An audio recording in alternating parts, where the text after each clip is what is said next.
Change.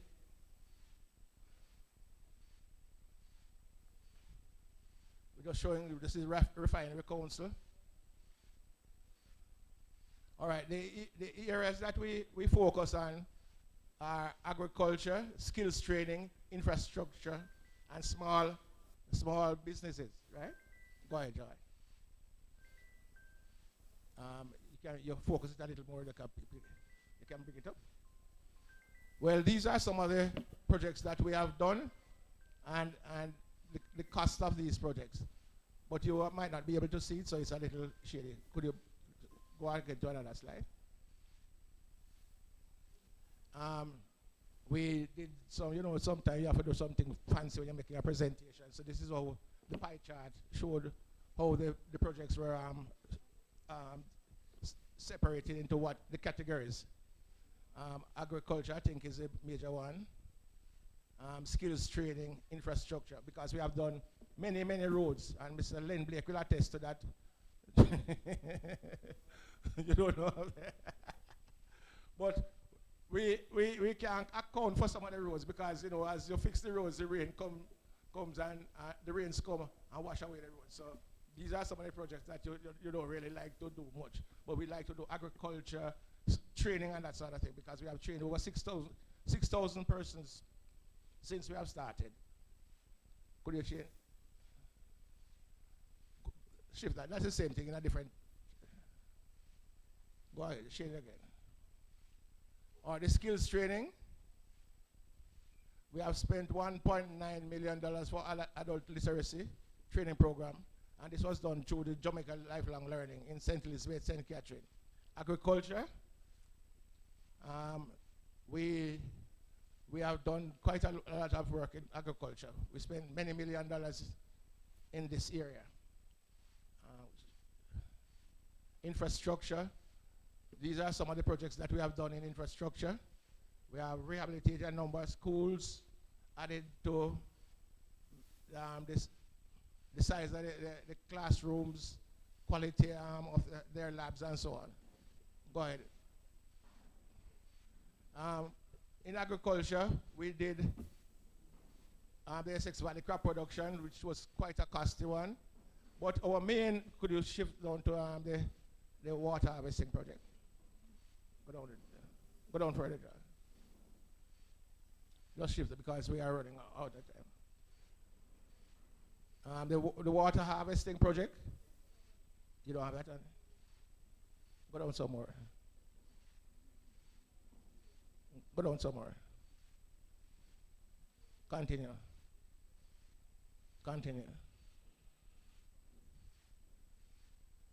Go a little further. These are some of the areas that we work in. All right, continue. Yes, this is one of our flagship projects, the water harvesting and greenhouse facility, which we did with the Jamaica Social Investment Fund. This is, Mr. Minister of Agriculture, I'd like to put you on the spot, sir. This project is the largest agriculture project that has ever been undertaken in Jamaica, where we spent over $400 million. JSIF, the bauxite companies, and Jamaica Bauxite Institute through the Bauxite Community Development Program. So, you see, we are largest agriculture project. Mr. Hutchinson is yeah. No, seriously, we have. No, but this is coming on stream. But at that time, it was the largest agriculture project at that time, right? But,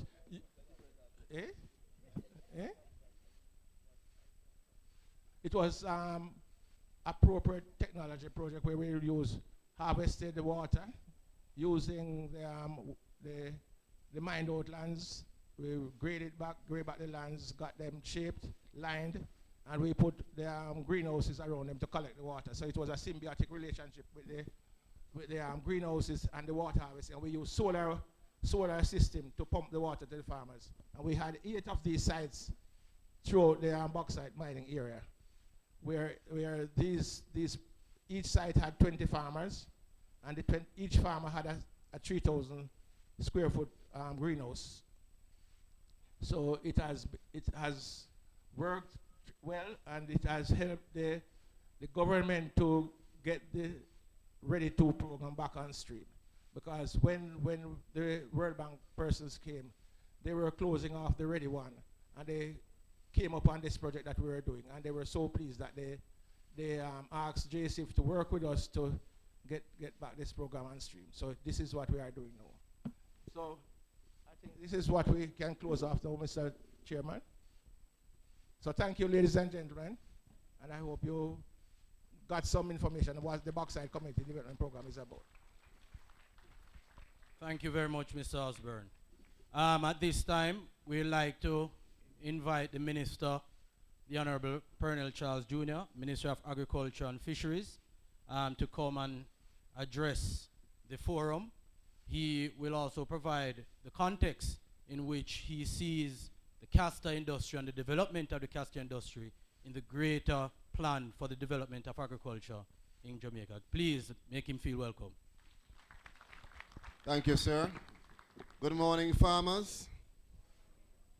I want some coffee, man. Good morning, farmers. So you're not telling me morning, sir? You want cut your... Yes, thank you.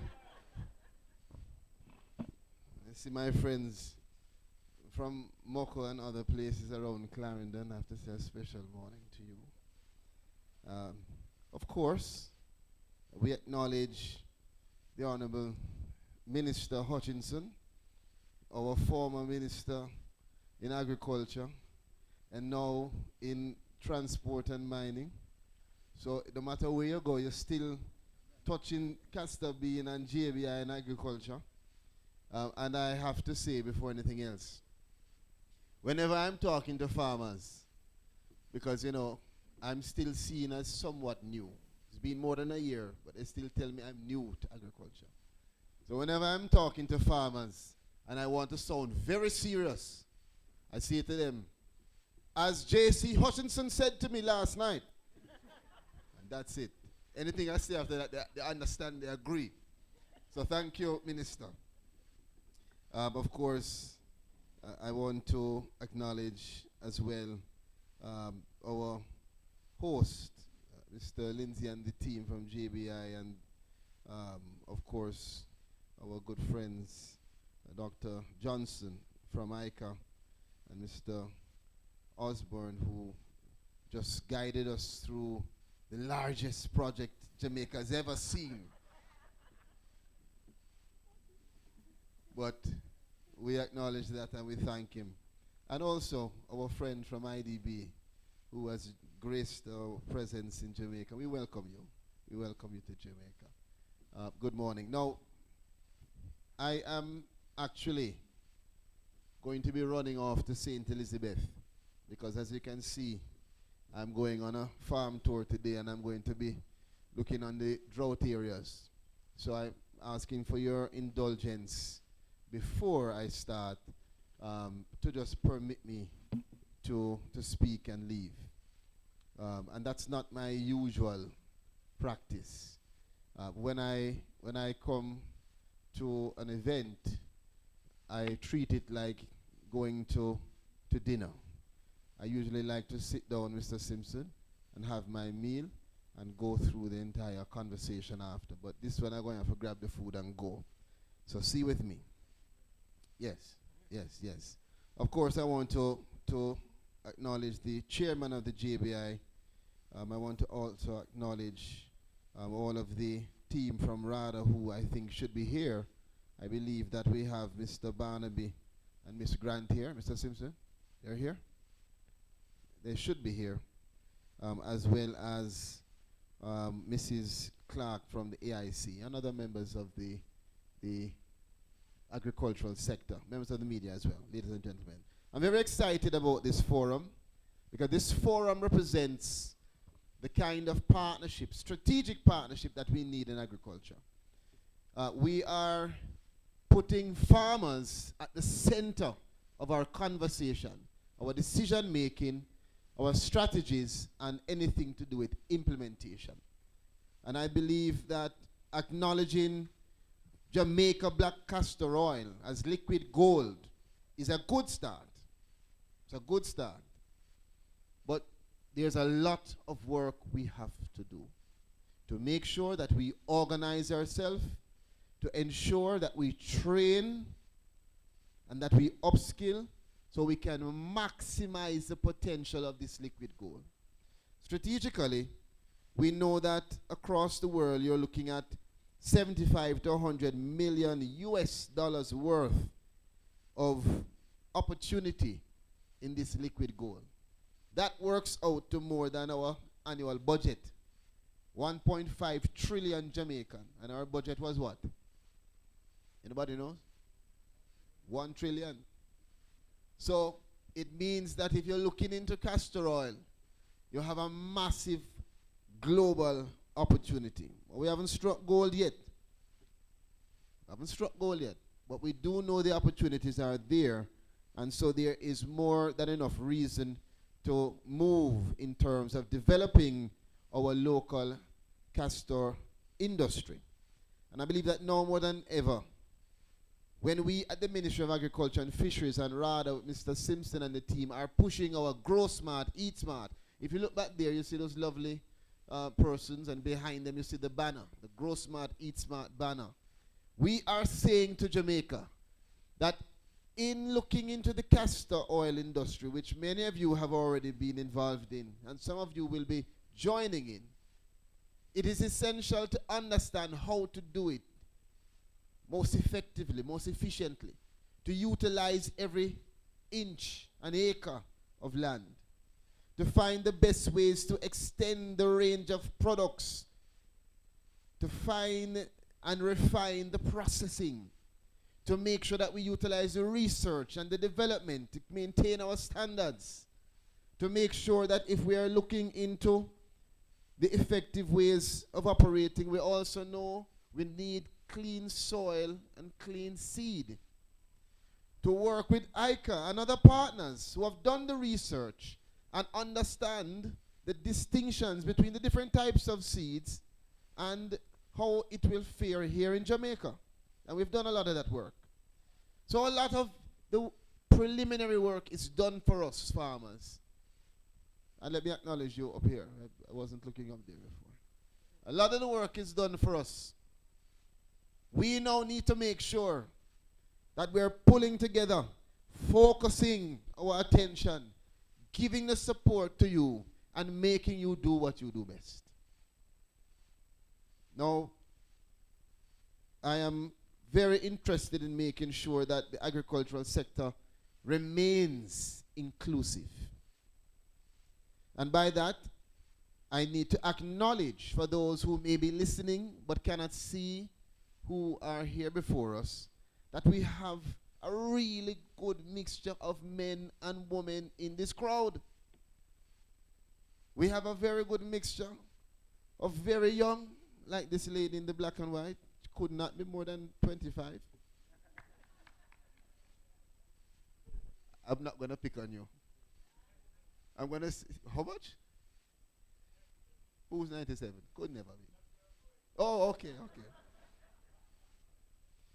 So it's important to have that mix. Because a part of the sustainability in agriculture is that we must bring the young people up. We must train them up, put them out there in the field with you, side by side. Mentorship. Let them understand the opportunity. Let them understand say it's hard work. Make them understand hard work is not a bad thing. Bring them in. And that's why I'm very happy that this forum provides an opportunity for us to have that combination, that collaboration, that cooperation towards achieving this goal of maximizing the potential of the liquid gold. It's also part of us finding opportunities for employment, improving the livelihoods in the communities, and strengthening strategic partnerships towards increasing our export opportunities. Many times you hear people talk about import, export in Jamaica. And I want to welcome all of you who are here to listen to me on April 19th when I speak at my sectoral, because I'm going to break down, I want to disaggregate some of those issues we've been having. And we're going to focus on the long-term vision for agriculture in Jamaica, something we haven't spoken about. We're not about 5 years or 10 years. I'm talking about 100 years, like other countries have been focused. So that we will be building today at this forum the foundation for generations to come. And once we set it right, you can build as many stories as you want. But if you don't set it right and you try to build 4 stories on a foundation that can only hold 2, problem. So, we have avenues for export from different sectors and regions towards international locations. I want to also just, as I wind down, just commend the JBI team for recognizing the potential in this specific area, in the Castor industry, and for executing the steps for us to actualize the potential. I see our general manager here. She's very proud of the work she's doing, and we are proud of the work you are doing. So this, coupled with the focus on utilizing the mined out bauxite lands, which is a very important part of our collaboration, is critical. Because when you speak of sustainability, Ms. Shelby, what we're speaking about is finding ways to not just improve production, but to reduce what we waste. And that cycle of sustainability means that what we used to call garbage 12, 20 years ago must be utilized now as some implement an element of the sustainable cycle. So using the bauxite mined out lands as a component is critical. I want to commend all of the local groups. I want to commend our friends from ICA, because I know that they have committed their full support, Dr. Johnson. I had the opportunity at one of your functions to listen to you in detail about Castor.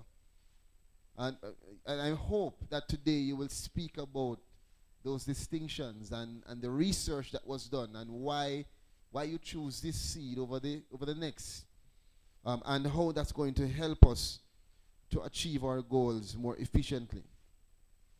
I want to also indicate that we are not just working in vain. We're not working in isolation. What we do here today will be a greater part of the agriculture and fisheries contribution to the GDP.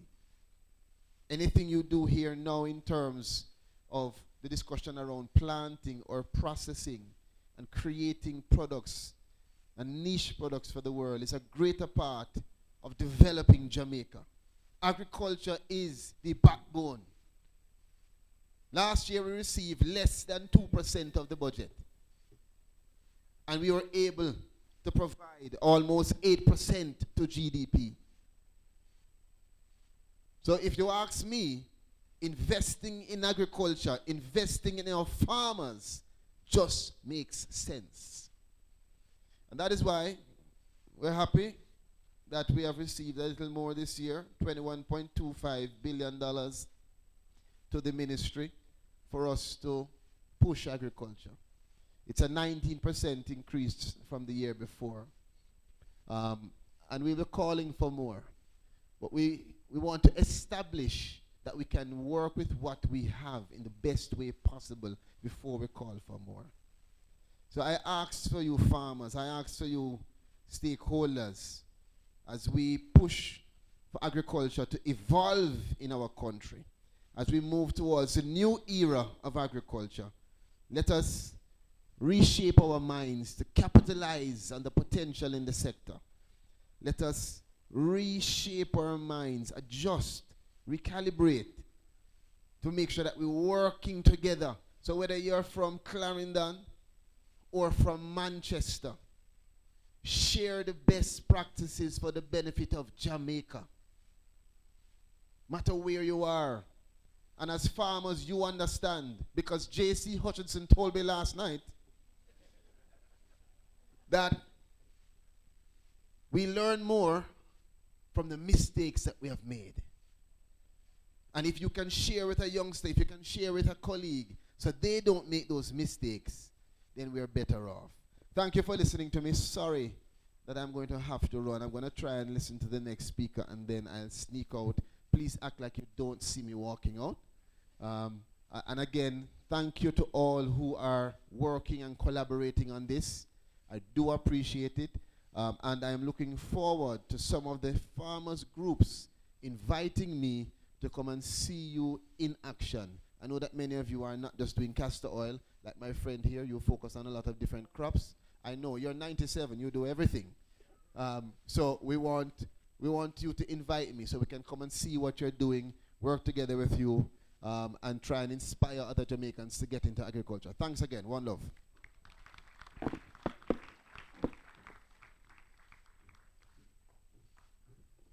All right, Minister, thank you so much for your time.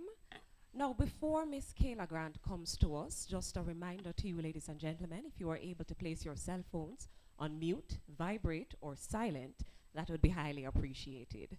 Now, much like RADA and JBI, the Inter-American Development Bank has been doing a lot of work in the castor industry.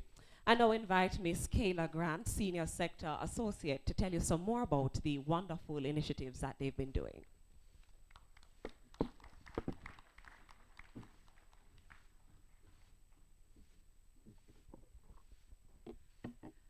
Good morning, everyone. It's very hard to come after the minister's speech, but very excellently done. Very inspiring as well, the work that Jamaica is doing in this area. So I will not do the protocols established. I do want to give recognition to Honorable J.C. Hutchinson, Minister of Transport and Mining. Pleasure to have you here, sir. As well to Honorable Purnell Charles Jr., Minister of Agriculture and Fisheries, Elizabeth Johnson from the ICA, who we've met. Also, Clarence Osborne, as well from the BCDP. Excellent presentation, very fascinating. And we have many partners here as well today that have journeyed with us to this point today. I do not want to miss anyone, but I do want to thank all of you that are here and taking time to be with us. So in my capacity working in the competitiveness, technology, and innovation division of the IDB, I'm also here representing the Compete Caribbean Partnership Facility. It's actually Compete Caribbean, along with our donors, that's financing this project where we have supported the Castor bean cluster here in Jamaica. Just to give acknowledgement to our various donors, that would include, in addition to the IDB, this would be the United Kingdom's Foreign Commonwealth and Development Office, that's FCDO, the Caribbean Development Bank, and the Government of Canada. And the Compete Caribbean program, it supports the private sector. We provide technical assistance in productive development policies, business climate reform, clustering initiatives, as with the castor bean oil, and technology and innovation, particularly aimed at SMEs in the Caribbean. And so back in 2018, it was the Jamaica Baptist Union, and I know we have our colleague walking around here as well, but it was the Jamaica Baptist Union that presented this cluster project and won the approval of our investment panel. With financing from the Compete Caribbean, the cluster has been working towards its objective of enhancing productivity through increased yields and to improving the competitiveness of the Jamaican castor oil industry, especially in international markets. But most importantly, and one area that I'd like to point out, is the fact that this particular project and what captured the investment panel and also the IDB and the Compete Caribbean's interests was the vulnerable farmers that would be supported in the rural areas here in Jamaica. And then under the IDB's new country strategy for Jamaica, we also have a focus on looking at social issues, how we're driving productivity growth in the private sector, and also especially looking at vulnerability.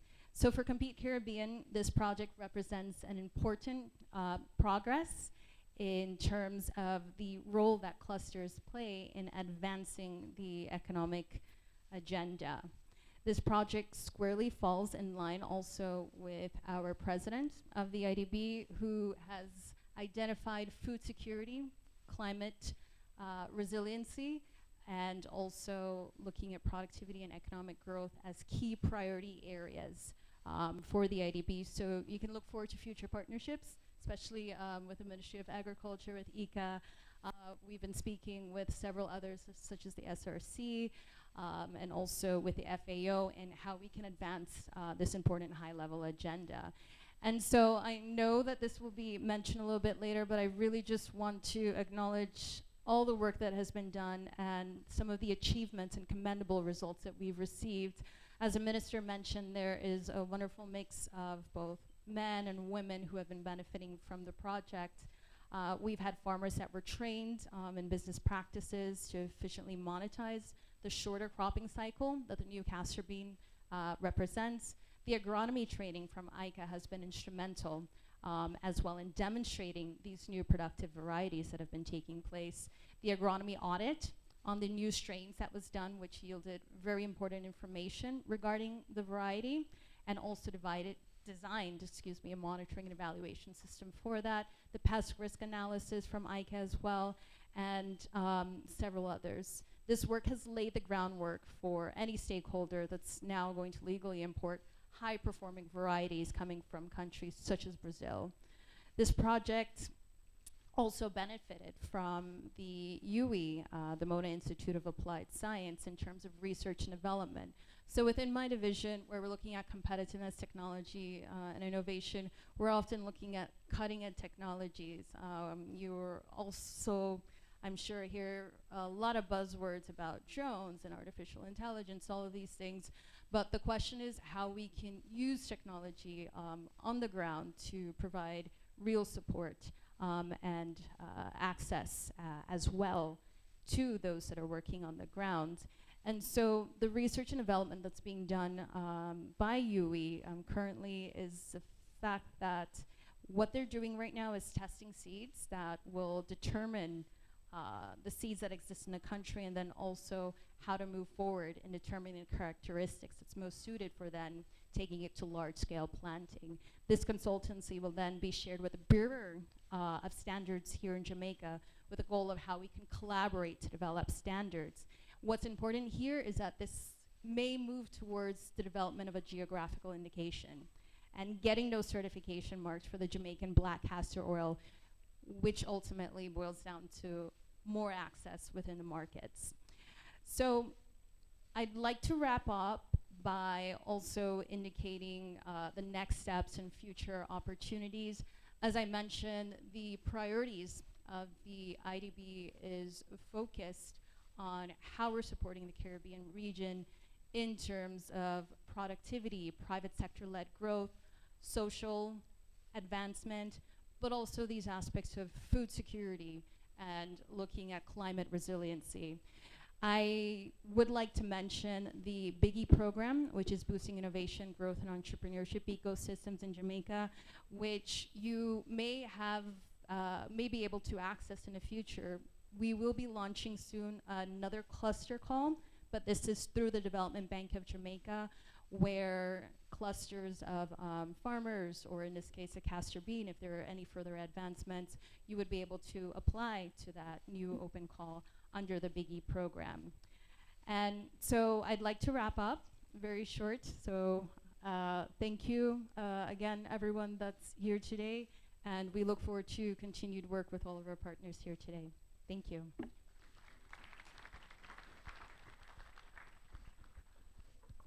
Thanks a lot, Ms. Grant, and I really hope the farmers and the potential farmers were paying attention to our presentation, particularly as it relates to the opportunities through the Biggie program that are available to you. We want to thank again our other sponsors.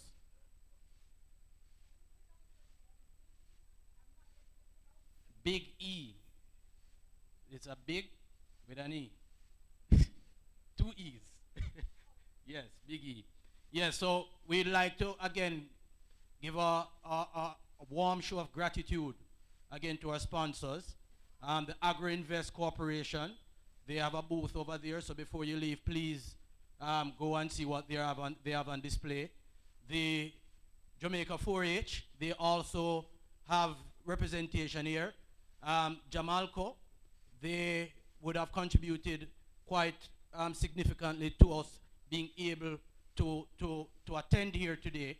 To the Minister of Agriculture and Fisheries, the Minister of Transport and Mining, and to all our other partners, primarily the JAMPRO, Jamaica Baptist Union, who will be hearing from ICA, in the Inter-American Institute for Cooperation on Agriculture. Thank you all. So without further ado, we'd like to invite, and let me also recognize Mr. Winston Simpson. He just stepped out. Without further ado, we'd like to invite the State Minister in the Ministry of Transport and Mining, the Honorable J.C. Hutchinson, and he will tell you his first name is William J.C. Hutchinson. A lot of you all didn't know that. But we'd like to ask the Honorable William J.C. Hutchinson, MP, to come and give his remarks. Please make him feel welcome.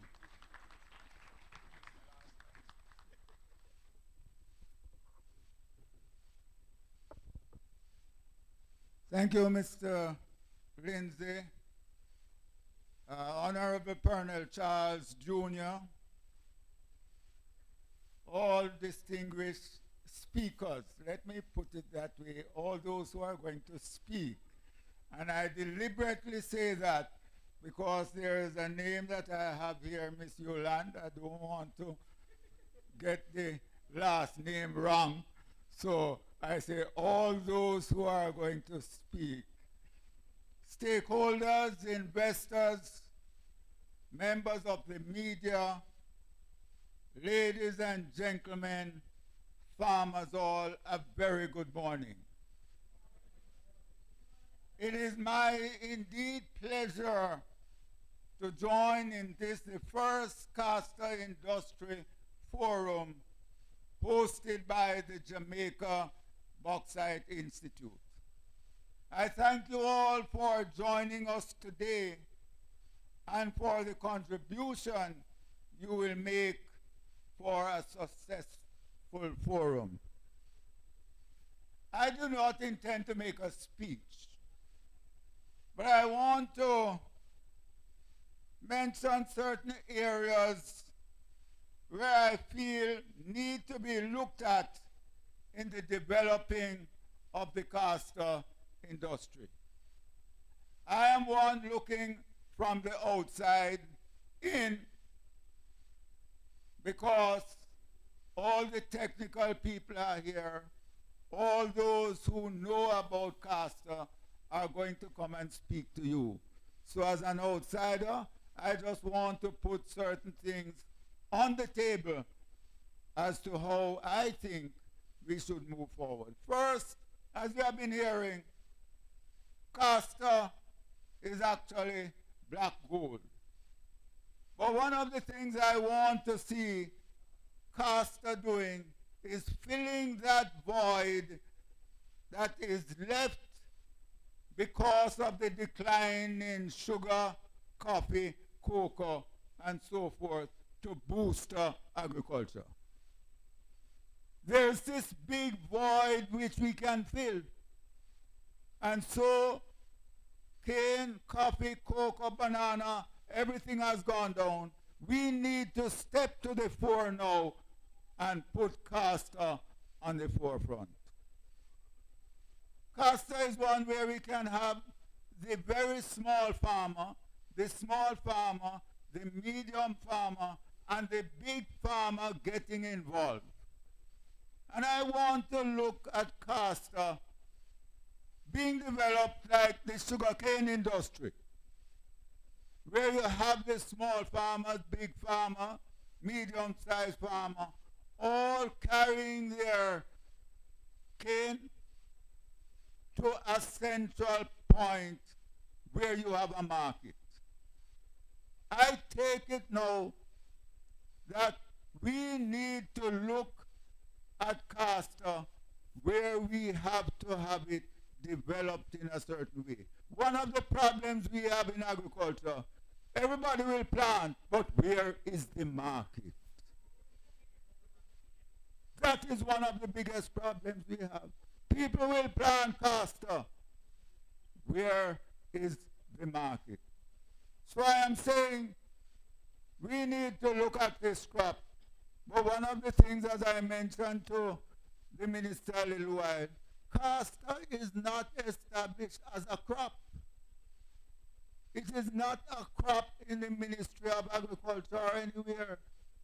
And so we need to have castor being put on the agenda as a crop. But to get it going, the industry has to be developed in a way where it is structured. We have to have a structured development of the castor industry.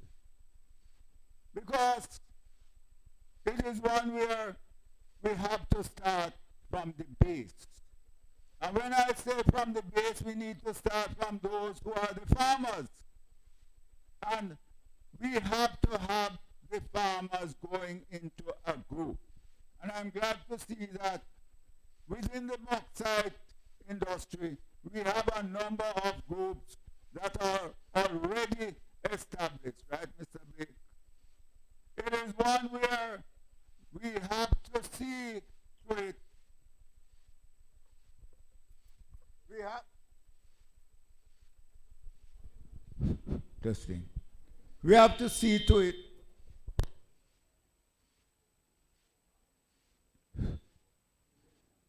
We have to see to it that we can take the product from the farmer directly to the value chain. It has to be a product going straight through. It cannot be a piecemeal approach. And so I say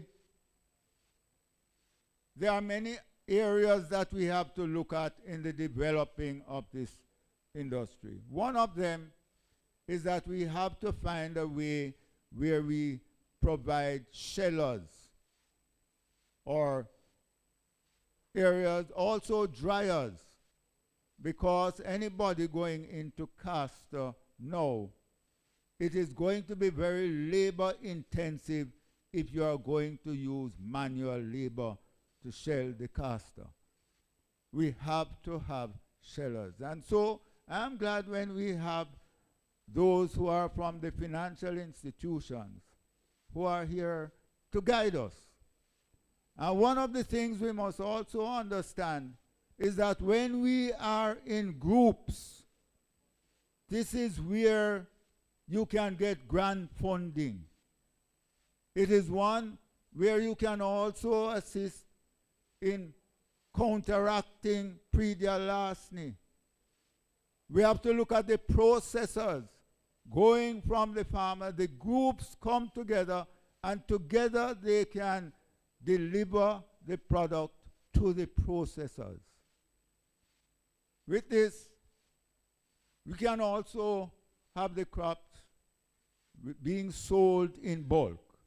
You also can purchase seeds, fertilizer in bulk when you are in a group. And so I press it forward that we need to look at the group structure, not only within the bauxite industry. I'm now looking right across Jamaica.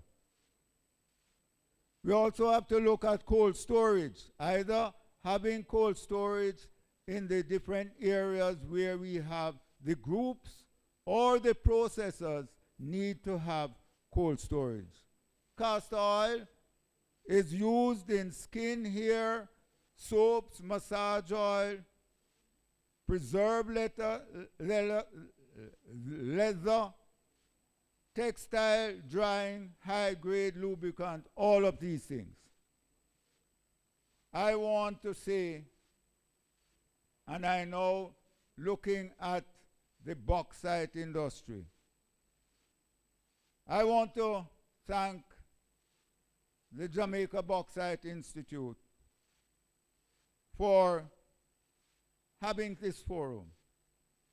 It is one where we are particularly interested in utilizing mined-out lands for the cultivation of castor bean. In other words, we are looking at all the lands that are now mined out. We are looking to put that land into the production of castor beans. So, while this gives us a unique product with multiple benefits, it also allows us to rehabilitate the lands. I've been in dialogue with several stakeholders who have already invested in the castor bean. We have dedicated small and large plots of land to plant, and I have seen them growing, and they have been doing extremely well on many of these soils. And they are growing in quite a number of areas, and you will hear from some of the speakers later as to the production that is taking place. We are poised to benefit greatly from this product, and we have the good environment for us to grow it. But there again, my concern is when we have produced all this castor bean on the bauxite land, where is the market? We need to have that complete holistic development, a structured developed castor bean program. And so I am saying this is one of the areas I am hoping that we'll be able to look at, and the speakers who are going to come later can enlighten us as to the throughput that we are going to be able to need, because one of the things we're going to need is the processors. When they are getting the castor bean, there must be consistency of supply, because whenever they are selling to anybody, they want to know that you have a regular supply coming. For this, to get the structured development established, I am suggesting that we proceed with this forum in a way where I want us to join together to explore all the possibilities, all the potential of the castor bean, and specifically the Jamaica black castor bean. This is a truly Jamaican product that must carry brand Jamaica in every way. And I am also suggesting that a committee be established consisting of the JBI, the 4-H, SRC, processor, farmers, Jamalco, Jamaica Bauxite Union, ICA, and chaired by RADA. This is not one where I am looking only at bauxite land. I am looking at a holistic development of the castor bean throughout Jamaica. It is one where I feel strongly about. It is one where I feel can bring agriculture to the forefront. This is too much of an important project for it to be faltering by the wayside. And so I say to you all, let us together make it work. Together, by God's will and help, we will make it work. God bless you all.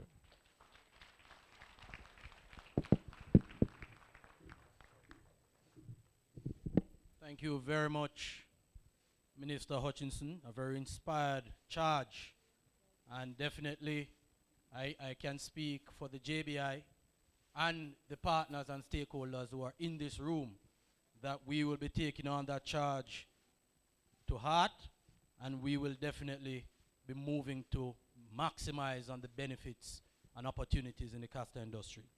There will be a slight change in the program. I know a lot of you wake up early this morning and didn't even get to drink little mint tea for belch off the gas.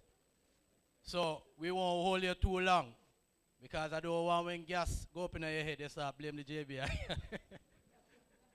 So there's a change in the program. At this time, we will have the coffee break. There are 2 tables at either corner of the room. Please make your way there. If it is that you are unable to move for whatever reason, please just indicate so by raising your hands now, and we'll have someone come and assist you. So we have 2 at that table, 1 at that table, and 1 at that table over there. Please, Mr. Harley. Mr. Harley. So there are 2, and Mr. Faulkner. There are 2 at this table.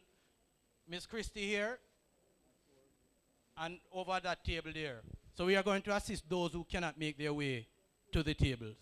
All right, so we resume in 20 minutes. So please, upstairs. Yes, man, you'll be taken care of. You're the high enough, so the gas are going to take longer for it, so no worries. All right, so we resume after 20 minutes.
transformation, when you are a lifelong learner, when it is structured and resilient, when you're part of a community, when you do business anywhere, when you move from panic to passion, when you're with JBDC.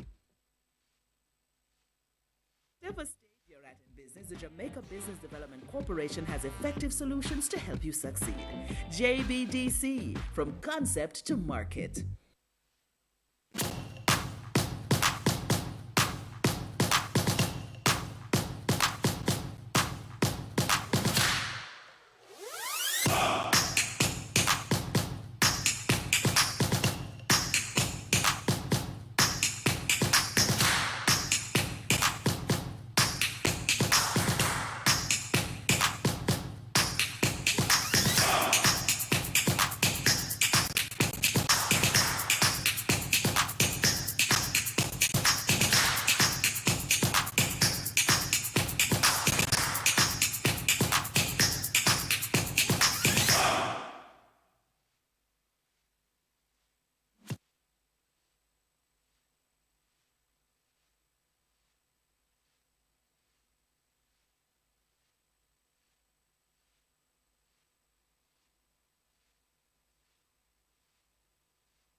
Okay, everyone, please, we're about to resume today's proceedings. Please, if you don't get on this run, we have one more run coming up. No worries. Please, thanks for your patience, especially for those online. Just a reminder, if anyone needs to stream or watch it online, you can log on to the Jamaica Bauxite Institute's website. We are also streaming on YouTube as well. All right, so we are about to get into the meat of the forum today. I'm going to ask the following persons to join me here on the platform. Dr. Elizabeth Johnson is already here. Mr. Courtney Horton, the president of the Jamaica Castor Industry Association. Mrs. Jodian Tate Clark, business facilitation manager, Agro-Invest Corporation under the Ministry of Agriculture and Fisheries.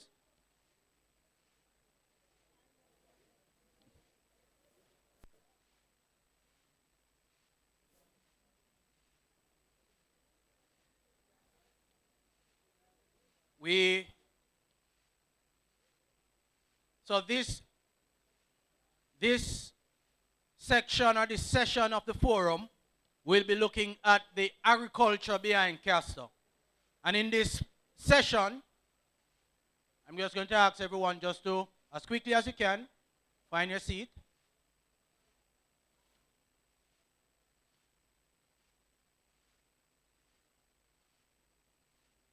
So in this session, we will be looking at the agriculture behind the Castor. What are the optimal agricultural practices, conditions under which castor bean gives maximum yield? So if you're looking into planting, or if you're actually planting, a lot of us would have gone into planting,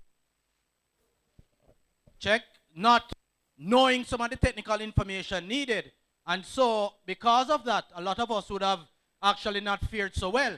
And I speak on my behalf as well from personal experience. So this aspect of the session will be critical for those who are planting the bean or are interested in planting the bean.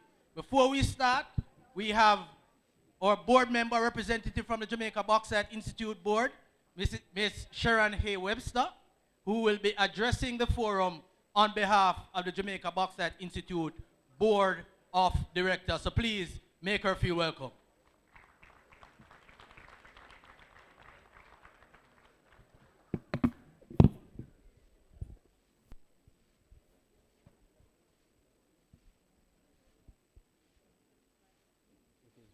Greetings, everyone. No, man, that sound like And then just have coffee and waking up. Greetings, everyone. It is so good to be here today. Can I tell you, my heart is full. See the kind of turnout that's here. Some friends I have not seen in the longest while, including an old parliamentary colleague, right there, so Lendley. Used to sit beside each other and give trouble in parliament. Yes, right. Minister Hutchinson. No politics, don't it? We're all friends here, don't it? Right. You know, this morning I started at 7 a.m. an online meeting with in China. There were 600 Mike, thank you. 632 people on that call.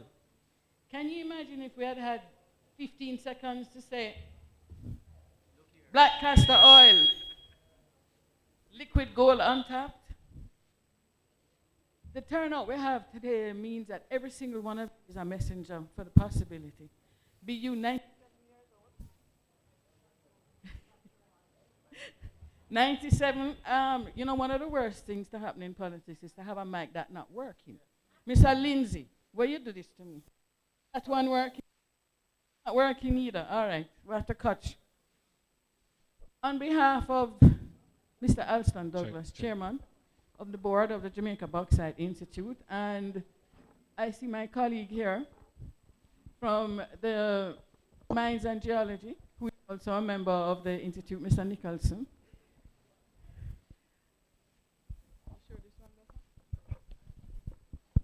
All right.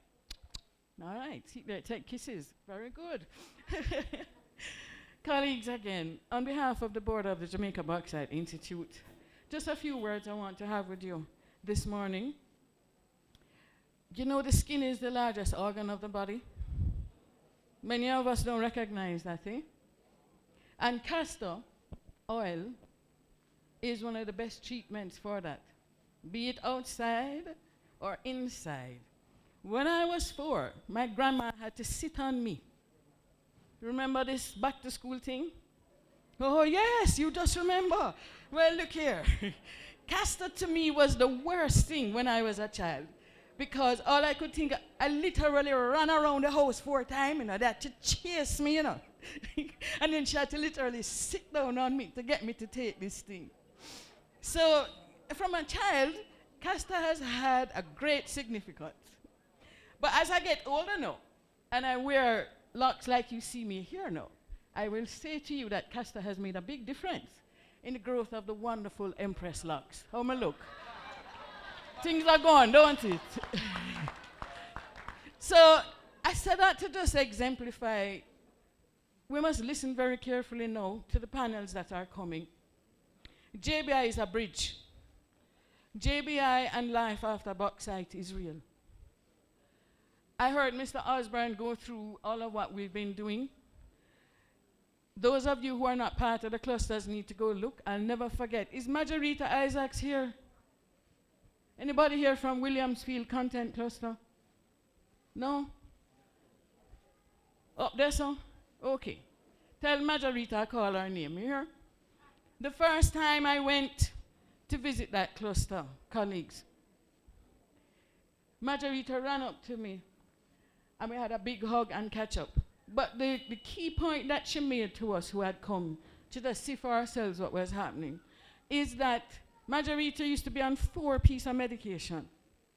And because of the farming, because of what she was doing with the cluster, with growing the green pepper and the sweetest grape tomato that come out of Williamsfield, trust me, I can taste it now.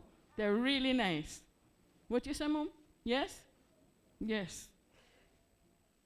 She said it was good for everything and closing the pocket hole, because it meant that she was earning. And the last time I went to visit Margarita, you know what Margarita had? 2 rows that she doing research on, you know, along with somebody else from UWI doing their research, you see, which was the best organic procedure for growing what they were growing. The green pepper, sweet pepper, and the grape tomatoes. So there's many a plan that's underway. But for me, this particular one, in respect of our castor beans and our castor oil, our soil in Jamaica produces some of the best, right, Mr. J.C. Hutchinson? Yes? Best sugar, best banana, best pineapple, best sorrel. Keep going. Best sweet potato, best ginger, best turmeric, best melon, best herb. Yes! I know I would get a clap for that one. Best varieties of herb. We have mango herb, lemon herb, how my son. Yeah, man, we're making flavors now, you know, and it's ours. So what I want us to do is to own this black castor bean oil seriously. We get the chance to make a difference with life after bauxite, because in those lands, which many of us, as Mr. Osborne is pointing out, we used to quarrel badly. I remember I had a different idea of bauxite growing up in 74, 75 when I just started high school. It was different for me. And then coming into the sector thereafter and being on the board since 2016 is a big difference in seeing what's taking place. And I want to encourage all of you. Let's stand together as stakeholders. We have some great discussions coming in terms of marketing, key. We acknowledge who's been there before with us, Jamaica Baptist Union, the Castor Bean Association, farmers. But you know, we're talking about skin and we're talking about belly and hair. What about car? What about buses? Mr. Hutchinson, buses, transport center where you are, transport and mining. So there's a whole range of possibilities for castor bean. So every single one in this room can go back and talk to more people and make me get more castor bean growing everywhere I turn in this country. Because I travel from Westmoreland, Negril Point, which I love, right back to Morant Point, and then from Farka Beach back to Ochi. It grow anywhere. I've been in a church in my father's old community up in Guys Hill, and I look out the window. I took a healthy castor bean tree, me see outside the window, you know. And it's just there. Beautiful beans on them. So I want to say to you, let's tap into that resource. Look at all the possibilities. One young lady just spoke to me about, we're going to go up. All things natural and good. Oil for our racing cars, oil for our buses, and oil for our locks. Let's see what we get done together. Walk good. Thank you very much, Madam Sharon Hay Webster. So that is a very beautiful prelude into this session. Just again, housekeeping. The presentation that we would have had from Miss Berletta Lee from Jampro will be carried by the president, a very able president indeed, Mr. Courtney Horton. So without further ado, we're going to ask Mr. Courtney Horton, the president of the Jamaica Castor Industry Association, to come and give the first presentation in this session. Please give him a round of applause.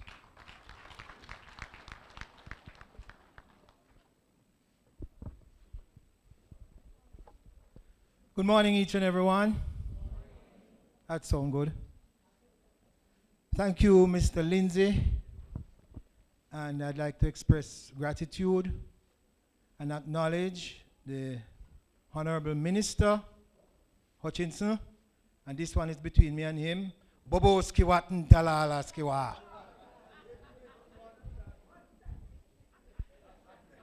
I'd also like to acknowledge and say how thankful we are to the board of the Jamaica Bauxite Institute, who has taken up the mantle, so to speak, to really move the castor industry to where it truly belongs.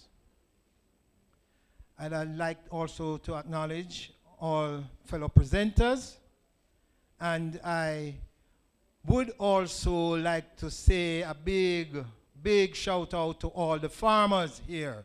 Can we have it for the farmers, please?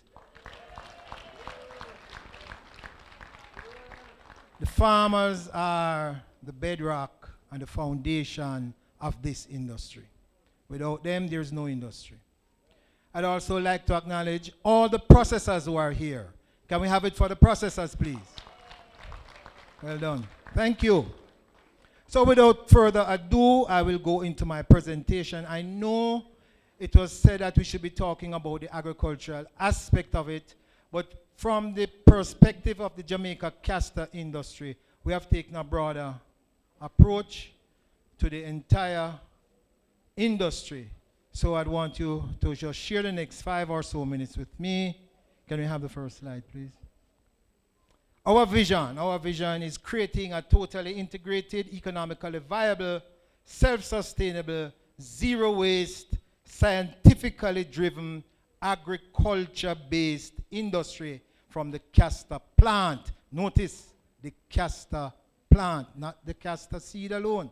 The entire plant is an economic entity in itself. The entire plant. And with this resuscitation of the agricultural, of the lands, of the mined out bauxite lands, it has been proven that the castor plant is one of the very few plants who can actually aid the resuscitation. So if when we don't reap the crop, we plow it back into the soil, it will reinvigorate and re-energize that soil. So as I said to you, the entire plant is very useful. Our mission then is to spearhead the creation of a viable castor oil industry in Jamaica. Now, you know a spear as a tip, which we call the head, and then there's a shaft. We at the JCIA see ourselves as the spearhead, a smaller part, but without it, the spear don't have much use. So we are the spearhead of that. Our objectives, we have a number of objectives, and we have separated them into tasks, and under the tasks, the various activities which we expect to pursue. So our first task, and I will go into this a little more, is securing the intellectual property rights of the Jamaica Black Castor Oil. And these intellectual property rights, can I hear a clap for that, please? Because I know why.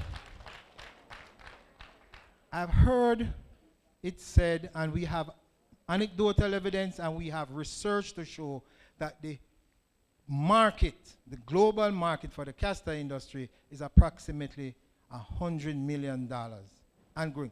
That was from 2016. We found that out. I can assure you that it has grown to more than that by now. Now, as we go on into the presentation, you will see that Jamaica has never exported 500,000 US dollars worth of castor oil out of this country. It means that 99.99% of that global market is taken up by fake products. The only way we can claw back what is ours is if we secure our intellectual property rights. Now, to do that, there are a number of activities which we will have to do. And it is a process with the following stages. There is the research stage, which is now well underway through a grant funding facilitated by the Jamaica Baptist Union. And we'll need a round of applause for Baptist Union, please. Can I have a round of applause for Jamaica Baptist Union? Sterling work. Without them, I don't know where the castor industry could have been. And with IADB, who has given us a grant to facilitate the research on which will be used to procure the intellectual property rights. The Mona Institute of Applied Sciences, headed by Dr. Reed, who is here, will make his presentation today, will go further into the research and where it's at. After the research stage, there's a standardization stage where we will now have to establish standards for Jamaica Black Castor Oil. Because what is happening in the global marketplace is that they have not recognized a standard separate and apart for Jamaica Black Castor Oil. So we are laboring under the international standard for commercial grade castor oil, which is a much cheaper, much lower product than our Jamaica Black Castor Oil. We have engaged the services of the Bureau of Standards of Jamaica.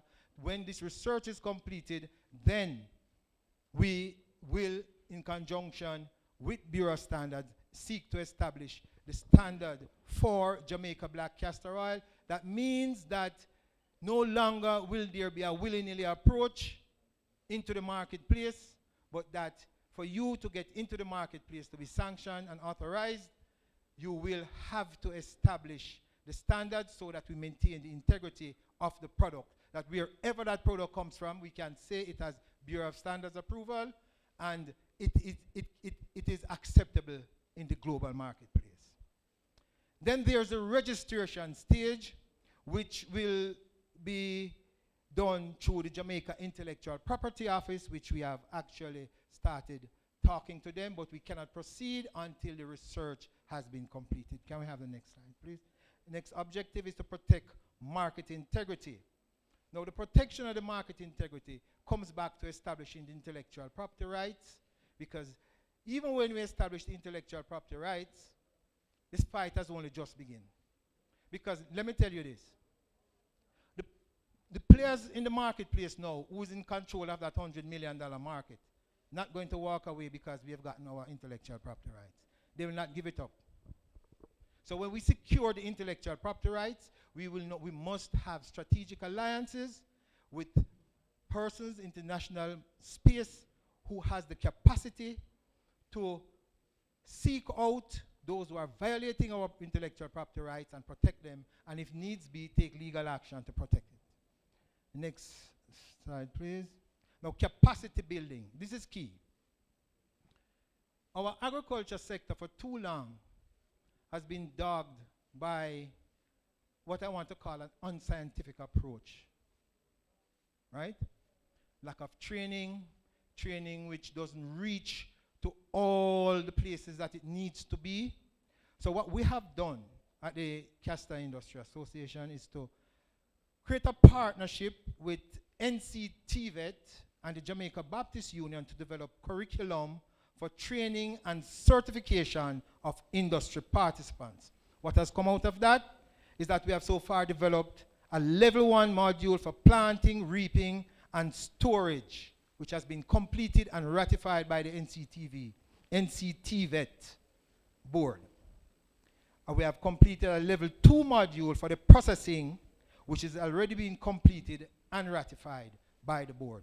We are looking to move to the next level to develop a value-added component, which when we get the black castor oil after processing it, what next do we do with it? There are myriads, there are 3,000 different viable economic products that can be made and are being marketed, made from castor oil. The next objective is the development and implementation of industry standards and regulation, which will be completed and implemented after the research from MIAS is completed, and it will be done in collaboration with the Bureau of Standards and the National Certification Board of Jamaica. Now, to achieve all of those wonderful things that we've been talking about, we need to have partnerships, and we need to have strategic partnerships. Our first strategic partnership was with the MIAS UWI to do the research, which is the foundation of applying for all the things that we need to do to go and capture back our marketplace. So MIAS is doing the research. For training, NCTVET and JBU is doing the training.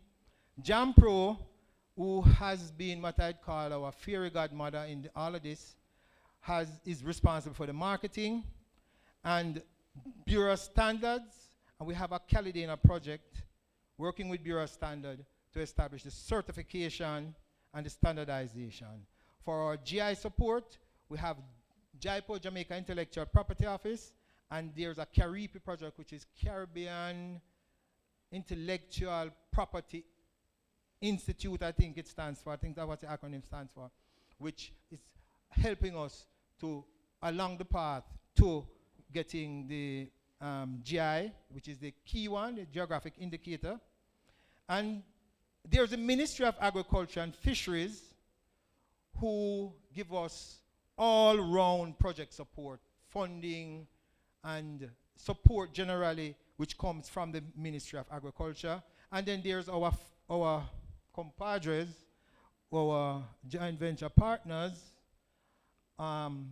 Jamaica Bauxite Institute, who will give us access to the lands which our crop, the castor crop, is the ideal crop for the lands that the Jamaica Bauxite Institute have under their control. In addition to that, we have a corporate partnership with Wigton Wind Farms, who's looking to expand into agriculture which can take them not out of their lane because they're into energy, and we're looking at doing, that the castor is recognized as one of the most fruitful crops for biofuels. In addition to that, now, to underpin all of that, we have a strategic partnership with Mona Law School and the City University of London Law School. This City University of London are specialists. I met with the 3 persons who came here. We had sessions with them. And they specialize in chasing down intellectual property violators in the global space. So we do have that strategic partnership with them, that as soon as we establish our intellectual property rights, the next challenge would be to enforce it. And we now have on board people who have the specialist expertise in getting that done. Can we move to the next slide, please? Now, for our membership, there are a number of benefits to be had from becoming a member of the Jamaica Castor Industry Association. And we start with what we consider to be the bedrock, the basic thing, which is training.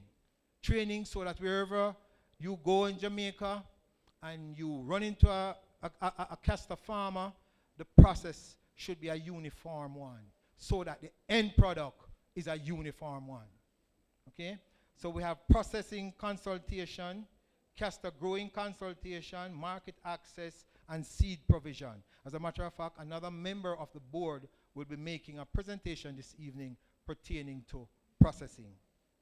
Our certification through our obtaining the GI, Geographic Indicator, and our collaboration with NCBJ, National Certification Body of Jamaica, and the Bureau of Standards. And also to provide our members with market access. Through JAMPRO, I feel approximately 10 calls per day coming from JAMPRO with persons from overseas who want to get in touch with people who can produce large volumes of castor oil. We're talking about container loads of 55-gallon drums. And when they call me and ask me about that, I am looking somewhere to hide, because I cannot turn to anyone in the island at this point in time to say I have an order and they want it every month. Can't do it. Just not there. So this is what this forum is all about, to ensure that those opportunities do not go a-begging. Now, in closing, I think we need to look at the state of the castor industry.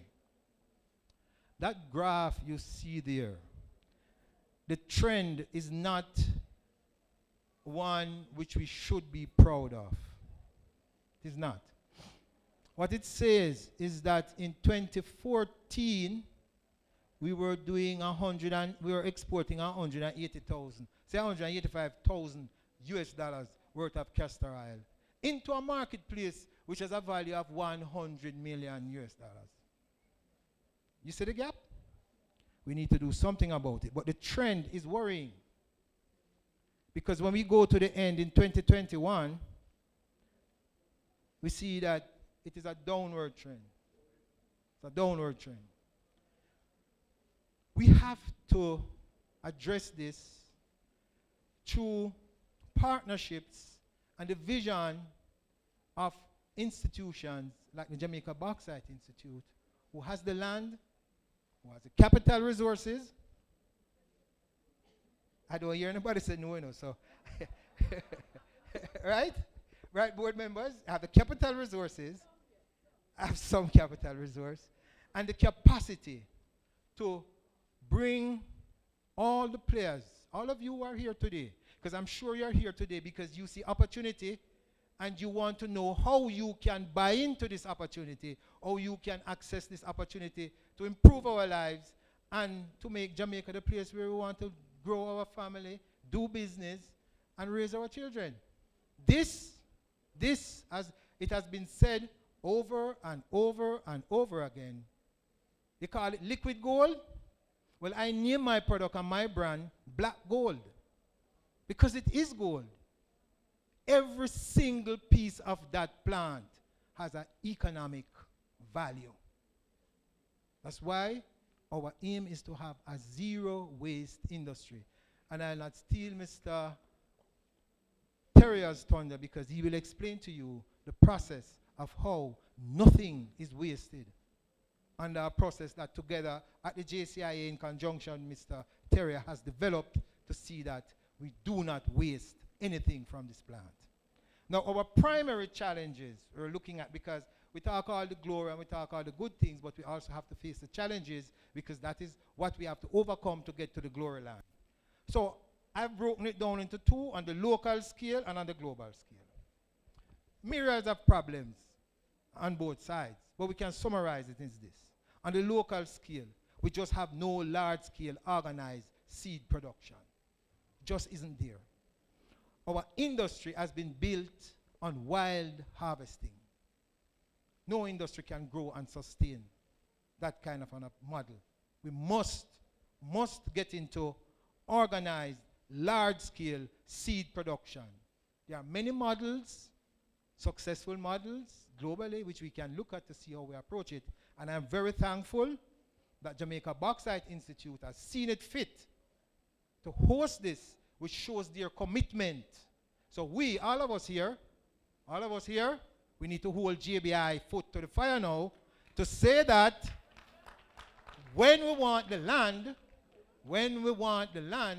and we come to them, we can find a meaningful way to make the lands available to our farmers. Okay? That is what this is all about.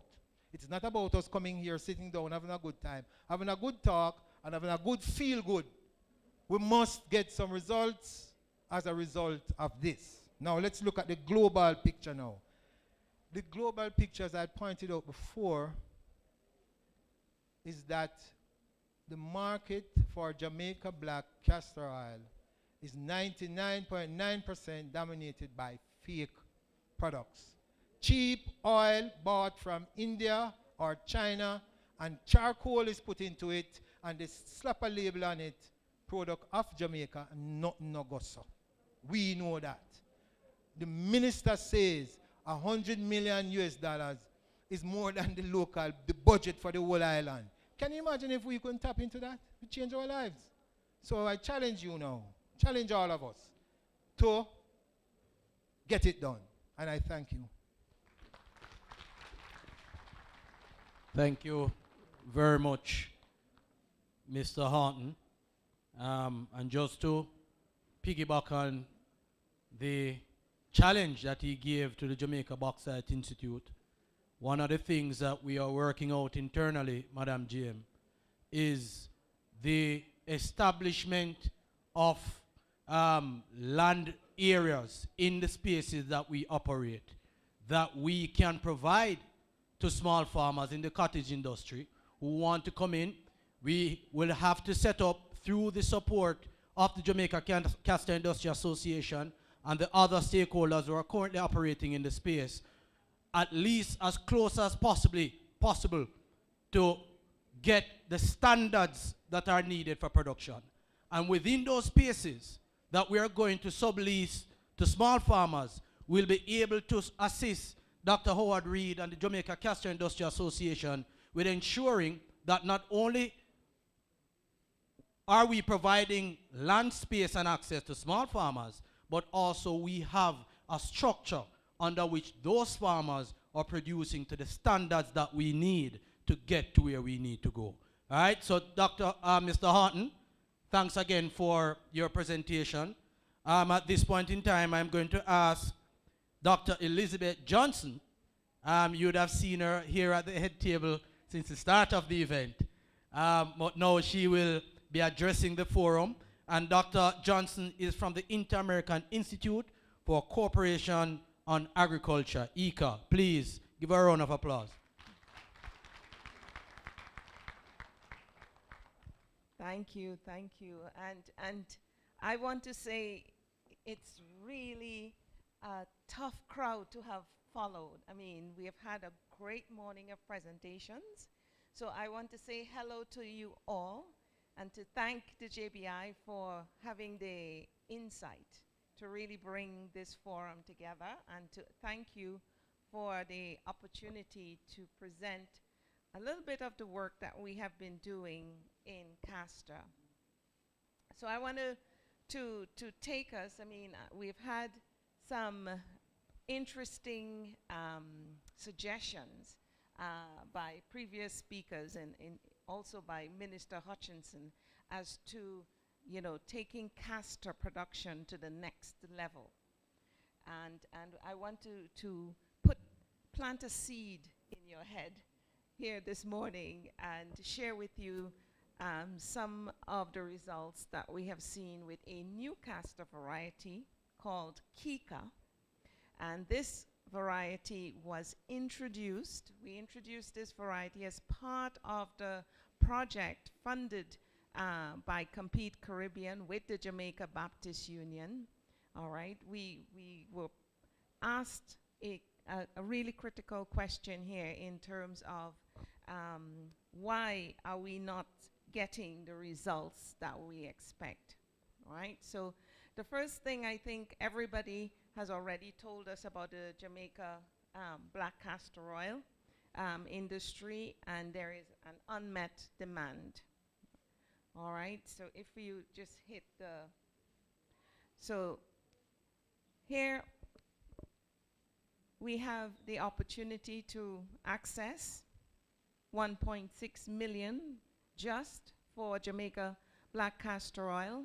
And if we have production, seed production of 1,500 pounds of seed per acre, all we need is 55 acres of that type, and we will reach that goal, all right?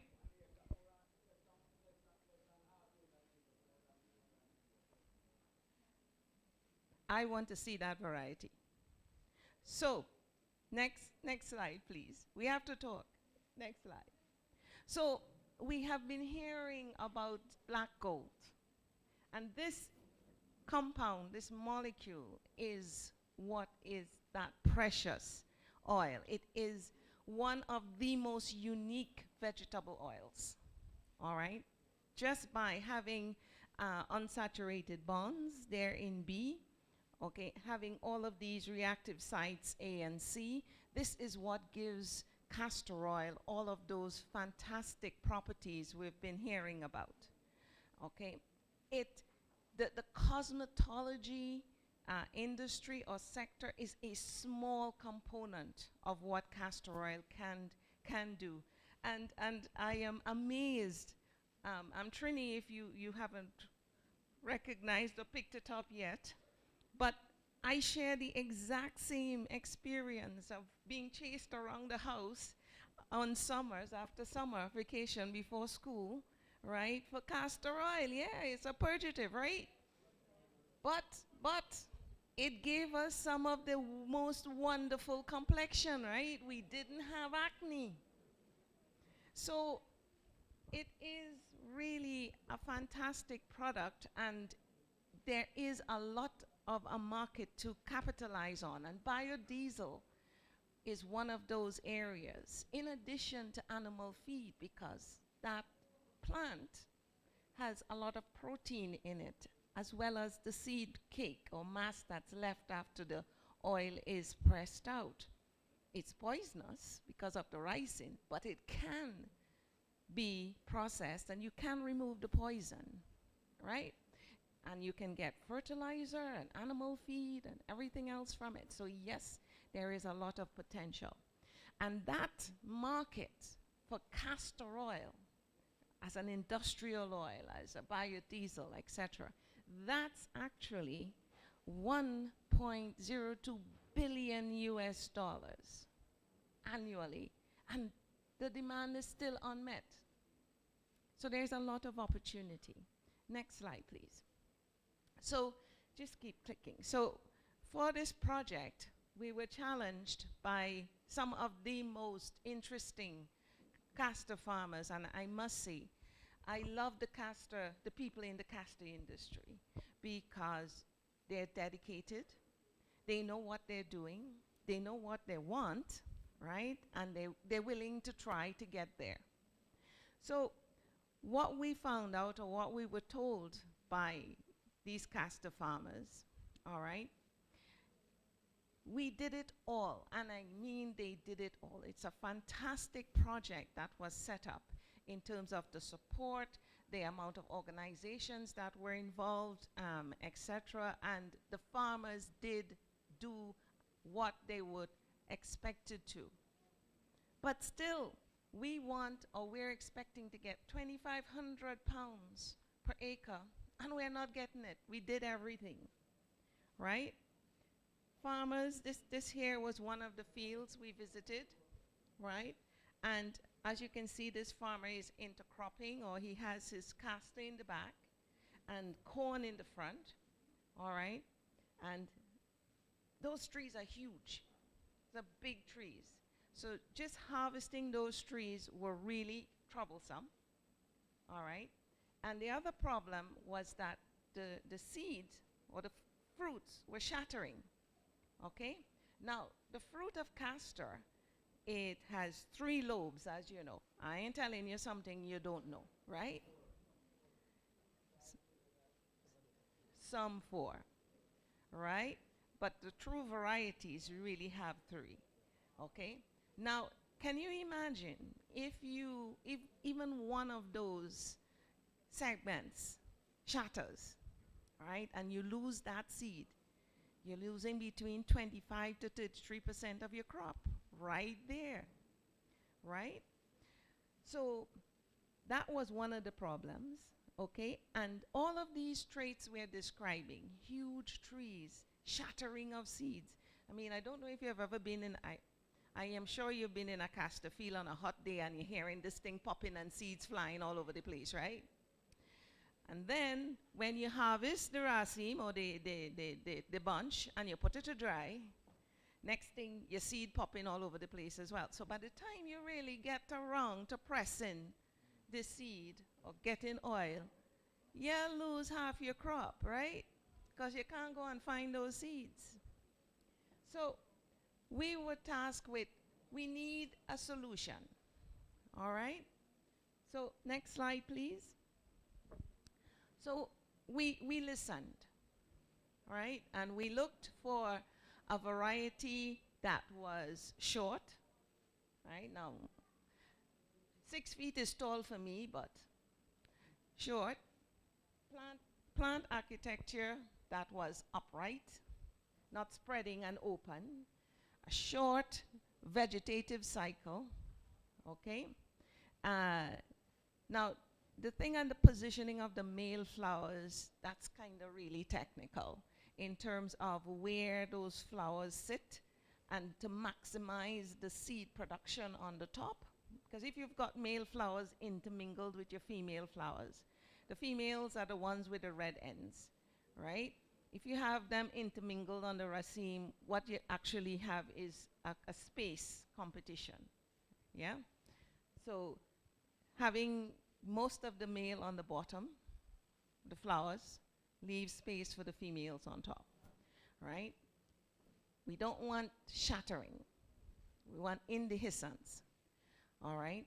We want a high seed yield to the fruit that you harvest, yeah? So when you harvest, you want most of that weight to be the seed and not the husk that you're not using, all right?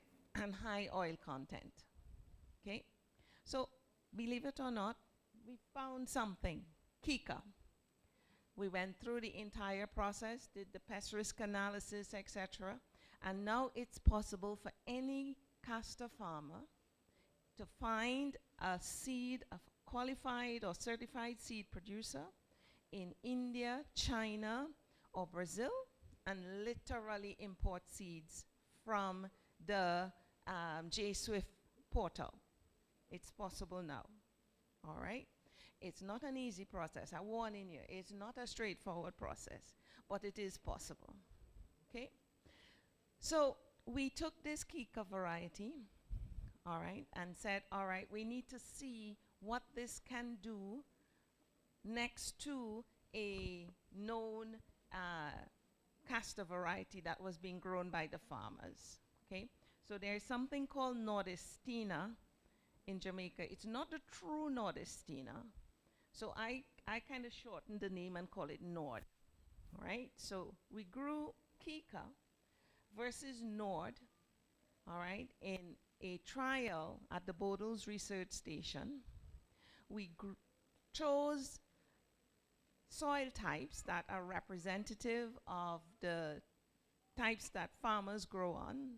That's a clay loam, a sandy loam, right, and a loamy clay, right? Which one is the best agricultural soil in those three? The loamy clay, exactly, right? So we took these three soil types and we set out these small trial plots with the Kika versus the Nord. So those graphs on the graph with the black background shows really and truly the development, the time for Kika in those three soil types, right? The blue, or the one on the bottom, is the sand. The one in the middle is the clay loam, and the one on the top is the loam, right? So what I want you to see from that is that all of those graphs have the same shape, okay? And it's the same timing. So it means that this variety has a very good elastic response across soil types. It's not being affected very greatly by the soil type, right? Now, below, we have Nordestina, or Nord, okay? And I want you to notice where we stopped, all right? If you notice, for the first 28, 30 days, the graph looks exactly the same, right? They've taken off and they're going. However, Kika enters its productive stage after 30 to 40 days. Nord continues in its vegetative stage for a while. So that's where they diverge. All right? So here we have Mr. Alex Seborn from Bodles, and he's actually standing next to a Kika plant that's that has all of, it's in the full reproductive phase with all of the primary and secondary raceme. Okay, now Alex is a little bit taller than me, so this plant is easy to manage. Look at this, it's tight, it's small, it's short, all right? And we have here, just on the bottom, an example of what this, when this plant is in full production, what Nord looks like. It's a beautiful vegetative plant. Big leaves, shiny, everything, but I didn't think we were growing castor for the foliage, right? So, next slide, please. So, we looked at developing what is a guide or a cropping calendar, okay, and what to do when. Direct seed this variety, i.e., put it directly into the ground, don't transplant it. Why? Castor has a taproot. If you transplant, you damage the taproot, you damage its ability to be water or drought tolerant in the later stages, right? At 19 days after planting, all of these are days after planting. 10 days, both of them come out of the ground, they emerge. 19 days after, you have the 4 true leaves, first 4 true leaves, right? 10 days later, 28 days, you have 5 to 8 leaves, okay? Now, when you plant this variety, you put some fertilizer, the starter, in the ground. The starter fertilizer has 1/3 less the amount of nitrogen than the productive fertilizer, right? So you put it in your starter, you put the seed in, you cover it. 10 days later, it emerges. 19 days later, it's got 4 true leaves. 28 days later, it has 5 to 8 leaves. This is when you go on thin. Okay, you cut it back to 1 plant per hole. Why?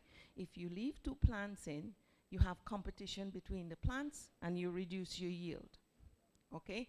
At this stage, the plant does something incredible. it begins to sense the environment. It makes a nutrient budget and decides, how much food do I have? This is the amount of yield I can give you. So therefore, when you cut back, that's when you do the second application or the lay-by, right? 42 days later, bam, it enters its reproductive stage. First, primary raceme appears, right?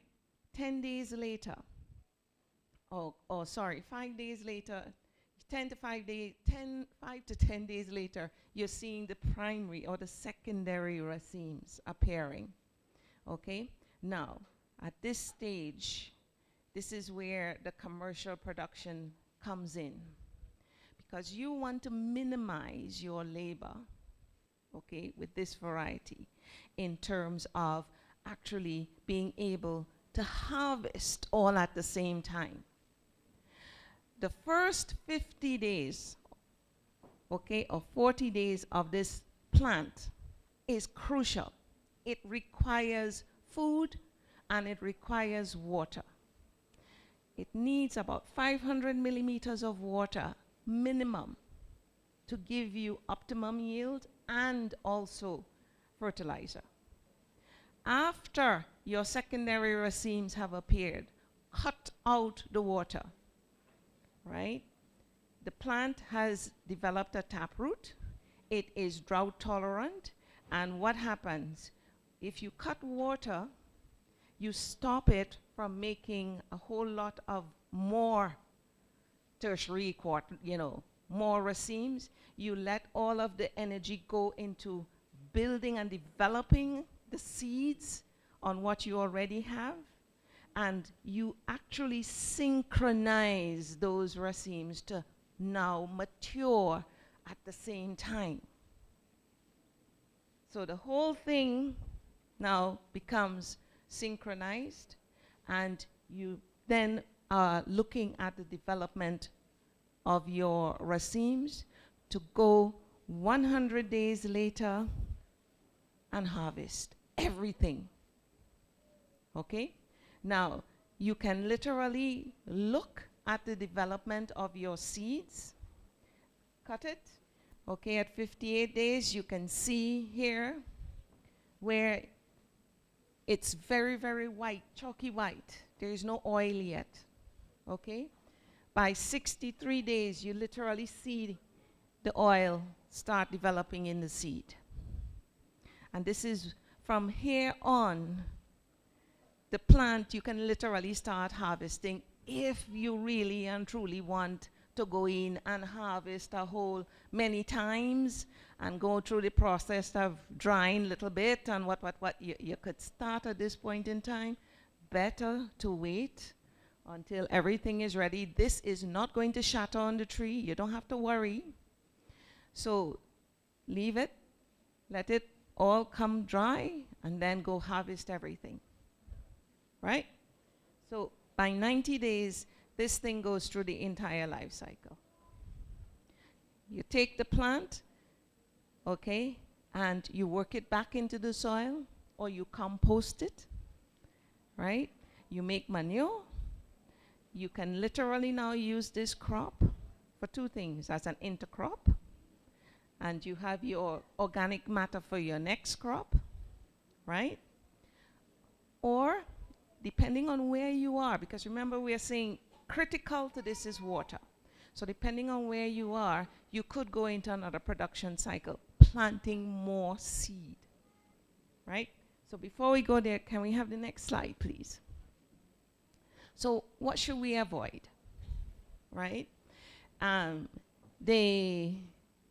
We saw the plant or the phenology behavior is the same on the three soil types. You definitely want to avoid fields where you have water standing, okay? It's very sensitive in its young stage to flooding. You will kill the plant easily, all right? And for us, the main pest that we experienced was the fall armyworm. And RADA has a fantastic mechanism or program on controlling fall armyworm. Okay? Next slide, please. So, what did we get from all of this? Okay? On the sandy loam, believe it or not, was where we got the most production if we extrapolate up per acre, right? We got about 1,800 pounds of seed per acre. Sorry, Judith, I don't get to the 2,500 yet. We get in there, right? So we're at 1,800 on the sandy loam, okay? The clay loam, about 17. And the best soil, which was the loamy clay, was just under 1,500 pounds. Okay? So this here is sort of a back of the napkin type on your cost of production, but please, this is just suggestive. This is not the final thing. It needs to really go into a high production system to get the true numbers. But this is kind of what it looks like. Okay? So next slide, please. So depending on where you are, okay, I know everybody's kind of like, oh, we're ready to plant. Hold on. Okay? As I said, it needs water. So you can use this information from the Met Service. All right? This is the 30-year rainfall data, which is what's called the normal. Okay? You can find your location near to one of their stations, weather stations, and you can have this data for free on the internet. And it tells you your expected normal rainfall for every month of the year. Okay? So if you need 500 millimeters of rain in the first month, let's say 2 months, okay?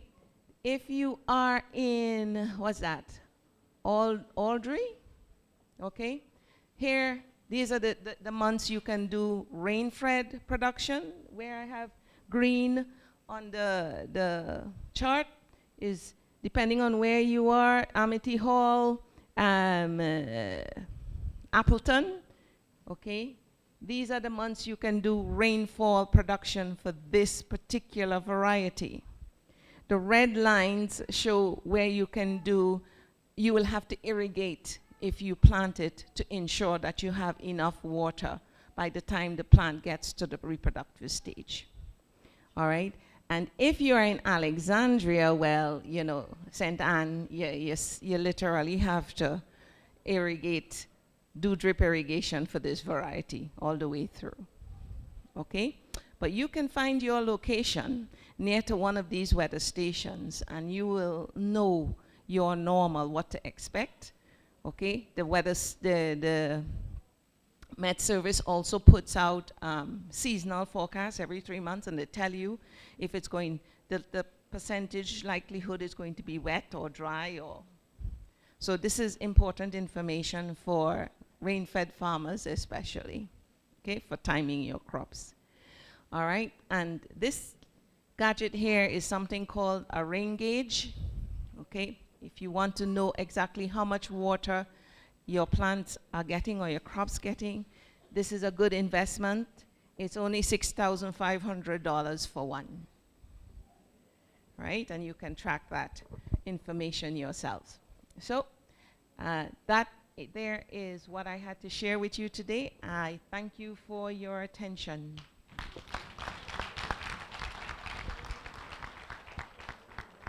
Let me be the first to say wow.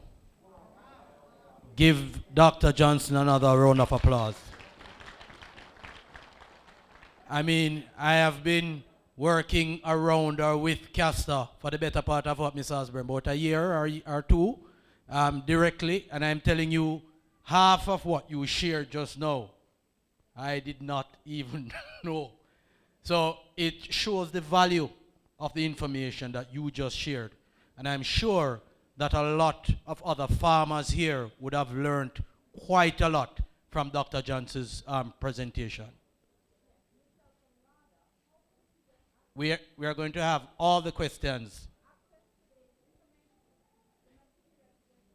Oh, so we have the presentation. You're a partner, so once you will be in touch and we'll share the information with you. All right, so we move along. We are going to ask Mrs.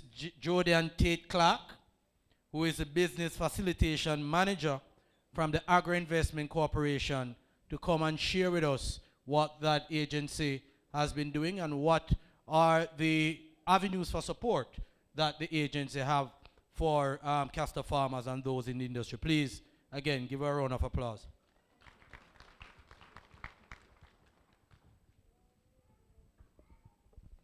Thank you. Right, good morning, everyone.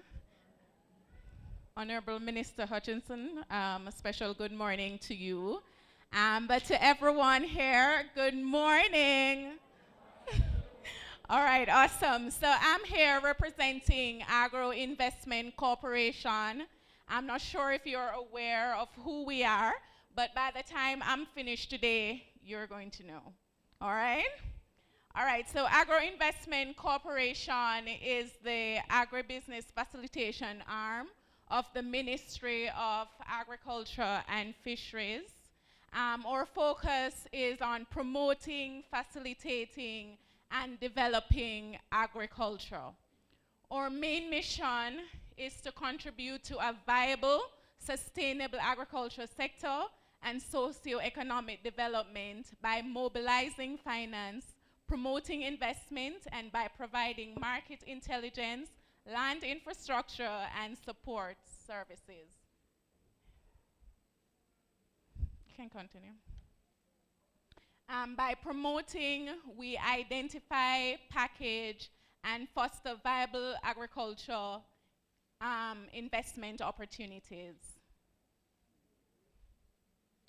By facilitating, we help our investors to basically access land, irrigation, drainage infrastructure, extension services, marketing linkages, and that is for both local and overseas markets. In terms of development, there is an innovative, bankable, and sustainable projects. So if you, as a private investor, you have a project here that you're focusing in terms of the castor bean production or development, we do encourage you to give us a call, and we can see how we can help you to basically develop that project into something that is viable and sustainable. All right, so I'm just going to get into a few of our services that you might be interested in, and you can just head over to our booth right over there and talk to us right after this. So one of the things that we're known for is land lease, and I hear through some of the presentations that, you know, the JBI will be facilitating land for the small farmers who will be producing castor beans or castor plants, as Doc said, castor plants, right? And so land, I don't think there is ever enough for the demand that we are seeing. And so if there is an opportunity to collaborate with the JBI to help with land facilitating, then we do welcome you to apply to us for land lease, right? Some of the agri parks that we currently manage are Amity Hall Agri Park, and as Dr. Johnson just said, it's already an irrigated facility, and you need irrigation in that area for castor bean, right? You also have Ebony Park Agri Park in Clarendon. There is Spring Plain Agri Parks, again in Clarendon. Plant and Garden River Agri Park, that is in St. Thomas. Mango Agri Park, which is in Tollgate. That is for mango, so it probably wouldn't apply to you unless you are interested in producing mango as well. And we have the Holland AEZ in St. Elizabeth. We have some private agri parks. One is in Yala St. Thomas, one is in New Forest, Manchester, right? There are also some production zones. I'm just going to say where they are and not really the name. So we have Hanover, we have St. Mary, Portland, Clarendon, St. Catherine, St. Elizabeth, Westmoreland, right? Continue, please. Based on where you will be in the value chain for castor bean, some of you will be in raw production, some will be in the processing. You might be interested in facilities, the leasing of facilities. And we do that by leasing warehouses, office and storage facilities, as well as processing facilities. So for persons who are interested in our land and also facility leasing services, what we normally do is to do a call within our traditional media, as well as social media and our website, right? And what you're encouraged to do is when that call comes out, you're encouraged to just submit your application. Continue. These are some of the criterias that you must meet when you're doing a land lease or a castor beans or castor oil or whatever it is that you'll be producing. We ask that you ask them to basically provide you with a commitment letter and that you submit to us as part of your application. A crop production plan is also required, and again, we do facilitate you as much as we possibly can.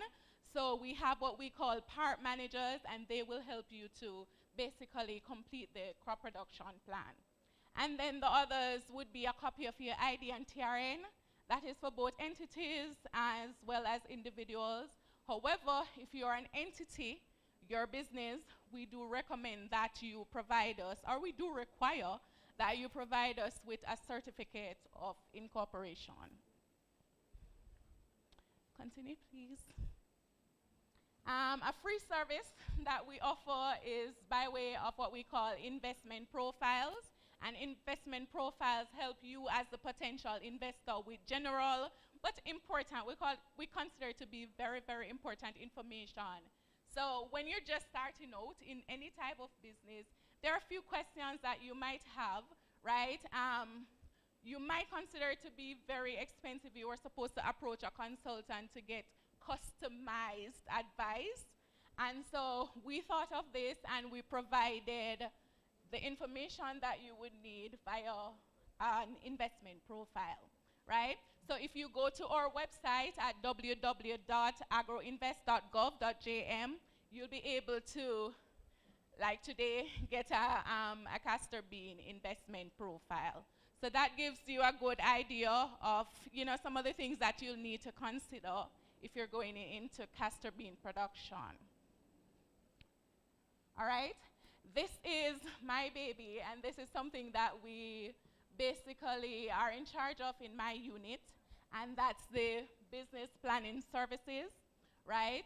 I believe that once you plan out your business properly, then most of the work is basically done. Yes, all the financing and all of that is important, very, very important, but a plan is critical, right? And as I heard Mr. Courtney Hartnett said, castor, when I ask people about castor, they say, oh, it's just something you throw out and it just grows, right? But if you want something that is profitable and, as we say, sustainable, we have to think about structure. We have to think about the future. We have to think about reinvestment plans. We have to think about our cash flows. We have to think about our capital expenditure. How much do we need to put in? What type of capital in terms of equipment and stuff like that that we need to consider, right? So some benefits of having your business plan is to create clarity, and I do believe that if you're very, very clear about where you're going, what you're going to do, you're not if and butting and questioning the second step, then that's the easier path to success with your business, right? It also helps with decision making. So you know what the pros and cons are. As Doc would have put out, some of those information would be included in your plan, right? So you know where the blind sides, you know where to switch, where to turn around, where to pivot, all of that. That information is critical, and so your business plan is going to include your marketing, your research, you know, your finances. Where's the money going to come from? How much money do you need in month 1? How much money do you need in month 2? And so forth, right? And the next step is, the next benefit is the financing. And this is one of the main reasons that people consider a business plan to be useful. Is when you're going to approach the banks, you think that, you know, all right, the bank requests it, so I have to get it. But you have to think of it as this is your roadmap, right? If the bank is requiring it to basically lend you money, why are you not preparing the plan to invest your money, right? You're going to invest your hard earning into this business. You need to know what the outlook is, all right? And of course, it helps to manage your expectations and monitoring your progress. So this is another service that we offer. It's called, it's not supposed to be career counseling, it's business counseling. And basically, this is something that we offer to all our business plan clients. So we do talk about technical and marketing support. That is done by way of cluster coordinators, which are on our team. We do also provide financial guidance, so linking you with the relevant institutions that are able to provide you with grants and loans and so forth. So I'm not even going to go over the summary, but just to say that, again, we have the investment profiles. It's free of cost to you. So if you just want to get a snapshot of what the industry really look like, I was talking to somebody, and they were saying that, you know, they haven't met the person yet that could tell them that that Castor production is profitable. But I do believe that numbers do not lie, right? Numbers do not lie. So if you are able to look in the investment profile, you're able to see a good outlook as it relates to some of the research that has been done, as it relates to some of the market demands, some of the potential markets, some of the costs that you are potentially going to face. So you can make up your mind with data, right? Because it's not hearsay or whatever. But you can make up your mind based on data if you really want to get into this type of business.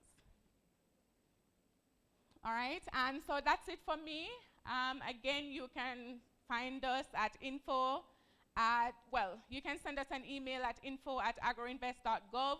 You can call us at 923-0086 or 764-8071, or follow us on Instagram, Twitter, Facebook, or YouTube at agroinvest.ja. Sorry. That's it. Thank you. Thank you very much, Mrs. Tate Clark. At this point, we are going to open the floor up for a brief question and answer session. If you have any questions relating to the presentations that just ended, is there another microphone we can get moving? Okay, there's a standing microphone right here.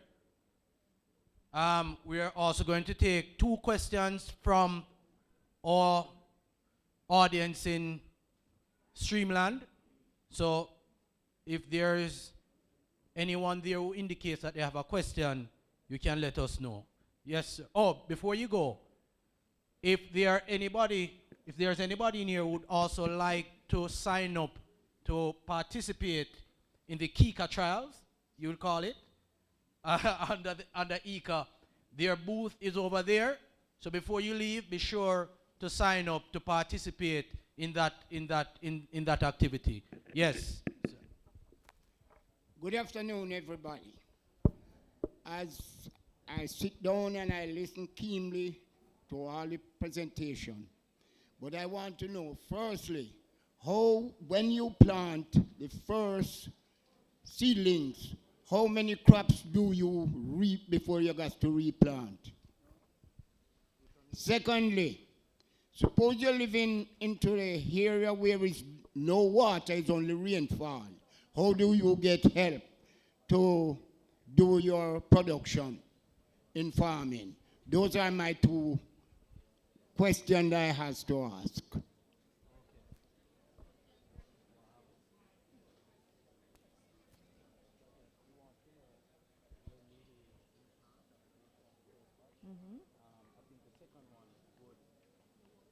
Water. Okay. Thank you for those questions and thank you for paying attention. So for Kika, all right, we're assuming that you're talking about Kika because you know the national or the local varieties.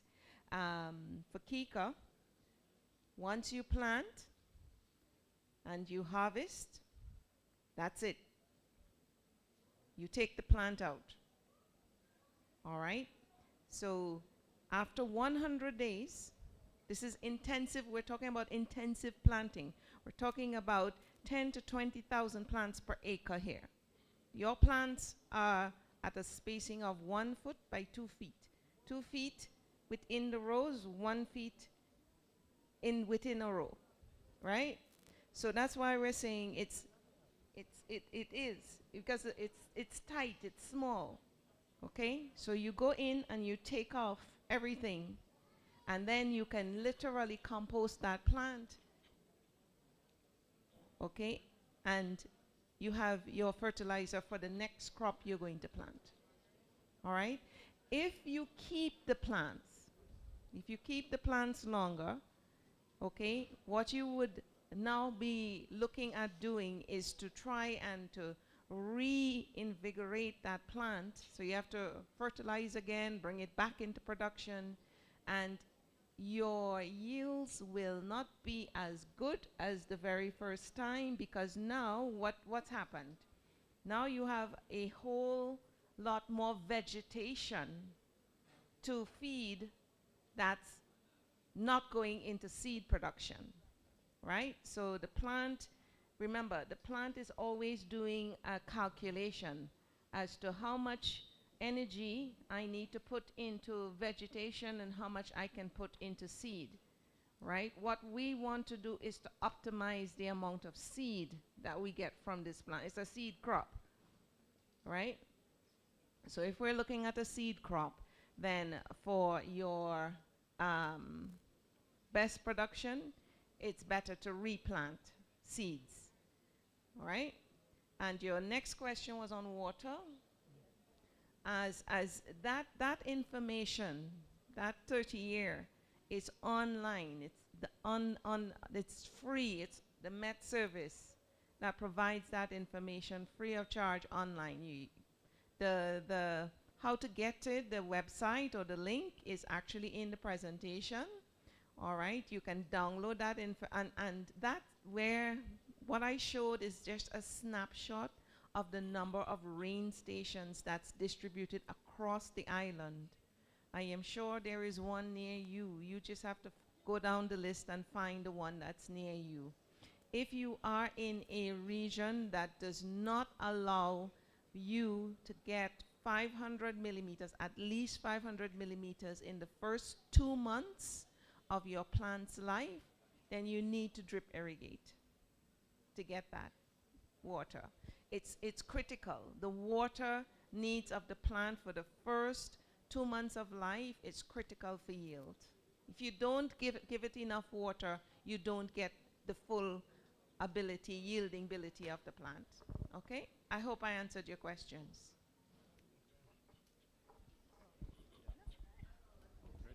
Yes. Okay, my name is Hopeton Henry. I'm from the Euroton Council, and I'm addressing this question mainly to the Minister, as well as Mrs. Hay Webster and other members of the board who are present here. Most times we are at meetings, information coming from the JBI is information that is top down. I am suggesting today that we have a restructuring of the board as it relates to democratizing that institution, so that we have representation coming up from the councils, because it is important that we do not only have information coming top down, but information coming up from below that will enrich the life of the council and what is coming out from the council. I raise this because I have raised this with a previous minister before. We have actually passed a resolution at a regional meeting of 3 councils, Yorton, Swallenberg, and Naranda. Goes nowhere. I think that cold water was thrown on it by the JBI. And I think we are in a new dispensation now where we are very important stakeholders, that we need to have the maximum participation. And I'm asking for support from all of us here that we have representation on the board of the JBI from the councils present here and other stakeholders.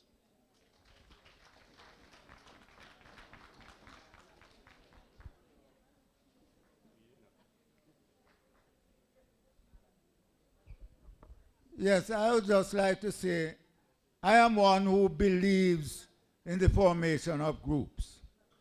I believe in formation of organizations. And I feel what he has said is the way we should go. I can't say that we can say that we are going to put somebody on the board. But what I can say is that I am prepared to assist in getting in touch with the councils and channeling the information from the councils up to the board members. Ms. Sharon Hay Webster here just said to me that she is going to be inviting me to the board meetings. So I will be able to get that information and get it to the board. But I will make a commitment, if you want, that I will speak to JBI and see to it if we can get that channel from the bottom up and not from up down to the bottom. Thank you, Minister. We have another response from board member.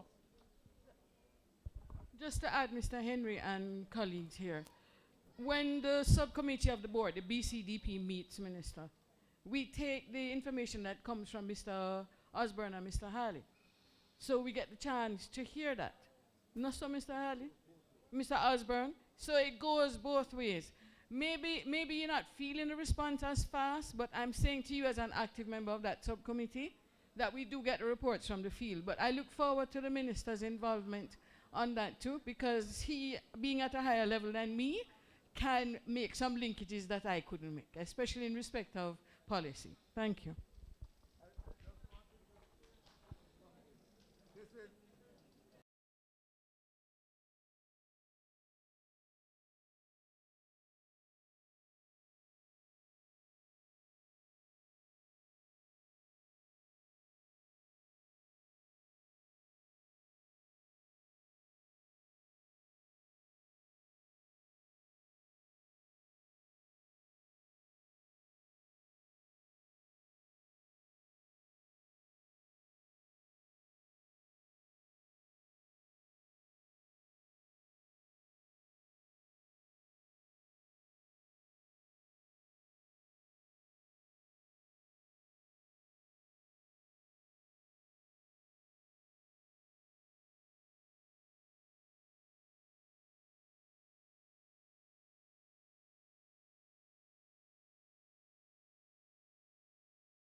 labor associated with, it sounds like a cash crop pretty much based on the 100 days. So immediately I heard that, I started to think about the correlation between the labor requirement for replanting more frequently and whether or not your trial research involved the cost associated with that labor cost for constant replanting, and whether or not the comparison was made with those varieties that you can get a 3, 4, 5 reaping before replanting, and whether or not the cost, the reaping in terms of yield from one, in terms of one reaping versus the consistent reaping from another, in terms of the profit benefit, the profit margin, because at the end of the day, that's it for the farmer. Which is more profitable, and whether the constant reaping versus a one-off reaping requires more labor, is more labor intensive, and therefore would nullify, based on yield, nullifying the constant requirement for labor to treat with this new variety. Thank you, sir. And yes, cost of, if you remember on my slide, I said the cost of production has to be determined, right? Because for each production system and each farmer, right, the resources are different. Now, you tell me, because I am sure you've planted much more castor than I have, right? If you have a tree or a plant, okay, that's about 12 to 15 feet up in the air and spread across, how big? 10 feet. Thank you. Okay? And you have to go and pay somebody to climb. You climb, Castor? Climb. Climb it, okay? You have to pay somebody to climb and pick each one of these shorter racemes, because the thing about the money to go up and harvest, right? So I think you have the answer to that question that you're asking, right? Where you have a diminishing return, okay, for this constant cost of reaping. Now, if you have a plant where you can reach all of your racemes, you have somebody who literally can go in, or right? Imagine you take a man with a pole pruner and literally, right? We still talking about labor costs?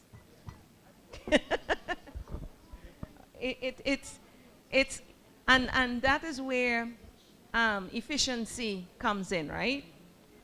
And remember too, the longer the plant stays in the field, the more pests that accumulates, right? So you start seeing things like lacewings, you start seeing the citrus, you know that colorful, that beautiful colorful bug, the one with the iridescent green and red stripe. You start getting in a lot more pests, and then you have to start controlling those pests, right? So your costs to maintain those plants go up exponentially when you maintain it. The thing, where we lose out, right, as farmers in the Caribbean, not only in Jamaica, in the Caribbean, is we do not account for all of these other costs when we produce a crop, right? We actually lose that true value or that true amount that it takes to produce the crop. And that's where we have to become a lot more efficient, right, and in getting these numbers. So that's a very good question, but I think you have the answer to that question. Yeah, I do castor bean, but I use a drip system.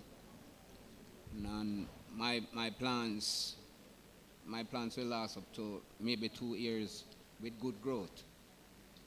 If I try the experiment with the Kika and the drip, within the 100-day period, and the tree them still in bearing, do I have to get rid of these trees, or let them continue with their bearings. I think I kind of answered that one already for you. But the trees, if you continue, so what we said, okay, by day 40 to 50, you stop your water irrigation. So you're saving water, right? The plant can go to rain-fed until it's ready to harvest. Yeah? Once you harvest, if you want to continue fertigation, because now you're adding back the fertilizer with the water, yes, you can start that process back again.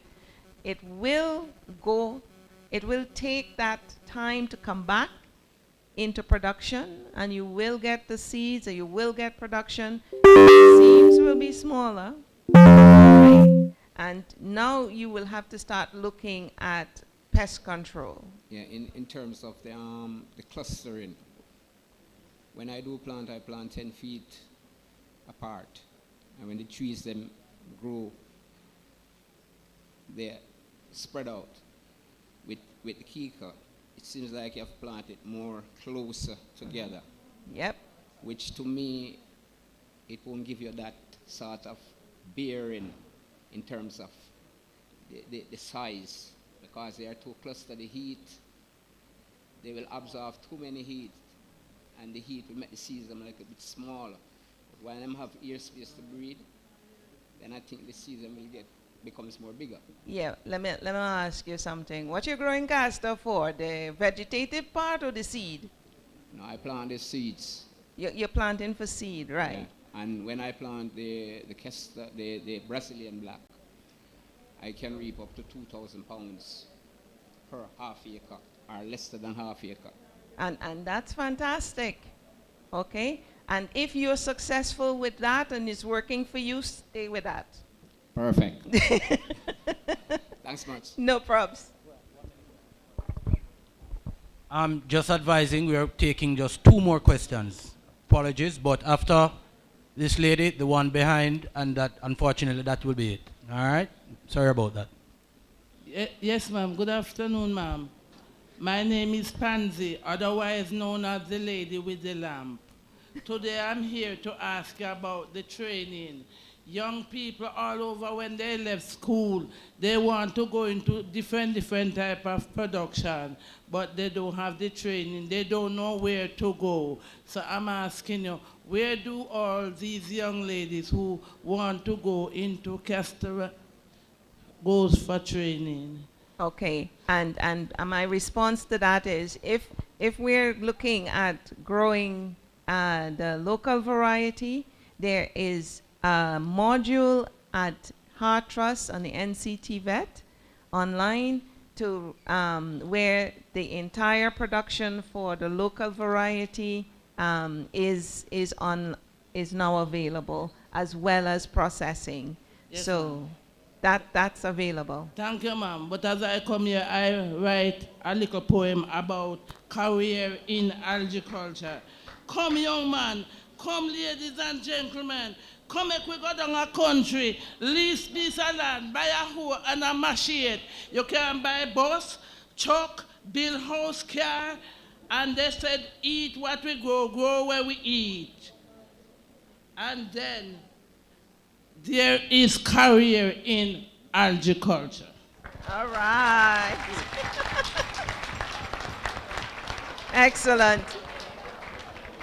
Yes, good afternoon. I'm Ainsley Davis from Island Isle. And my question is, earlier I heard the president say that there are markets out there for Castor Isle, and it's a huge market. But I'm saying if all the farmers in here who are producing Castor Isle presently, if you could form an organization that get all of us together who are producing and see if we could fill that gap that you were talking about earlier. I see what percentage of that we can fill. That is a very good suggestion. That's a very good suggestion. And the association has a WhatsApp group, which is, we can make that available. I'm here today with my treasurer over there and my person with the board member with responsibility for processing. So you can speak to us when you get the opportunity, and we will make ourselves available to you, because that is what the association is about. Yes, sir. Thank you. We'll get to you via WhatsApp. Sure. My management will. Well, you can talk to me before we leave here, Yes, so that sir. we can firm up what it is that you have, so that we can see how we can Okay, facilitate we'll do that it. before you leave. We'll talk. Okay, sir. Thanks. Good.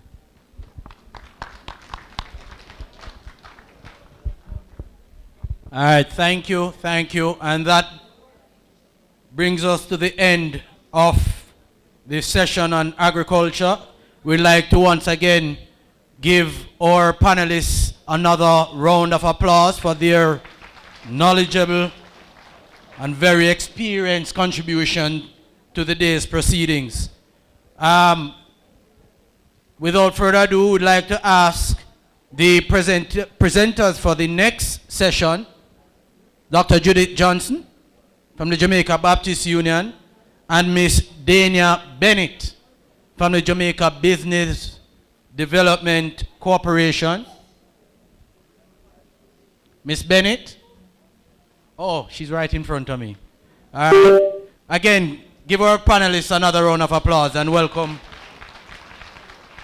the others. So, Miss Bennett, please make your way.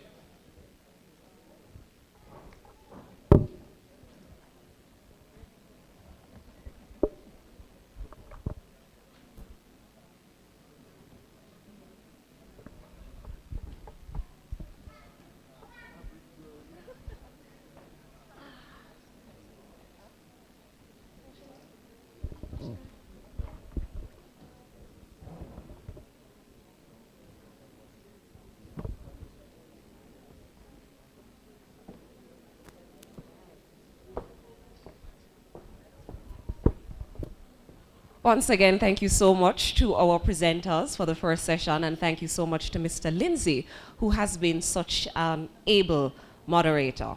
At this time, I now invite Ms. Dr. Judith Johnson from the Jamaica Baptist Union to tell us some more about the projects that they have been doing, particularly as it relates to marketing. Now, it's important to grow the crop, yes, that's certainly the first step, but marketing is very, very important, because if you're going to grow the crop and you have nobody to sell it to, it defeats the purpose, right? Who are interested in what you're doing and who are interested in your product. So, Dr. Johnson, please.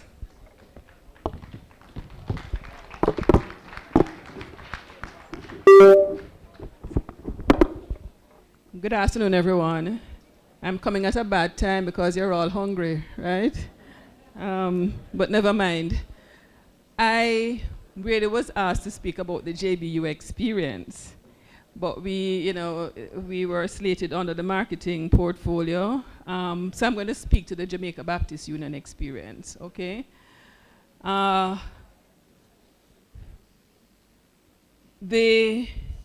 JBU Grow Castor program is part of a larger, much larger picture. The JBU has over 337 churches across communities in Jamaica. And so we have a long view of this project, that program. I prefer to say program because a project has an end date. So we are very keenly interested in developing the communities in which we are located. And as you recognize, 337 communities represents all of Jamaica, okay? So that's our end game. The castor production provides the base, the economic base through which we can provide social and economic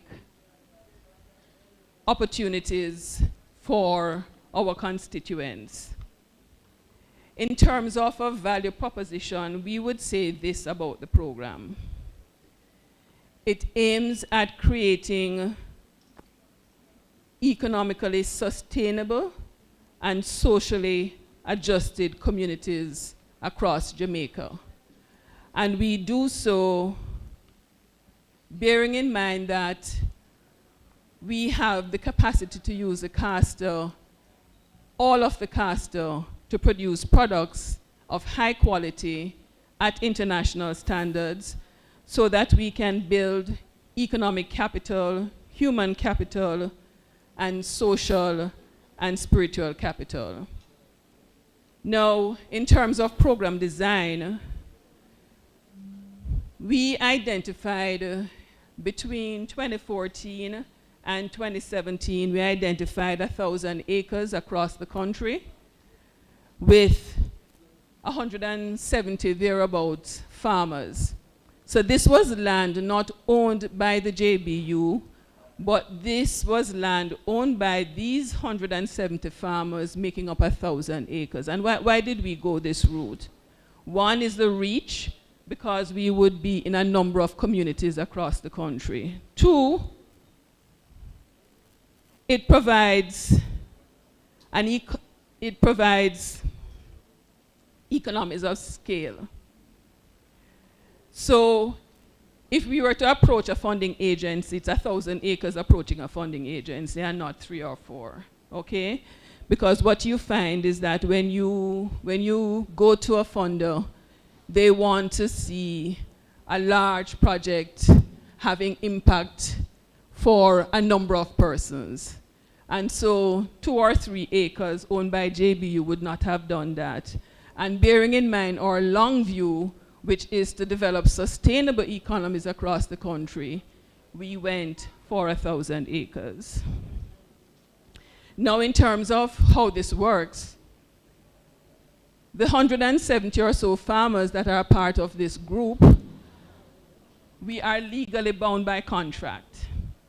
So there is a contract that the farmer signs and JBU signs, and what the farmer is responsible for under the terms of this contract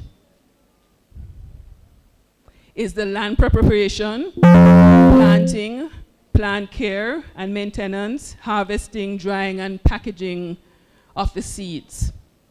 What JBU is responsible for through its centralized operations is the provision of plant material, so whatever seeds we're going to provide, plant nutrient, treatment, supplies, packaging material, transportation of harvested and dried seeds, marketing and sale of seeds, and extension services.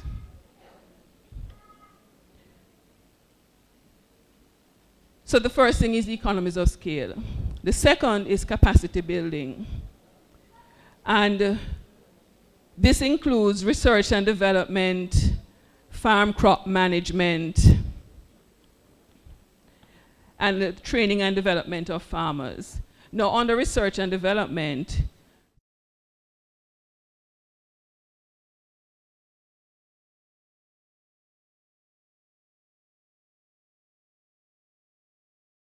have by June of this year, remember we have been doing this since 2017, and we have received funding from a number of agencies, not local but overseas.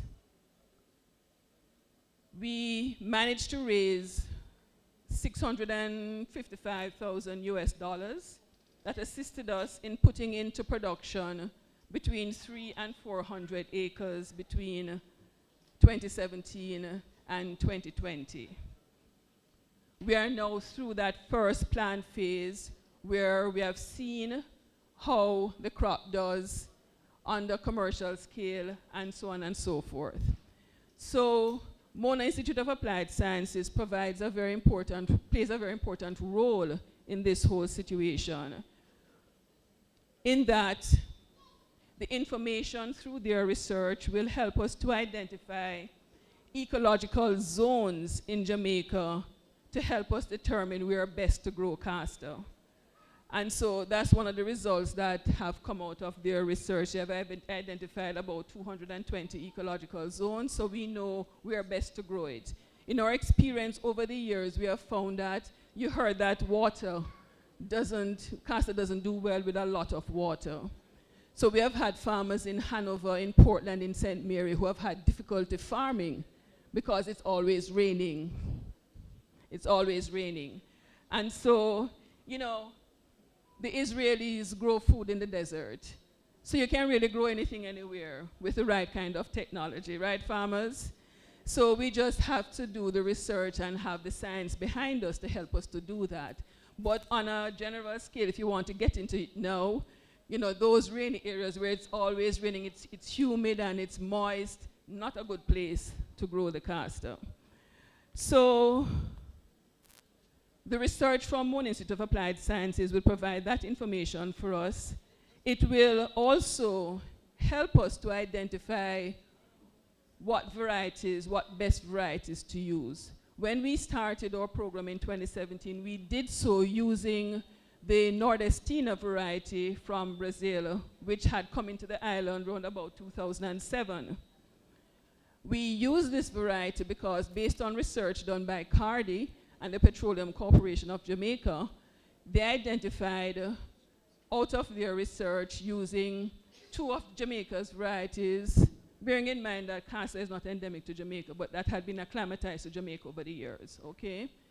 Castor comes out of East Africa, came here maybe during slavery, and so those varieties we call the Jamaican variety would have been varieties that came over at that time and has become acclimatized and now are called Jamaican variety.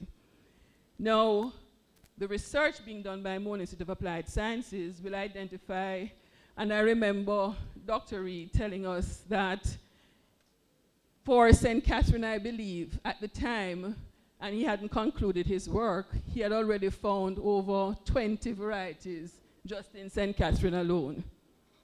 So multiply that by 12 parishes, and you realize how many different varieties there are. Okay, so it speaks to how specific and peculiar the plant had become to each climatic zone, to soil type, to height above sea level, those kinds of things, okay? So the research being done by Moon Institute of Applied Sciences, which we have funded through our second grant through Compete Caribbean. Kayla Grant was here earlier from IDB, and it was our project, our program that she was referencing when she said that they had provided funding for us. So we got $400,000 from them, and that has gone into basically capacity building over the number of years. We started with them in 2018, and we are concluding with the research being done by Dr. Reed.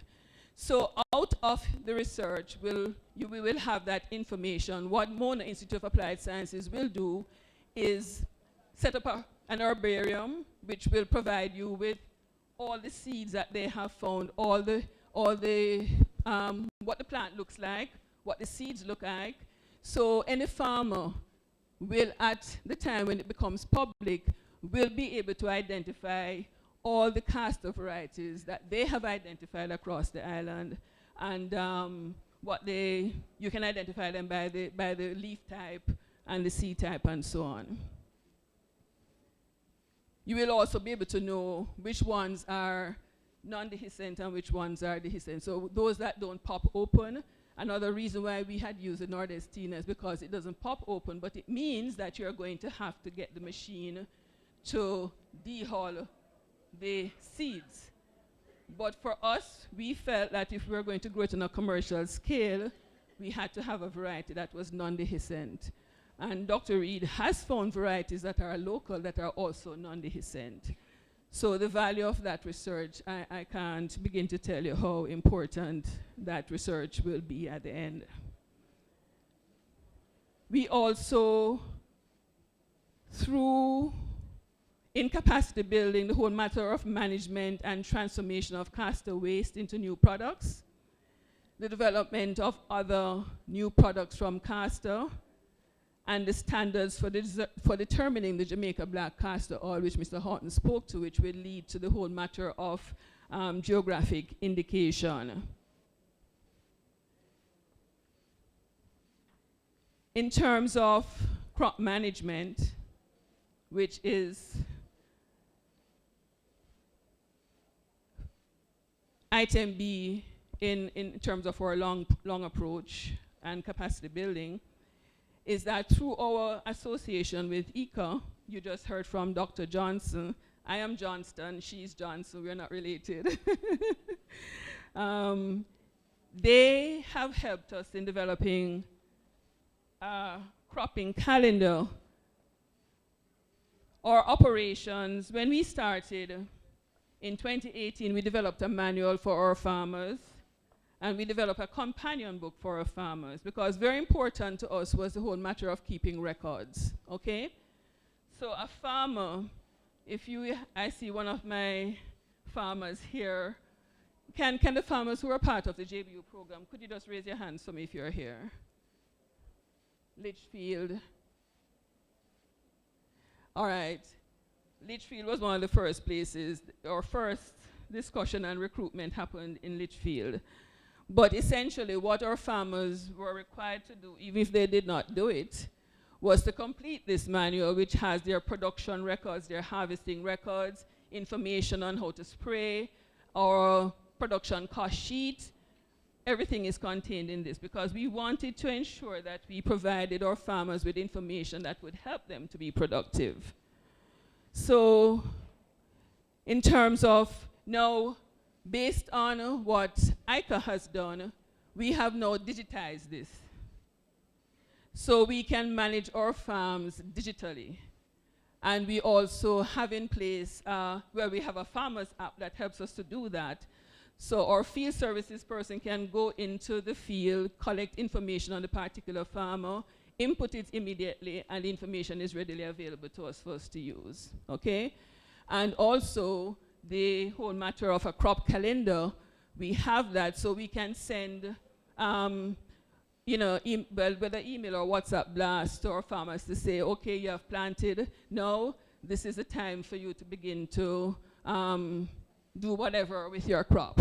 So we are able to manage their processes in a much better way that way. So you would have heard from Dr. Johnson that based on our work with Embrapa in Brazil, from whom the Nordestina seeds came, who developed that particular variety, which we used for the simple reason that, well, apart from what I mentioned before, also our farmers were able to reap that for 2 years. So you didn't have to be replanting every 3 months. For some people, one crop, one pick, one harvest works for you. For our situation, and in terms of costs associated with replanting, the Nordestina at the time worked for us because you could reap continuously for 2 years and maintain your production levels. Now, as I said, the research from Dr. Reed will help us to identify potentially local varieties that can do the very same thing. I know I had 10 minutes. With respect to program accomplishments, I mentioned that we were able to raise over $650,000 US that allowed us to put the first 3+100 acres into production. Now, the second tranche of funds, the 400,000, we were able to deal with capacity building of our farmers. So we essentially have been able to train our farmers in agronomy practices, train them in business skills. We have worked, this is not from the funding, but since I'm on training, mention was made of the NCTVET qualifications, NVQJ. It is the level 2 in castor seed production and the level 3 in castor oil production. We are very proud of this achievement because it means that not only are our farmers in our program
send an email to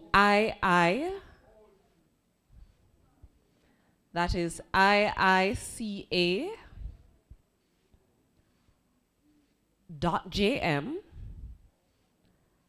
at iica.int. And in this email, you're going to indicate your name, your location, your contact information, and your access to water. All right, so moving on, continuing. All right, going again. So IICA, all lowercase, .jm at iica.int. Include your name, your contact information, so email, telephone number, your location, and your access to water. All right. At this time, I now invite Miss Dania Bennett, Technical Training Coordinator of the Jamaica Business Development Corporation, to come and share with us. Please make her welcome.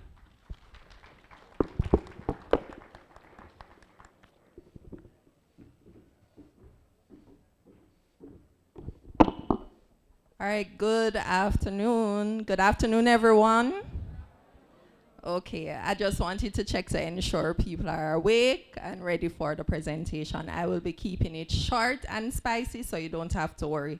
I won't be delving too far into your lunch hour. Minister J.C. Hutchinson, specially invited guests, good afternoon. As the MC pointed out, my name is Dania Bennett, and I'm from the Jamaica Business Development Corporation, otherwise known as the JBDC. Anybody here familiar with the JBDC? Raise your hands. I'm surprised that is such a small number of persons. Okay. Okay, all right. So today I will be, can just go back to the front, please? Okay, so today I'll be looking at the do's and don'ts when starting and growing a business. So I only caught a small portion of the presenters that went before me, and I can see where some of the elements were coming out, you know, the farmers, how will you access the land, how will you prepare, all of that. So we will be looking a little bit into those areas, and we'll hope that we'll be able to provide some guidance so that going forward you'll be able to execute your respective businesses successfully. Okay. All right, so what is a business? Of course, if we're going to talk about why it's important to do certain things or to avoid doing certain things, we have to know what a business is.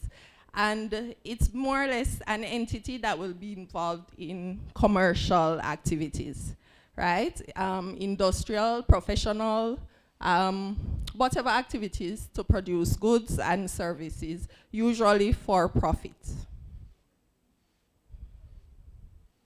All right, and of course, most businesses, once you're producing a product or services, or a service rather, you are going to want to get profit. And that is one of the main reasons for going into business. Of course, you have other social entrepreneurs who are trying to deal with respective causes and so forth, but the main purpose for most persons is to earn money. Is that correct? Is that the main reason why you're here today? To get money, right? Right. All right. Okay, so what are some of the key considerations that you need to think about when you're going into a business? Of course, you have to have the mindset. Don't just look on someone else and think that, okay, they're doing business, let me go and jump in. It's simple. No, you have to have the right mindset. Without the right mindset, you will fail, okay? And there are certain things that will come out a bit further when I jump into the do's and don'ts that will help you to know what the correct mindset is for business. All right, you have to think about the available resources. If you don't have the available resources, then you won't go very far in business, right? So we're talking about labor, land as it pertains to castor oil. Water seems to be a key resource as well. Capital, cash, time, all of those things are key resources that you will need to have to ensure that your business will be successful. There is also the ecosystem, and for castor oil there seems to be a big ecosystem. The ecosystem, we're looking at the respective agencies, we're talking about the farmers, we're talking about producers who will add value to whatever the farmers have reaped, and of course the retailers, whoever will be selling the respective products, so forth. So with that, you have the value and supply chain, and the value chain more or less involves along the chain, where will you be adding the value to the castor that the consumers rather are interested in. So we know that Jamaica black castor oil is well requested abroad and in other areas. And so we know that the branding itself is a good selling point. People place a lot of value on that, so you want to consider that as well. The supply chain, how do you get the product to the consumer in the most efficient and cost-effective way? All right, so of course, you have to have a market, customer base. Who will you be selling your respective products to? So if you're producing the castor beans, who will you be selling those castor beans to? You cannot just jump into producing it. Who will you be selling it to? And are you sure that it will be a reliable market that you can depend on? All right, so the demand is important. Risk mitigation, you have to think about any potential issues or hurdles that may come up that may prevent the business from thriving, from being successful. You know, look on COVID recently. COVID presented a major challenge for a lot of businesses. I don't know if most people could have prepared for it because none of us really experienced that before. But in risk mitigation, we can consider potential issues that could come up that we plan for just in the event. And of course, you want to think about success planning. You want to know, if you're not around, who will be continuing the business? Will it be something that as soon as, God forbid, you're not here or you cannot continue any further, who will be taking it on? Will it just stop? You have to think about that. All right, so what are some of the do's that you should do when you're going into business? Of course, you have to know the government regulations and you need to abide by them. So register your business, align yourself with any respective association that is appropriate, and of course pay your taxes and ensure that you are aligning yourself properly with what the government requires. All right. So you also have to understand what you are getting into. So you need to know if it's feasible. The presenter before me, Dr. Johnson, she spoke about the fact that it makes sense for you to have at least 3 acres of land to begin production. Those are considerations that you should bear in mind if you want to go into castor production. All right, so you need to have a solid plan. So with that, there is the business plan, there is marketing plans, there are financial plans, there are a whole lot of plans that sometimes you need to consider. The main thing being a business plan, because that will cover a lot of the areas that you would need to get going in your respective businesses. So you want to put those things in place to ensure that you know exactly what you are doing. Dr. Johnson, sorry. Dr. Johnson also mentioned records, and record keeping is very important in doing business. You have to ensure that you're keeping your records, whether it is what you have spent, whether it is whatever you have produced. You need to ensure that you have your records in place. You have to be persistent, you have to be professional, innovative, flexible, and you have to have a good work ethic. If you don't have those things, you won't go very far in business. you have to understand that sometimes you see people successful, that are successful. It's not overnight. Sometimes they have been trying for years. And it is at the end of a long period that you may see, but you may not have seen the work that they would have been putting in to make it successful. So these are things you have to make sure that, and it's also a part of having the right mindset. You have to ensure that you are persistent, that you can be flexible, so that if something is going a particular way, you may need to shift it to make it more feasible. You're willing to do that. Of course, you need to have a network, and this is a good forum to do that, to get that in place. You have to do research, you have to seek help and consult the experts. So the persons, whether it's the JBU or the agro investment corporation, whatever it is, and of course I'm going to get to us as well, you consult them and try to get assistance to move forward. And you have to hire the best where possible. If you don't have good employees, your business won't thrive, right? You want to hire them, you want to retain them, you want to be able to pay them as well. You need to have proper management. Without proper management and oversight of your respective businesses, and I just want to be clear, if you're running a farm, it is a business, right? You need to have that mindset as well. Don't just make it a minimal thing. No, it is a big deal. It is a big business that can reap a lot of success. So you want to ensure that you have proper oversight, proper management of the records, the finances, the administration. You need to ensure that that is in place to have a successful business. Of course, you need to have balance. So you cannot be doing too much of one thing. You need to ensure that you are tapping into the different areas to make sure that the business is successful. And of course, you have to have fun while you're doing it. This is something that may be overlooked, but it will help to keep you motivated on the days when it gets tough. And once you're in business, you will know that it will get hard. You have to be persistent again. If you're having fun while doing it, you're not just doing it to make some money, it will help you to continue along. And it will also help you to become more creative and innovative in whatever you're doing. So you can think about, okay, what is it exactly that customers are looking for? And you can add different elements to spice up whatever product or service you're providing. So the don'ts. You don't want to assume that you have the demand and the resources. You don't want to get involved in contracts or any obligations, and you don't know where the money may be coming from to pay for something. You don't know if you have the necessary labor. You don't know if you have the land. You don't know if you have the water. You need to check to make sure that those things are in place first.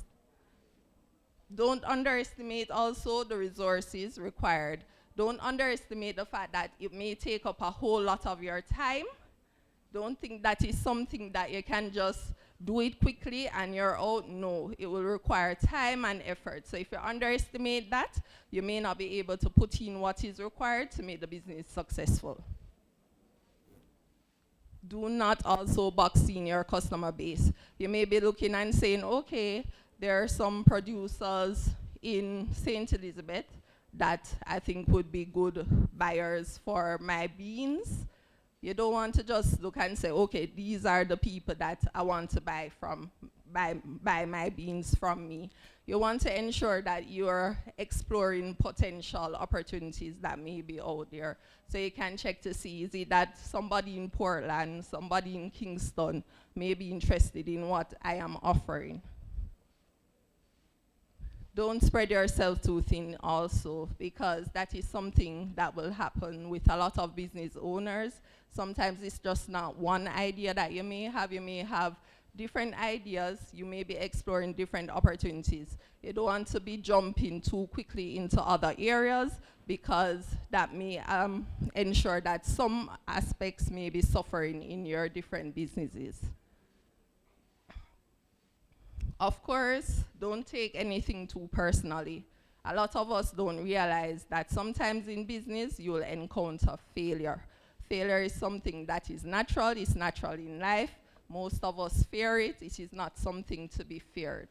What we need to do is to ensure that we learn from our respective failures and understand what not to do again and try to approach it in a different way going forward. So as a business person, you have to expect that, yes, sometimes you may get no's, that is okay.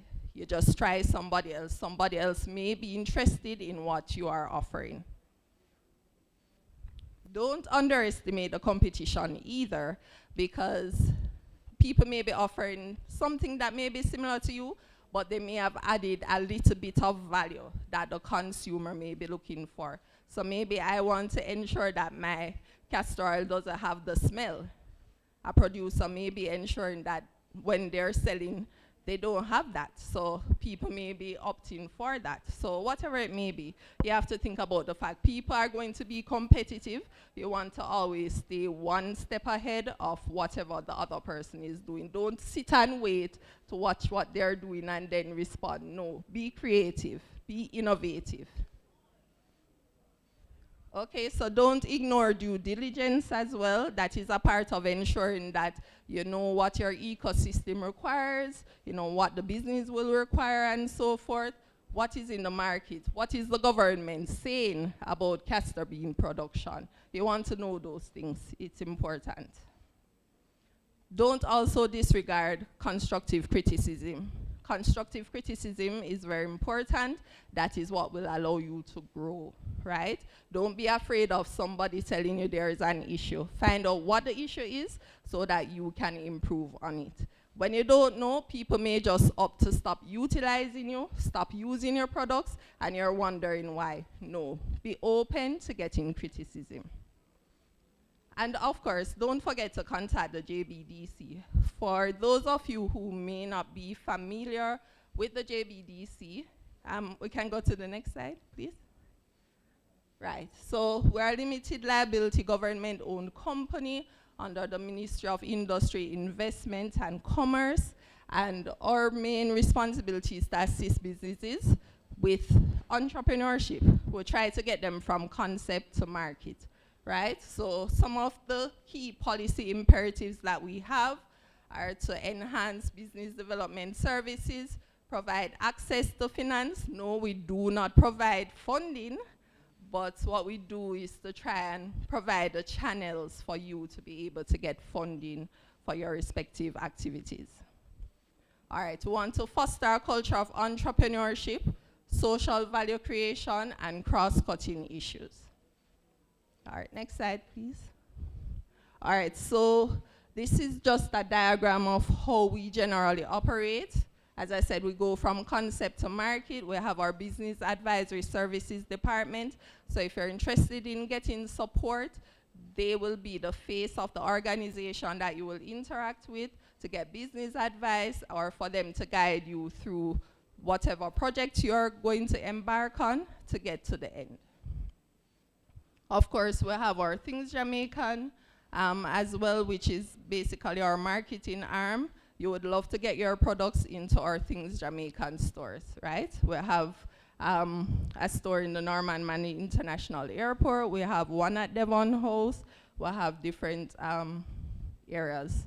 And we also have our project management, our technical services department. If you have never been to the Incubator and Resource Center on Marcus Garvey Drive, it's a very good facility. We currently have an essential oil incubator that we recently opened. You would love to try and find out from them maybe how you can utilize their services for your respective castor oil projects or businesses, right? So, yeah, to contact us, we have our head office at 928-516-125. It is on the screen. You can also check out our website at www.jbdc.net. We are on all social media handles, whether Instagram, Twitter, YouTube. We're on all of the social media platforms, okay? So if you want to get further information, we also have a table out there. You can just drop by, get one of the brochures, or just give us a call and send us an email if you need to. and we will respond. Okay, so thank you for having me here today, and I hope that I would have provided a little bit of guidance on your respective journey towards success in your businesses. Okay.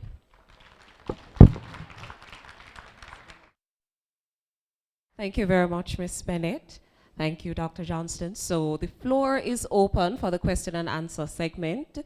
The microphone is located right there in the center, so we're taking 2 questions at this time before we break for lunch.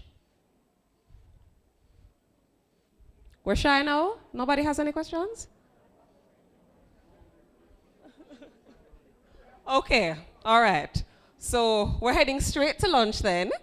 To our online viewers, please stay with us and enjoy the program that we have lined up. We're breaking for 1 hour and we will resume.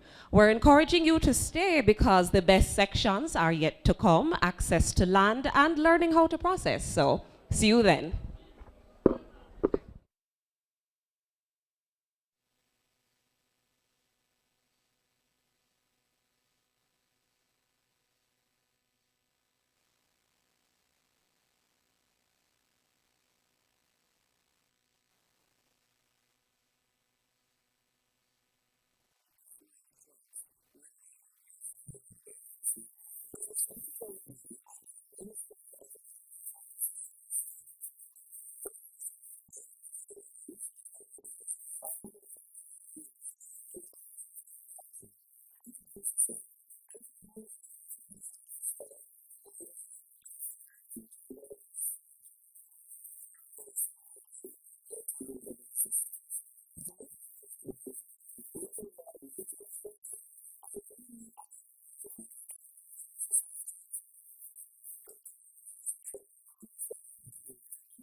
competitive advantage and brand awareness around JBCO. And that explains why everybody and them puss and them dog in the world is taking commercial grade castor oil and labeling it Jamaica Black Castor Oil. Because once it has that name, whether or not it's good, people go and buy it. And what it does is that it is a fake product coming in at a fake price. Our product is going to come in at the real cost of production and cannot compete. And that is what is keeping us out of the market. He also found that it has a strong brand and quality reputation throughout North America and Europe, two of the major markets in the world, particularly that as we go on, you'll see that we're talking about the diaspora in those regions. And he also found that the demand for JBCO related products were expected to grow as the natural hair movement increasingly becomes the new normal in the global hair care industry, in that people are moving away from the processed hair and the chemical in the hair to going back to natural, and they have recognized the value of castor as it relates to hair care. But that has also a little downside, because what it has done is kind of cubbyhole castor oil into a hair care product, which it is not really. It is just one of the things which castor can do.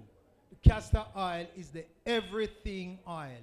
Everything oil, external to the human body as well as internal.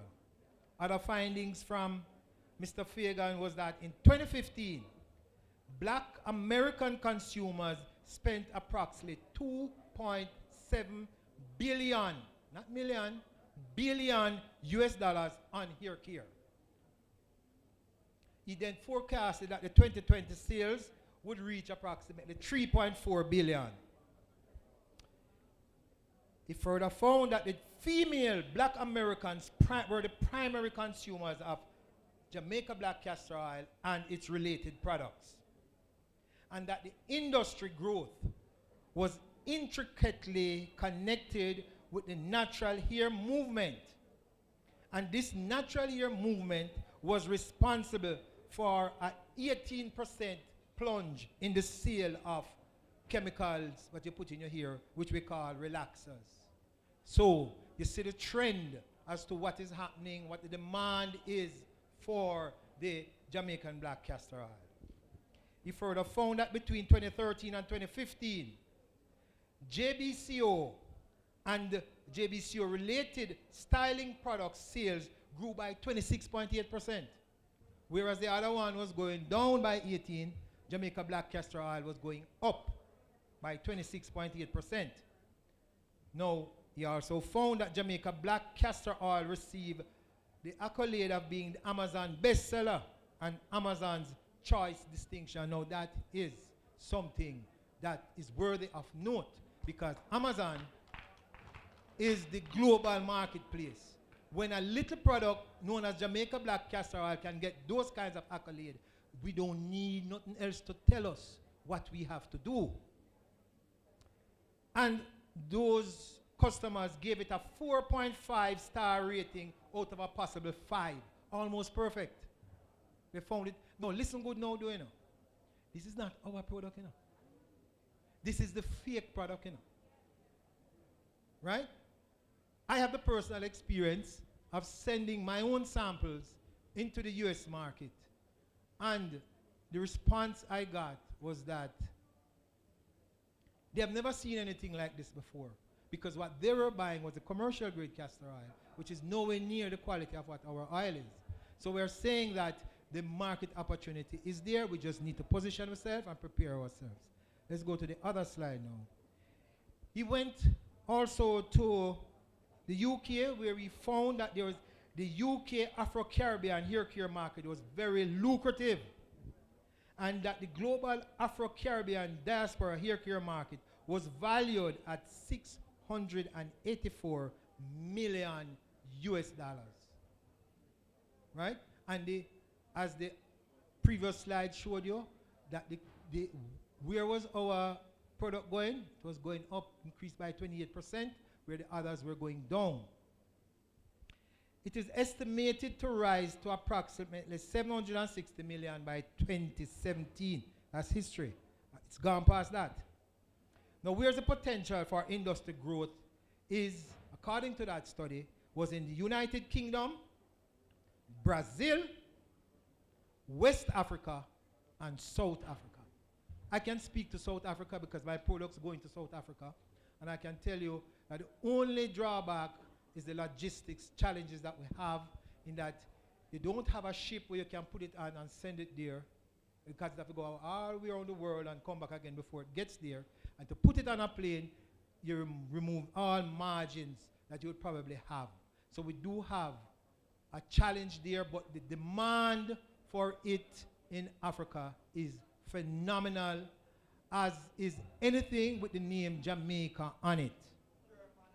And they know, the Africans know the value of the castor oil, because all of us in here are from the continent. And we brought this knowledge that we are now looking at from the continent. So it's a matter of taking it back home. They are waiting for us with it. We just need to prepare ourselves to get it done. Now in 2019, IDB, with Frankie Whitwell, he did his study now to see if what we were saying to him held any water. His first finding was that we were uncompetitive when it come on to the commercial grade castor oil, which is not our business really. The commercial grade castor oil needs high volumes, so it needs large scale development, large tracts of land, and a huge labor force, which we do not have. But we have created something for ourselves which is even more lucrative than that. Comparison, a gallon of the commercial grade castor oil on the international market is about $5 to $6 a gallon. By comparison, the Jamaican black castor oil, the same gallon, is going for the region of $120 to $150 per gallon. See the gap? That's why everybody and his dog is going into Jamaica black castor oil.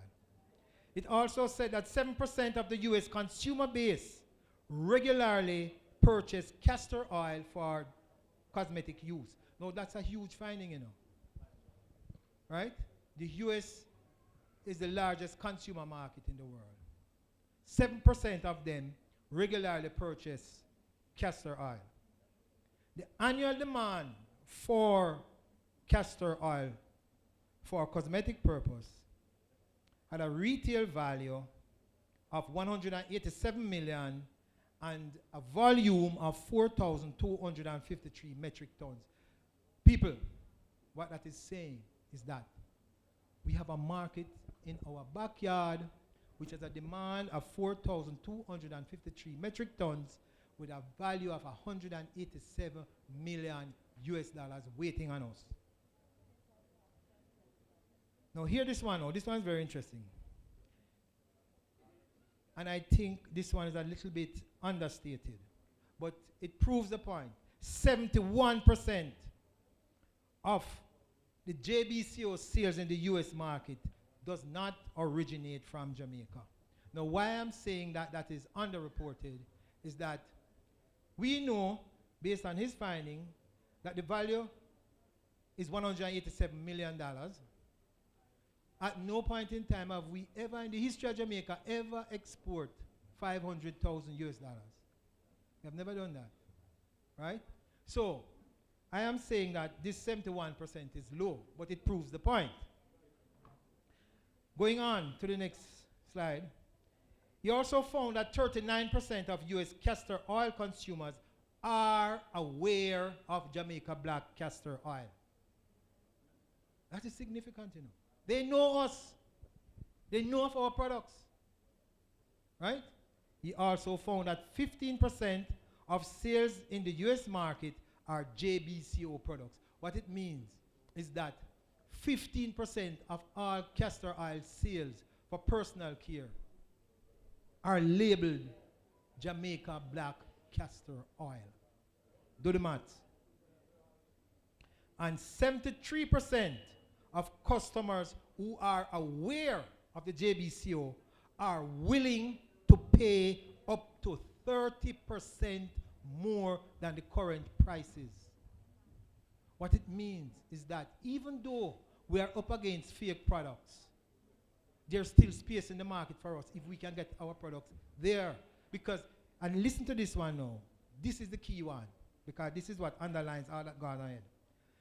Authenticity and sustainability will generate further added value sales for JBCO. Let me just decipher that. What he's saying is that these people who are prepared to pay up to 30% more, if they can be reassured that these products are authentically Jamaican and it is organic, they are prepared to pay up to 30% more for it. That means that we need not fear the fake products.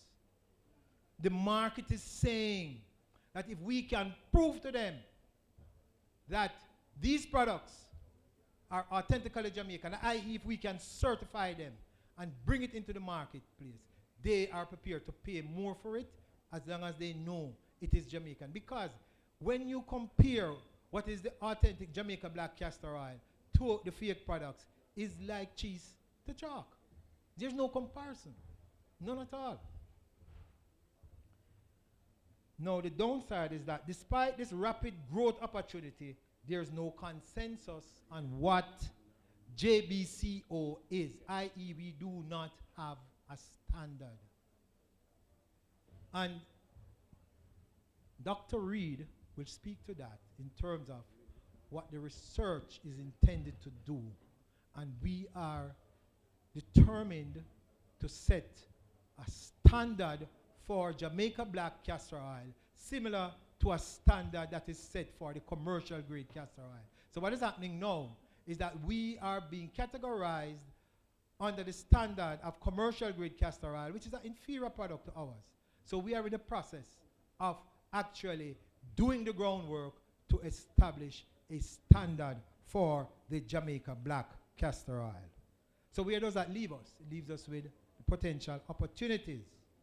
What are the opportunities? We now have opportunity here. And again, cannot say too often, we must thank Jamaica Bauxite Institute for the vision, for the actual commitment to putting their money where their mouth is, to come on board and to say to us they have the land, they have the resources, they want us to partner with them, and they want us to move this thing from a talk shop to a vibrant industry. So, it means we have the opportunity now for the development of a cohesive industrial and market coordination. And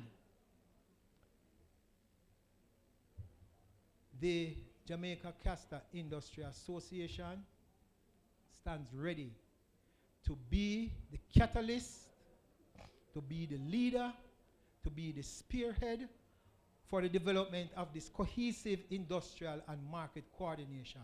All the players that are here today, we welcome you on board. We are open. Whatever information we have, we are prepared to share it and to make, because information that is kept to yourself is really useless. Information becomes valuable when it is shared, and all of us can then add to it and benefit from it. So that is what it's all about. Now, there is the opportunity for expansion into new geographic and demographic markets, such as the UK Afro-Caribbean market, massive. Brazil, the largest African population outside of the continent, who has a fascination for everything Jamaican. There is, just as how we fascinated with them football, them fascinated with everything about Jamaica. With reggae music, with jerk, with red stripe, with Jamaica Black Castor Oil. They are all interested in it. So we need to just broaden our scope and grab the opportunity that is presented to us. South Africa, Nigeria, Cameroon, the entire West Africa is ready for us. Is ready for us. I have tested the market personally with my own products. Right? And it's because of the logistic challenges which we know, this is where government to government going come in now. Because the world is configured a particular way now. That whatever you're doing, no matter where you're sending it, it has to either pass through North America or Europe to get to the destination. Now we need to address that. We need to address that. Right? Because we have a ready trading partner. If a matter of fact, if you just go up on the boat and set your sail, the breeze carry you straight in West Africa. And if you take from West Africa and you set your sail the right way, the breeze carry you come to the Caribbean. You understand me? It is much easier to get from the Caribbean to West Africa, much shorter distance than to go to North America and to Europe. But everything we do, every single thing we do, the plane never go through North America or Europe. We need to address that. And Mr. Minister, I'm putting you on the spot, sir, that for us to develop and to really capture these markets, because the true market, you know, with the largest population and also the potential for future growth is Africa and Brazil down the road. So let us look at it. We have this tendency to focus on North America and Europe. And if they sneeze, we die of pneumonia. This is a way, this is a crop, this is an industry which can address that in a meaningful way. Now, closing now, the Euromonitor International estimates that approximately $1.1 billion of shampoos, relaxers, and hair lotions were sold across South Africa, Nigeria, and Cameroon in 2013, and anticipates Africa liquid hair care market could grow by about 5% by 2018 in Nigeria and Cameroon. That is where our true market is. Wake up, Jamaica people. Wake up our government. Wake up Jamaica Bauxite Institute. Wake up JCIA. Time to move. Time to grasp this opportunity that is staring us in the face, that is not going to stay there now, because remember now, if the opportunity is there now, if we see it, other people going to see it. Take a look at what's happening in the North American market and the European market with the fake products. It will also happen in the African market if we don't become proactive. I thank you ever so much.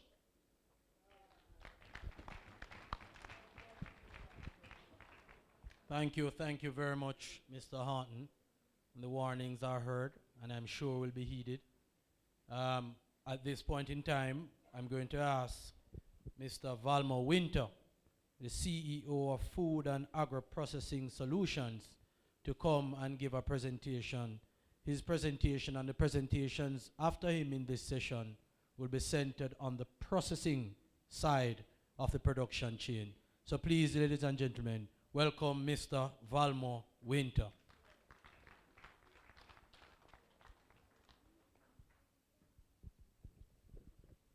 Thank you, and good afternoon, everyone.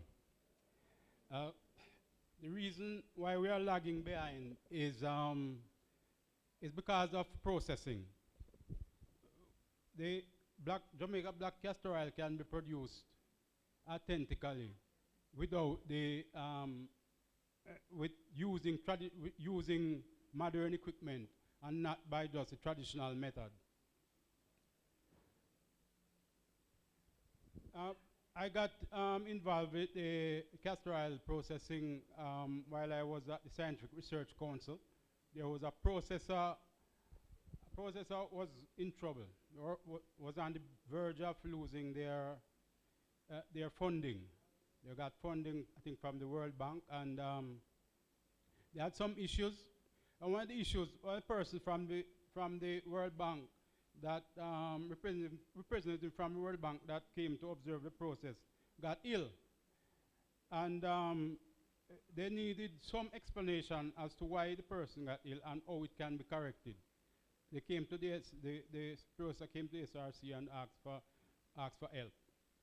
I did the research, and while I found out that the symptoms that person had was classic symptoms for ricin poisoning. Now, this probably occurred when the person was observing, because the traditional method involves some boiling, grinding of seeds and boiling. However, this processor was not actually producing black castor oil. It was producing what they would call cold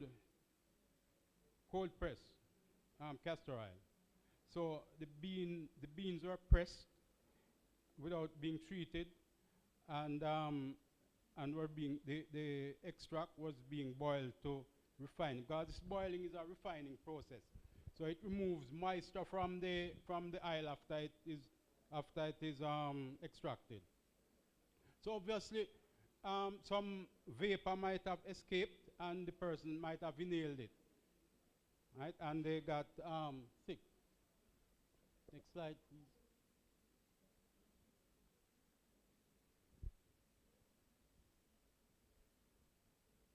So I'm going to be looking at some risk associated with the castor oil and overview of the process, and review of the traditional method, and how we can use the modern methods to produce the black castor oil. And we're also going to look at some byproducts.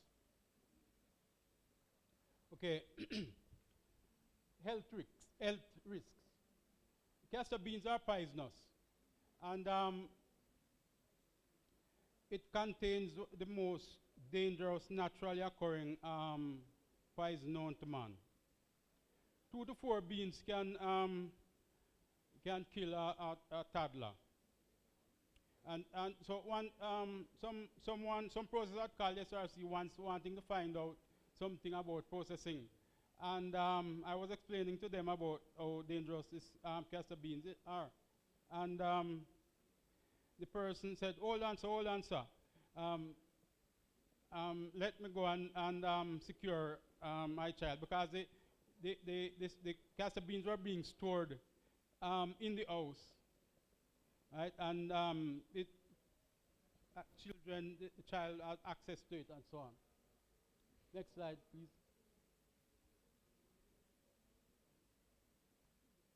Now, the ricin, it can be inactivated. It can be inactivated by heating. Now, the ricin is a protein, and at 80 degrees centigrade, it's completely deactivated and cause no problem. Next slide. So, in the process of castor beans, we generate waste and so on. So, and the waste can be used as fertilizer. But when we're handling this waste, have to be very careful. Have to use protective clothing and so on.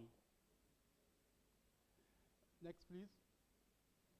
So these are the signs and symptoms of ricin poisoning. So if you're experiencing these, you need to go directly to the doctor.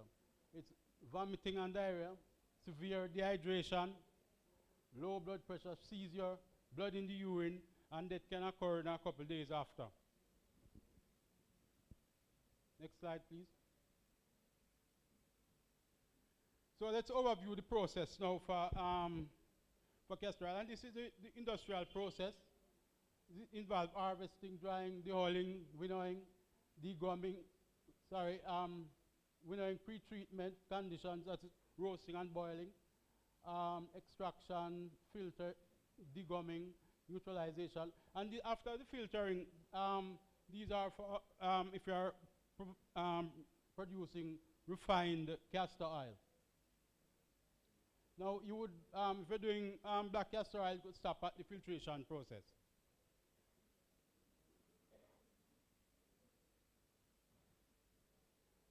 That slide just shows some equipment that is used in the refining process. We are not so really interested in the refining process because the black castor oil, after it is produced and filtered, that the process can end there. Next slide, please. So this is a traditional method. You know, you dry the beans, roast it, you crush it, and then you're boiling, and then you skim the beans, skim the oil, and then you boil again to refine the oil.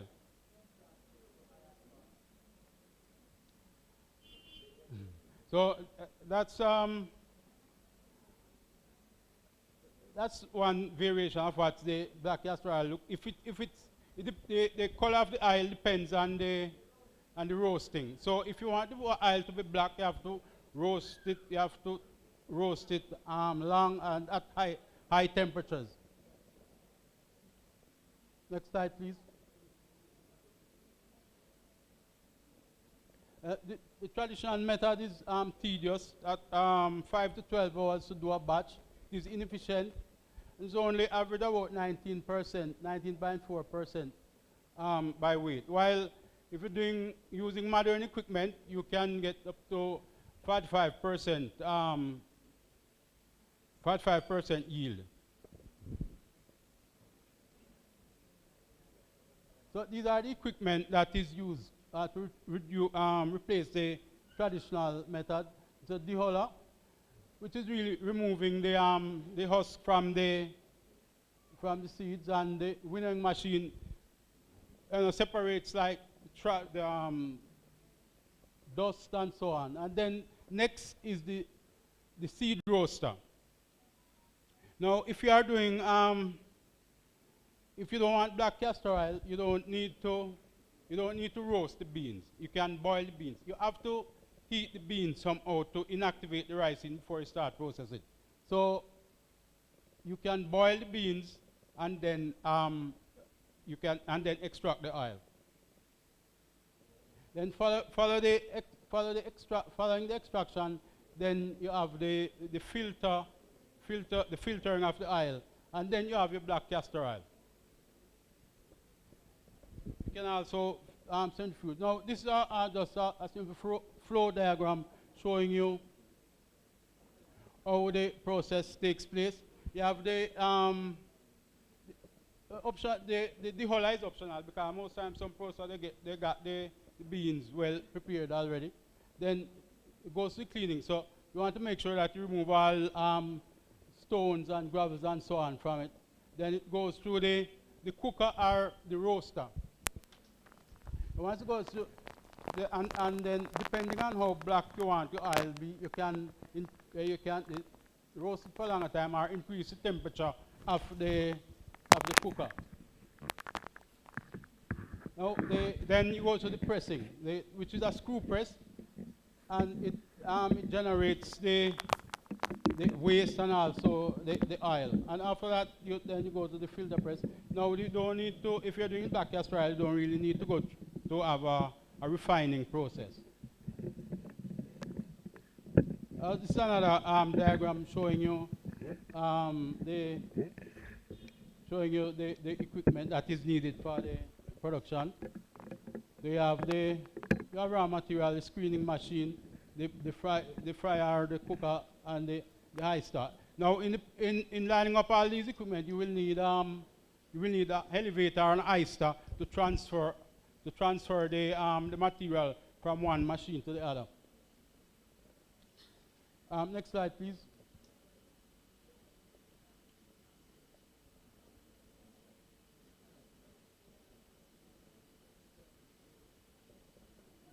Now, if you want to produce about 4 to 5 tons of beans per day, you will need machines with these kind of capacities. Now, you will need three elevators. You will need 3 elevators, a seed cleaner, about 500 kilograms per hour, and a roaster or cooker, about 300 kilograms per hour. The oil press can give you 300 kilograms per hour, and the oil filter, 180 kilograms per hour. Now, these machines, this set of machines can cost about 8,500 US, but without excluding duty and shipping. So you probably want to double that cost to bring it here.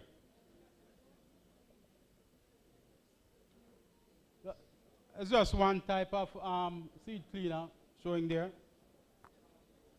Next slide, please.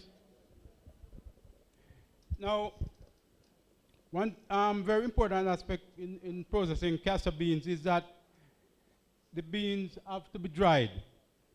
If beans are not fully dried, then your oil will end up with a lot of moisture and so on, and require much more refining. So you can take samples of beans to the lab and have it tested, or you can get your moisture analyzer in the field, their field moisture analyzer that you can take and do your analysis in the field. That's the pre-treatment. Oh, this shows just another, the machine as a standalone. Next, please. Now, this picture shows, I was assisting, remember earlier I talked about assisting the processor. So this picture shows us going through one step of treating the beans. So the beans were placed in a large iron pot and then roasted to the condition, or depends on how dark you want it. Then you have you can have the infrared thermometer to check the temperature of the well, and that's the infrared thermometer that you can use. We are familiar with that. Next, please. So that's roasted beans would look like that. And of course, if you wanted to be very dark, it would be charred and look much darker than that. Next, please. So this is a small screw press showing the beans here going down and coming out. What you find at the front there is the waste or cake coming out, and then right underneath that you have a collection thing that collects the oil. It's another picture again showing the processor using the machine. And there's if the beans are not fully heated, then you can attach something at the mouth of the extractor to generate some heat, so that when the oils come out, the oil is generated, or the cake comes out. It is the temperature is above 80 degrees centigrade. The temperature has to be above 80 degrees centigrade to ensure the activation of the ricin. Next, please. Oh, okay, that's another extractor. It's a large type with some vacuum filtration attached. Next. There's another filtration equipment. This is a vacuum cleaner. It can be at places like US and so on. Next. Now, this is plate and frame, which is commonly used. Plate and frame filter is commonly used to filter the oil after it's extracted.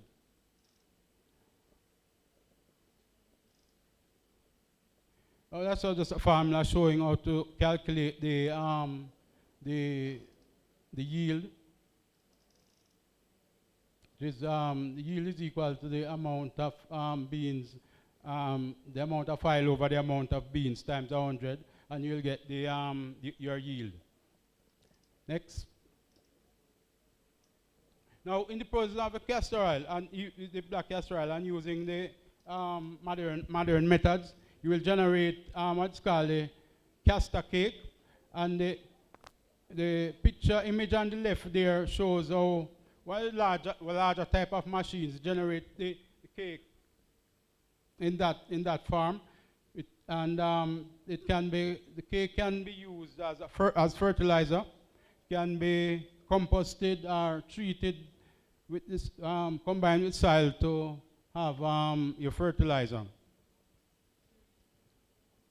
Next, please. Now, in the castor oil processing, the cake is very important. It's a very good fertilizer. It provides all major nutrients for the plant. It increases nutrient uptake by the plants. It improves soil fertility and productivity, protects the plants from nematodes and termites. It improves yield and quality on the farm, and improves the physical and chemical and biological properties of the soil. This is also a natural repellent for insects.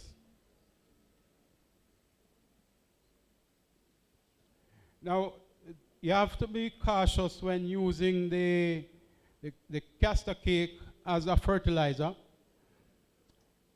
If you use at too high a level, it can be toxic to the plants. And this is not, it's not the ricin that causes toxicity. It's because the cake has a high level of protein in it.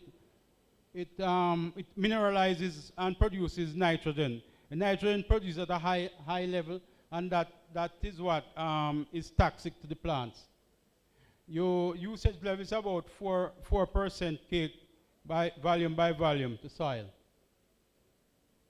And here it says mineralization is 7 times faster than cow manure and 15 times faster than bagasse manure.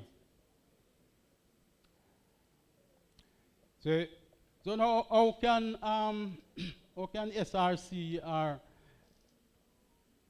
food and agro-processing solution assist you? We can collaborate with JCIA for equipment and training, sourcing of equipment. We can collaborate with JCIA for specifications and process standardization.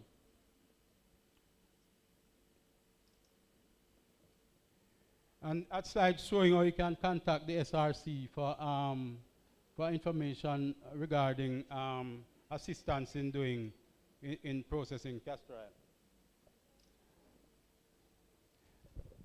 Thank you very much. Presentation come to an end.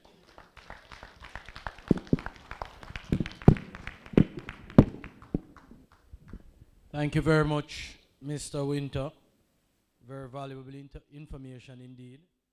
And I'm still sorry, while you are presenting, and I was absorbing what you are presenting as it relates to the processing, as important as though that information was, I was still caught, Madam Webster, on the 71% of Jamaica black castor oil that is not produced by Jamaica.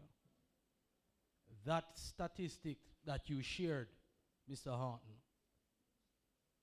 it really struck a chord as it relates to where we are in even beginning to really reap the benefits that are available to us in the industry. 71% of products out there with Jamaica black castor oil on it are not from Jamaica. So as you had charged earlier, Mr. Horton, that we indeed need to wake up because the opportunities are there. At this time, we are going to ask someone who is doing some work that is critical and will provide the linchpin needed for us not only to grow, but to give us the protection we need for that growth. At this point in time, I'm going to ask Dr. Howard Reed, Director of the Mona Institute of Applied Sciences, to come and give us a presentation as it relates to the work that he has been doing with his stakeholders and partners to finalize on the geographical indicator and the standards for castor in Jamaica. Please make Dr. Reed feel welcome.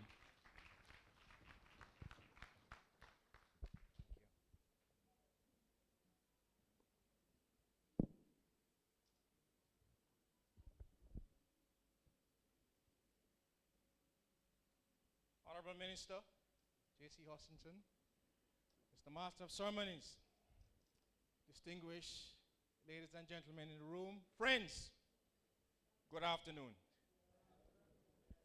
It's good to be here, and it's good to be here to share in the JBI Castor Forum. It's exciting that as a country, we are putting all things together to take advantage of this opportunity. So I just want to have a conversation this afternoon. I want to look at a bit of the background. I want to talk a little bit about the history, because it's important for all of us to know, why is this oil ours? A little bit about the chemistry. I'll touch a little bit on the market information, because I think I may have a little bit more to add to what was shared here. And then that gives us the context to look at the research that we're doing at the Modern Institute of Applied Sciences at the University of the West Indies. And then I'm going to ask for your assistance in helping us to get over the line on this project. And we will touch just a bit on further potential. So, if you allow me, the presentation. So first of all, we have been told that about the Castor plant, but it's a flowering plant. And initially, it came from East Africa, from Ethiopia. And it was traditionally, over maybe 3,000 years or so, it migrated to really 4 areas. So you had Eastern Africa, so that's Ethiopia and northern Kenya. You had Western Asia, right? Then it migrated to the Indian subcontinent and China. And when you look at the genetics, these are 4 distinct regions, with the origin being in East Africa. Now, the castor plant has now been naturalized over the world, both in temperate and tropical climes. And you have thousands of what you call, and there's a big debate on whether you have actually varieties or accessions. So accessions are really close cousins, and varieties a little bit different. And one of the things we want to look at is, do we have accessions or varieties in Jamaica? Now, what we found is that the plant has been in Jamaica since the 17th century. And it appears to have come across with the Africans. So it's something that's over 400 years here. And interestingly, we talk some more about oil a little bit. But when we started, there was a little bit of work done by Cardi. And what they're saying is that Jamaicans traditionally classified the castor seeds based on, and many of you here would know this, Jamaica large, Jamaica medium, and Jamaica small, the small ones. And that's what we used. But recently introduced have been the Nordestina from Brazil that you heard about. And there are 2 Chinese imports, Zibo 5 and Zibo 8. You heard about the newer variety from Ika this morning. But there have been varieties here or accessions here for hundreds of years. When you look at it globally, if you look at the amount of seeds that we use here now, we're only using about 1,500 metric tons.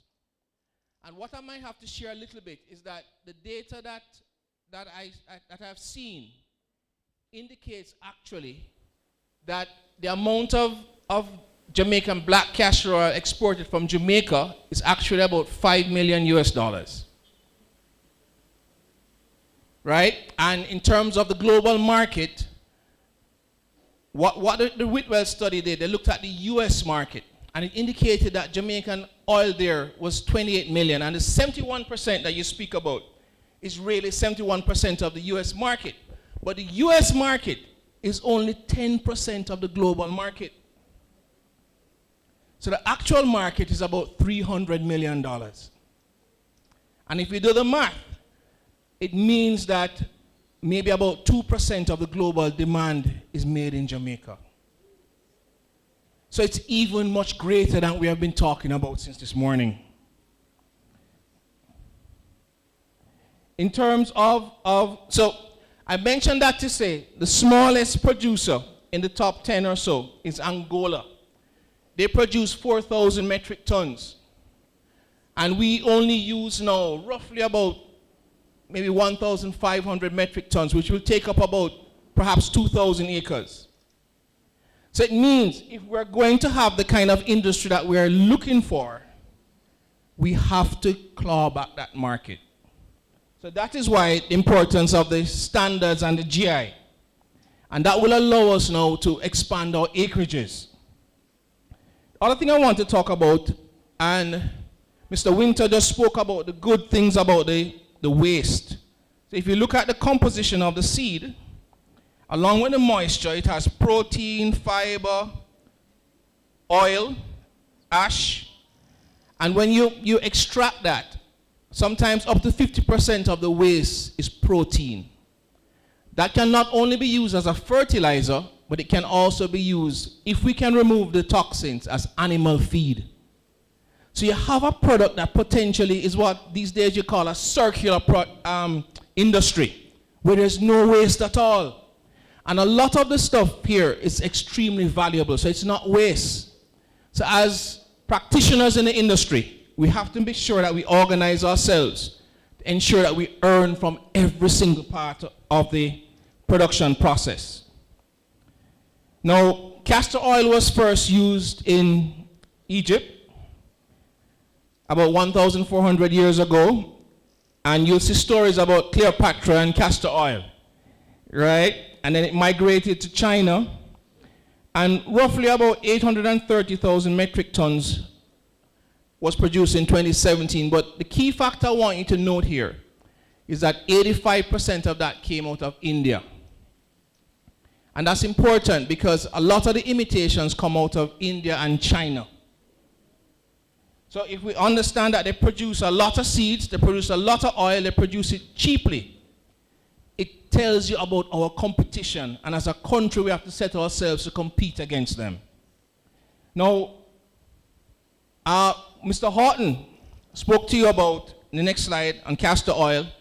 He spoke to you about the fact that the challenge and the mistake we made is that we didn't tell the world what Jamaican black castor oil is. We didn't define a standard. So essentially, these are the standards that castor oil, chemical parameters that people measure what different castor oils are. So a part of the work of this project is to say, okay, we want to own this thing. We're going to tell you what castor oil is. And what we're doing really is that we're going across the country and doing two things. We're looking at the genetic material. Because when we started this process, the lawyers tell us that it's very important that we own the seed material. And what we're trying to say, from a genetic perspective, these castor plants that have been here for hundreds of years, is there commonality genetically across these accessions or varieties? And does that commonality give us specific characteristics in our oil?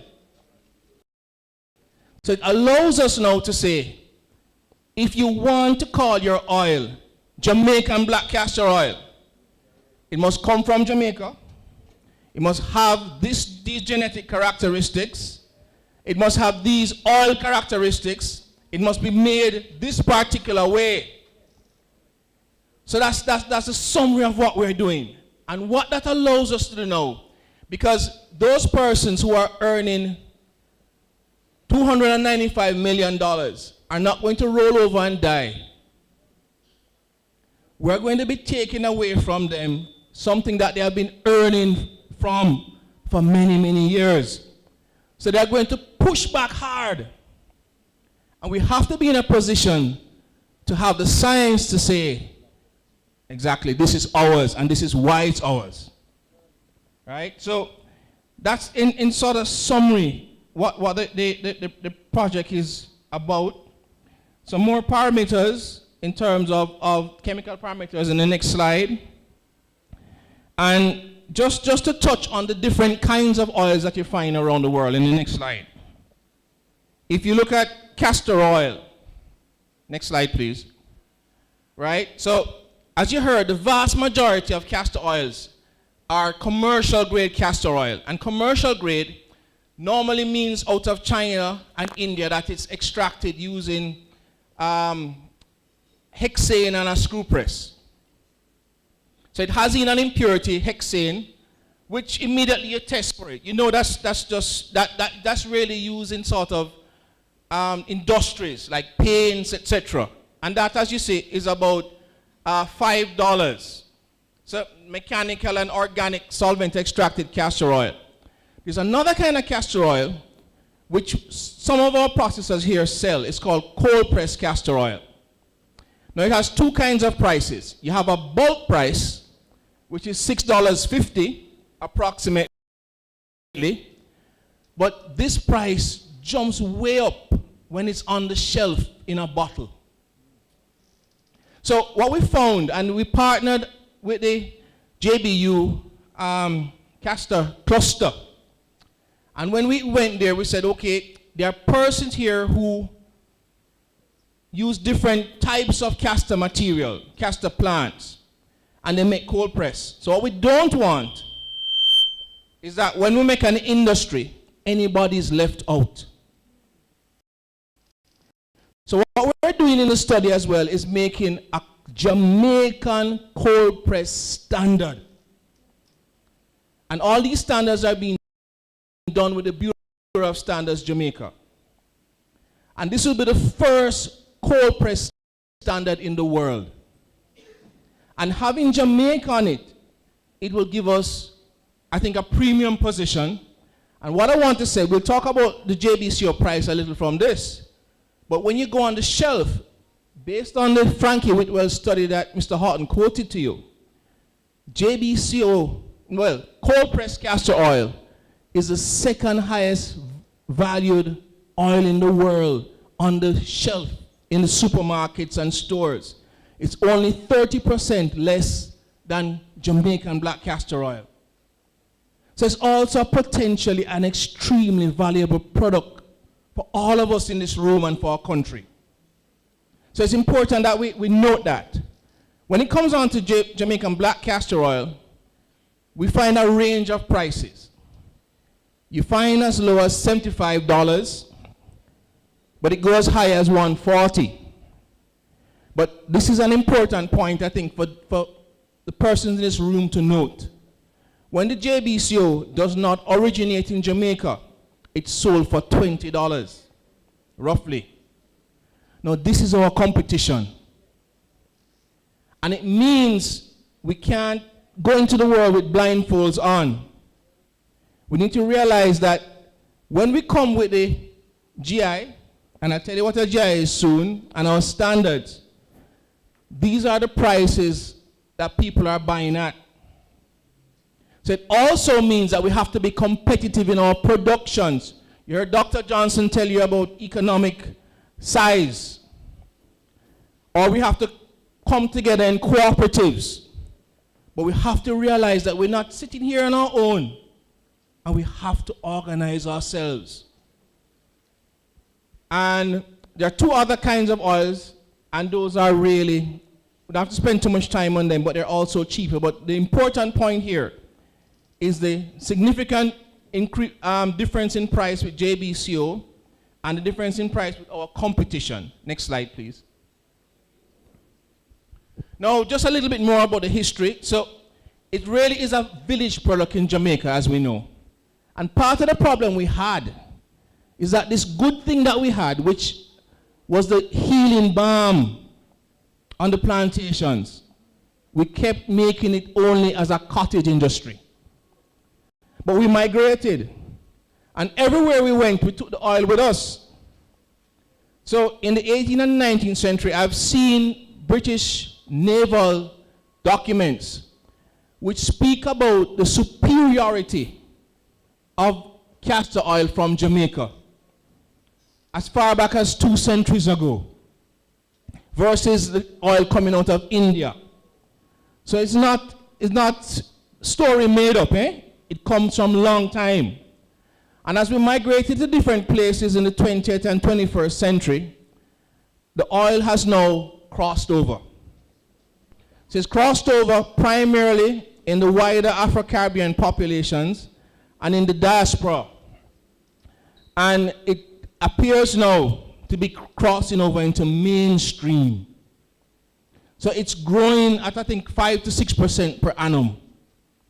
So again, this is timely, this is important, we need to be ready. Next slide, please.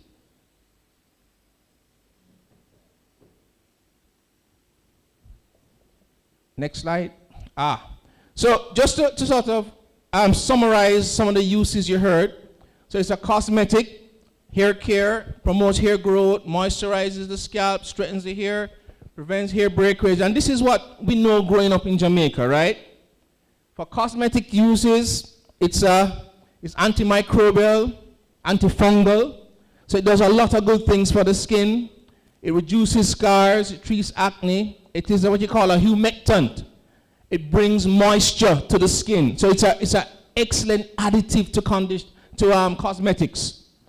And it also helps in reducing the signs of aging. Next slide.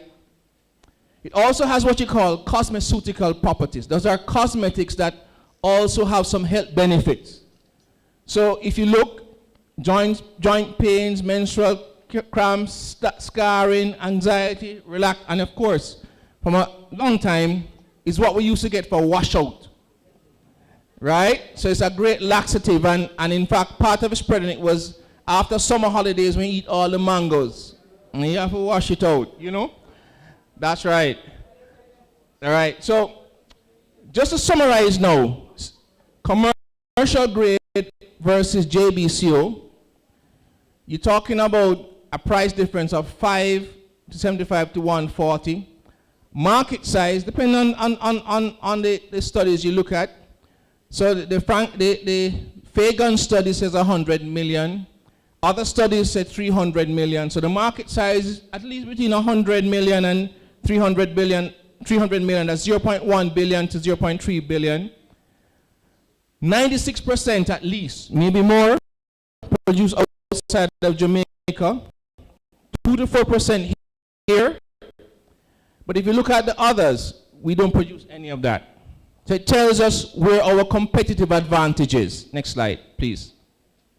So when we looked at this industry, and I met the Honorable Minister about 3 years ago, 4 years ago when we started looking at this, and I have to pause to thank him for being true and keeping to this, Minister, to this point. And I think it's important, and I just want to commend you for that. So please, just clap him for me now. So when we looked at this, and he has always been helpful, we realized we needed a geographic indication. We need perhaps to look at trademarks or certification marks, and we can talk some more about that afterwards if you have questions. We need to look at quality certifications for all processes. So there's a process that we have to go through. And you need to look at different kinds of oil. So it doesn't mean that the small producer has to compete with a big producer. So everybody can have their category, and the government can help us, and the industry and the JCIA, and all the stakeholders can help us to define that within the marketplace. We also need, of course, with the JBI here, increased production. Spoke about cottage production for niche markets. Mr. Winter spoke about the development of mechanized production, and of course, critically, to compete with those tons that are made overseas. Once we have the protections in place, increase cultivation. Next slide. So what's a geographic indication? We've been talking about that. So essentially, it's a sign that you put on the product, a very, very important sign that gives a product a specific geographic origin. And it tells that this product has the qualities, reputation, and the function associated with that product from that origin. It means that if you look at what we have and what I outlined to you, historically, the origin is Jamaican. Number one. Two, the process is associated with and developed in Jamaica. And the story is that this was actually developed by the village women over the centuries, refined by the village women. So we are inheritors of a grand tradition, and we have to safeguard it. And we have to tell the story of this oil. Right? It's very important. And it has unique physical and chemical properties, which is what we're measuring now. So all these things come together to feed what we're going to, next slide please, a standard.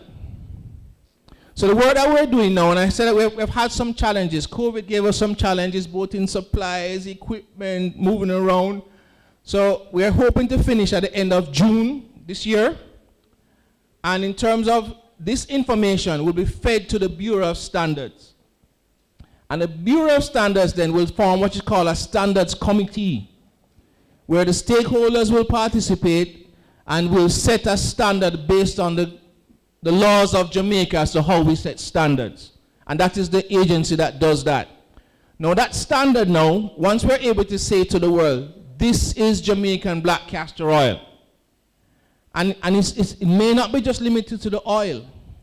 Because we have seen, for example, people selling Jamaica black castor oil soaps, which has less than 5% castor oil and maybe not even Jamaican black castor oil. So it means that we may have to look at much more than just the oil. So our work really just starts, because you don't want them to dodge us in another way. And then, but that information, we work with the Jamaica Intellectual Property Office, Ms. Lila May Bellamy and her team, and we will move to get what's called that GI. They'll apply JIPO to WIPO, World Intellectual Property Office. And then, as Jamaicans know, starting with the Standards Committee, we'll sit down and say, okay, what kind of certification marks do we need? Do we have, for example, an artisan product? Where I don't want to use no machine. I just want to use a mortar and pestle. Is that a category for me alone? Maybe I just want to use wild gathered seeds. I don't want to farm.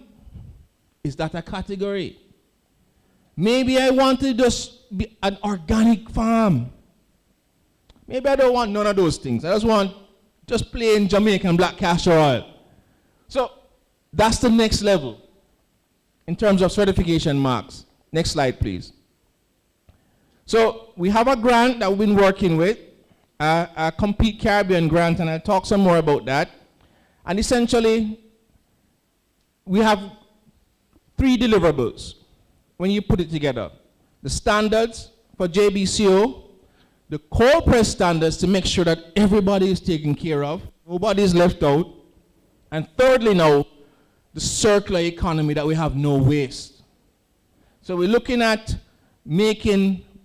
we're working on it now to look at removing the ricin, so we can perhaps use it for animal feed. We're also looking, and Mr. Winter spoke about this, is how do I know? He spoke about the toxicity of the nitrogen. So you really have to go through a composting process.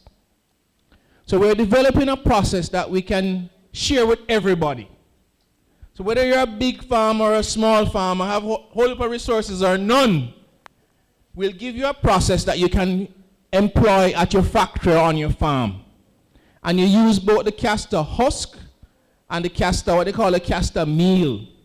And you make a fertilizer that potentially will be an extremely valuable product. If we're successful in removing the ricin, we'll then be able to say, okay, this is potentially ingredients for animal feed. And you look now at feed formulation and what can we use it to do. So just to sort of summarize everything here. So this is the grant, and you notice we put Monash Applied Sciences, Jamaica Baptist Union, Castor Cluster, because the JBU was very instrumental in us getting this grant. So they had a big overall grant, and Dr. Johnson and her team looked at it and he said, you know, we're halfway through this project, but the best way to use some of the remaining amounts on this project is to go and get these deliverables. And so they merged that, and the complete Caribbean people got some more money. And that's how we have the funds. So we're doing in the field, and we've done a lot of the central and eastern parishes. So we come in west, right? And we're looking for you to look out for us and help us. So we do what we call phenotypic characterization, because what we're doing is that we're measuring the things on the plant, the height of the plant, the leaf size, etc. And we're collecting samples. And the samples that Dr. Johnson earlier are put in a herbarium. And that herbarium, we expect to collect maybe over 500 samples. Those would be in a herbarium at UWI to be held for the people of Jamaica. So all these things will be documented. And they have gone through a process now of digitizing the herbarium, so you can go online and pick it out. We're also collecting seeds. So for all these possible accessions, we're collecting seeds, because we're collecting the data now to do DNA fingerprinting. And I just want to acknowledge my team. One member disappeared, but can you just stand, please? So these are the young researchers working with me. And Mrs. Thompson, right? So just that, working hard, and have a lot more hard work to do over the next couple of months. And thank you. And that DNA fingerprinting now will allow us to get behind the genetics. What we're also doing is looking at developing the protocols for cold pressed castor oil, developing value-added products. Can you go to the next slide? But I think most importantly, and the heart of the project, is measuring the physiochemical parameters of the Jamaican black castor oil. So once we have that, we will then, and interestingly, I want to pause here because we talk about varieties this morning, and what we're finding, and Dr. Johnson touched on it, is that we've so far from phenotypic characterization, we're looking like we have at least 80 accessions and counting. So that potentially there might be 80 different distinct types caused by hybridization over the centuries. And each one, we looked at, so in doing this, and this is, I want to share with you because it's good, nice and important, because we divided the island into microclimatic zones based on rainfall, height above sea level, temperature, and soil type. And what we're finding is that different accessions only grow in certain microclimatic regions. And then certain accessions or varieties only perform in a unique environment. I'll give you an example. So we did one small experiment so far. This study doesn't cover that. But we took a castor that we found in St. Andrew, which bore very well. Took it across to St. Mary. It grew, but it never bore. Not one seed. So it speaks to the importance of the microclimatic zones. The other thing that was very important is that I think a major reason for bringing in varieties is because there was a fear about the dehiscing, the popping. But what we have found is that there are a number of local varieties that don't dehisce, don't pop. So you're talking about now potential commercial non-popping varieties from Jamaica that belong to Jamaica. And the other thing, they're all natural. Because you can't go into the EU with any modified product. So the fact that we're now finding genetic material that is Jamaican is extremely important. Right? So there's a next phase we have to do now to look at the commercial varieties, but we can't do it with what we're doing now. So there has to be another bit of work. So next slide. So once we're finished, future work, the standards committee of the Bureau, we submit the physical and chemical parameters, the standards are developed, and then from that now, we go to obtain the geographic indication. Next slide, please, as we close. Now, I wanted to just take another look at the market. The global value of the world's cosmetic market. And why I want to do this? Because important that we see the Jamaican black castor oil industry as the basis of a robust and sustainable Jamaican cosmetic industry. It can be our base product. And when you look at it, that market is 532 billion in 2019, which is 35 times the size of the Jamaican economy. Right? And put it in a global context, 1/20 the size of the US economy. It's a whole lot of money. In terms of categories, that's shown there, from skincare, hair care products, etc. Go to the next slide. But if you look on the Jamaican cosmetic industry, what I found is a paucity of information in terms of the size of our industry. But what I found was just soaps. Because a lot of the soaps in the world are made from palm oil. But part of the value-added products we're making is a formulation that we can make Jamaican black castor oil soaps that will be available to everybody. Right? So you're talking about potentially a cottage industry. And so if you look on it, in 2016, we imported 14 million bars of soap, 3 million hand and organic soaps. Just Jamaica alone is US $22 million. Don't go on anywhere, yes. And there's other data I didn't bother to share with you, which we can talk about if you have questions. Next slide. So I just want to say thanks to the project funders, the Complete Caribbean Partnership Facility, which is a very important partnership. They work across 13 Caribbean territories, funding innovation and economic development. So the Inter-American Development Bank, the UK Foreign and Commonwealth and Development Office, the Caribbean Development Bank, and the Government of Canada. And I mentioned the important role of the Jamaica Baptist Union Cluster Project. Next slide. Thank you, and I await your questions.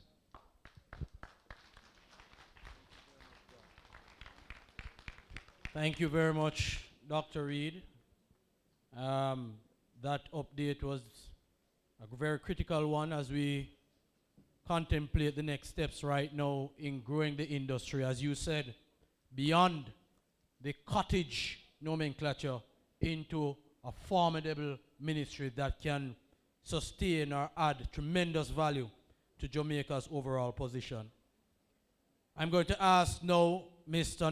Noel Terrier to come and give his presentation also on the processing. So please make Mr. Terrier feel welcome. Before Mr. Terrier goes, my team is reminding me. I'm sorry. You see, what we want, we need samples. Samples of Jamaican black castor oil from all processors. So if you're here, the team is at that table. Could you just give them the information? So we need cold press, Jamaican black castor oil standard samples, and we're also looking for samples of native seeds, if you grow them, and nordestina. And if you know that there's a lot of castor growing in your region, just tell us. So if we miss it, we can come. And the persons online, you can just email us at mias.ue@gmail.com, right? Or call us at 876-970-2021. Thanks. All right, thanks again, Doc. So before Mr. Terrier starts his presentation, we are going to have the other session right after this, and we have any questions on both sessions in one, just for the purposes of time. So I'm going to ask Mr. Fabian Dulam to sit very close by, as well as Mr. Calbert Hansen from Jamalco and Mr. Ken Skiles from Discovery Bauxite. Ladies and gentlemen, Mr. Noel Terrier. Thank you so much. Honorable Minister, distinguished guest, and visitors, we are honored to be a part of this august gathering this evening. You know, when you're anchoring a relay in front of a tired congregation or guest, you have to come very good. You have to be a Usain Bolt. I trust, however, that at the end of this presentation, you'll realize that a little castor is running in my vein. And so, today, you know, I feel impressed to just ask the audience just to stand for a minute. Just shake off a little bit because you're in for something. I need to introduce you to something different. Just stand up for a few minutes. Yes. We want to be infused with some castor fumes now. Oh, yes. You may be seated. Thank you so much. So, I want you to understand that in my capacity this afternoon, I'm wearing 3 caps. I'm representing the Jamaica Castor Industry Association as the Director of Processing and Research and Development. That means that whatever achievements that will be displayed are really the outgrowth of the JCIA. I'm also representing the Northeast Jamaica Castor Limited. And I'm a member of the management team, and the other managers are here this evening. The Northeast Castor is primarily mandated to use castor to fund education. Lastly, I'm the managing director of Temple Foods, and what I'm here to do is to present unique opportunities available to investment in the castor industry. I want to begin this presentation with a quote from one of my favorite authors, Dr. Miles Monroe. He says that the wealthiest place on the planet is a graveyard. Because in the graveyard, we will find inventions that were never exposed to, ideas, dreams that never became a reality, hopes and aspirations that were never acted upon. Why am I starting with such a morbid note? Because the Jamaica castor industry has remained fragmented and disorganized because each player holds close a secret formula that to Temple Foods is nonsensical. How can you hog up something that is secretive, that you just go on YouTube and you go on Google and you can get it? Why would you hog up something that you may never realize during your lifetime? And so, we need to understand that we shortchange our children and our society by this air of secrecy. That is the biggest problem in the castor industry, the Jamaican castor industry. And I want to break that cycle this evening by this presentation. Thank you. Knowledge empowers only as it is shared. And so we at Temple Foods from early realized this one truth. The Jamaica castor industry is a poor man industry. It is what the poor and the vulnerable has given to a country and to the world. And so I'm always cognizant that this industry should benefit the vulnerable. So my business model differs from other business models. It is a recognition of my social corporate responsibility. All right? Good. So how have we given back? Now what Temple Foods has done is to identify 3 areas of the Jamaican economy that is very vulnerable to exogenous factors, external factors. 1, energy. 2, education, especially for the poor. And 3, crime. Can we use castor to solve these 3 things? And this is what we're going to demonstrate.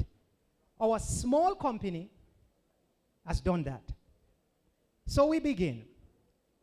Castor plant as a petroleum substitute. Castor is the only plant material with unique chemical makeup that possessing the capability to replace petroleum-based materials.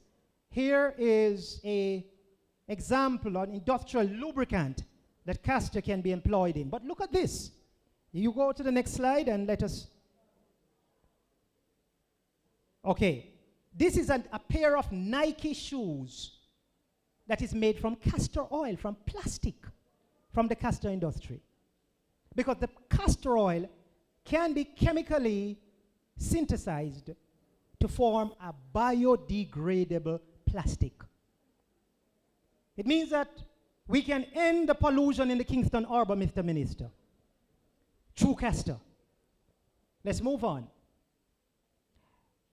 How has Temple Foods utilized the castor plant as a petroleum alternative? We move on. That's Temple, that's some of the logos that is affiliated and people that is affiliated with Temple Food. We move on. So it's Temple Foods is a family-owned business, small business.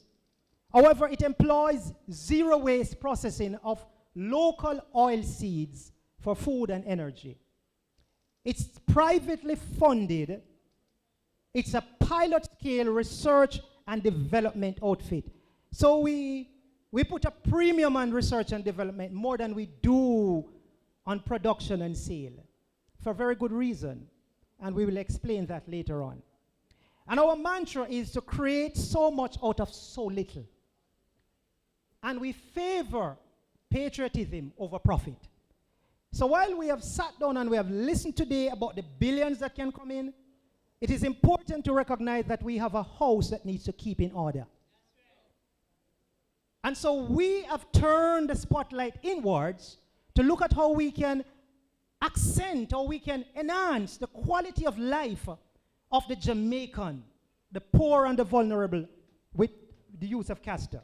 So Temple Foods demonstrates that amidst limitation and resource constraints lies unlimited potential in the castor industry.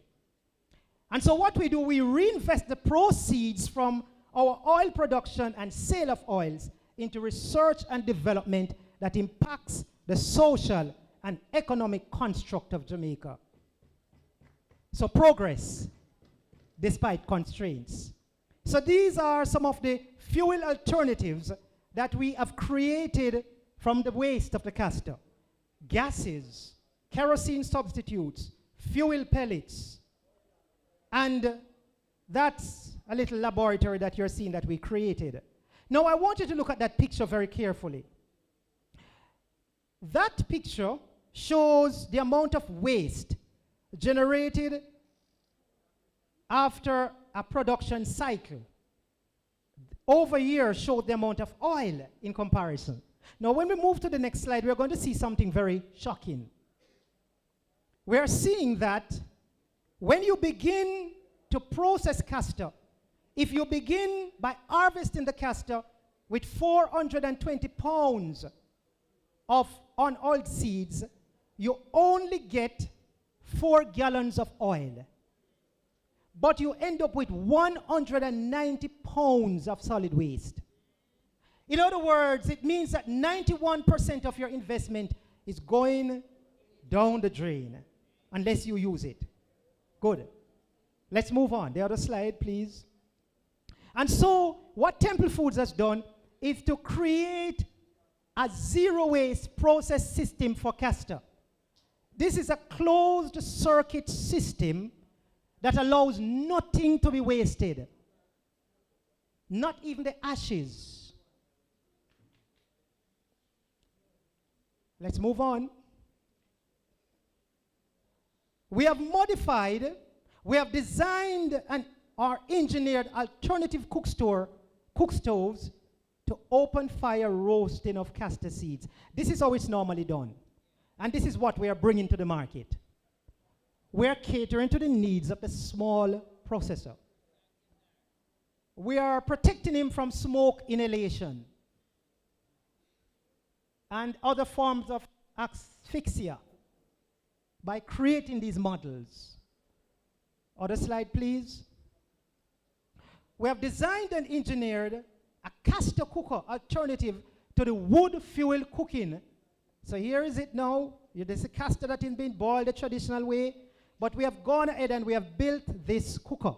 And you know what happens here? It uses no electricity, it uses no gas, it uses the waste from the Castor. Next slide, please.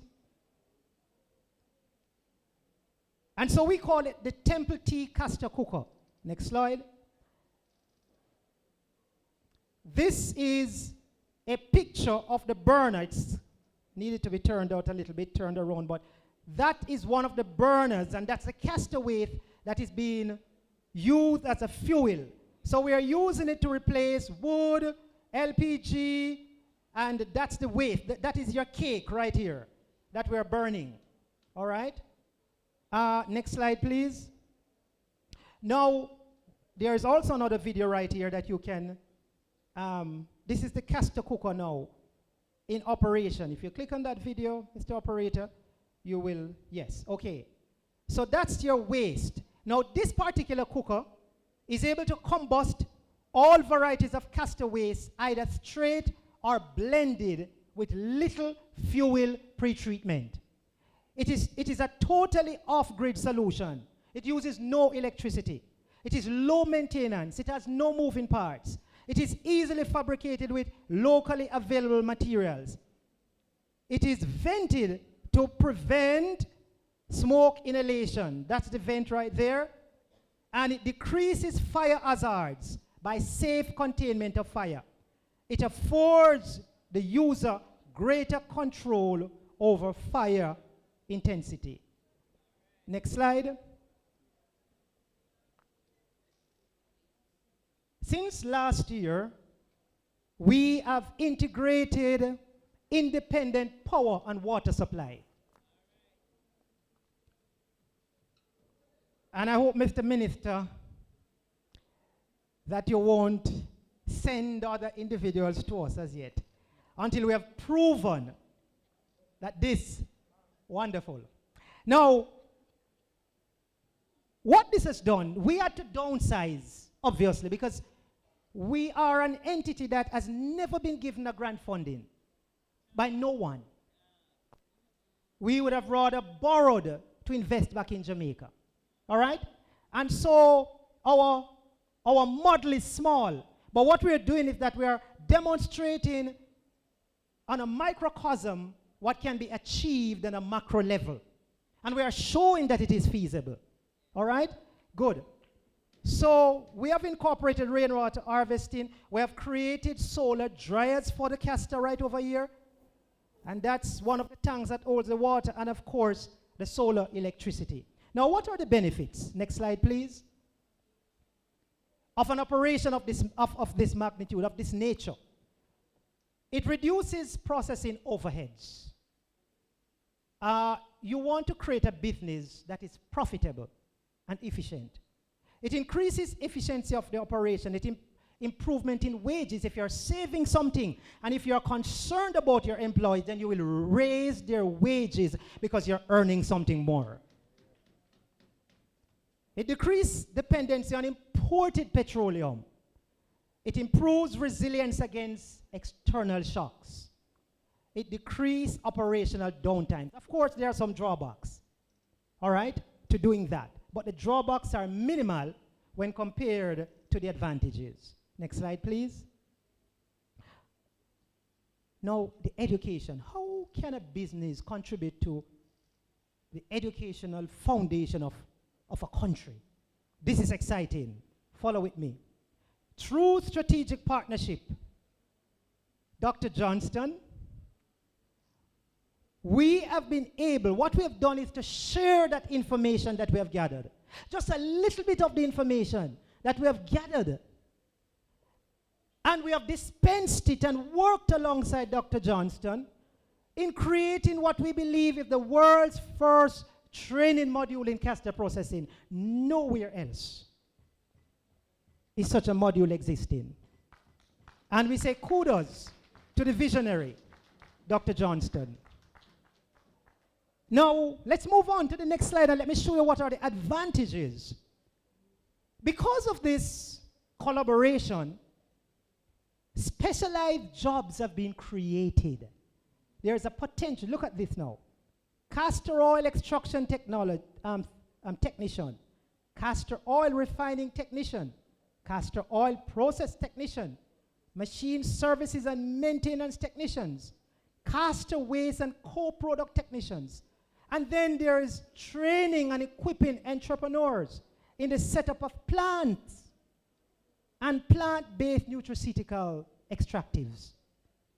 So what this means, in a matter of months, we were able to advance the Jamaica castor sector from a wood fire to the lab, to the boardroom, through this training module. Next slide. Castor as an educational financing tool. So Castor, Temple Foods has forged strategic partnership with the following entities: the Portland High and the Port Murray High and Preparatory School, in a bid to finance education for the vulnerable. How do we do that? Next slide. We have forged a unique alliance with the Northeast Jamaica Castor. And the plan is to incentivize castor farming in phase 1. Supplying technical and financial aid in the establishment of satellite farms. The harvested produce is then purchased and resold to the market, and approximately 90% of the profit is invested in supplementing the income of these 2 high schools. Phase 2 will encourage the farming of castor seeds among poor families, offering them the opportunity to exchange castor seeds for the tuition of their children.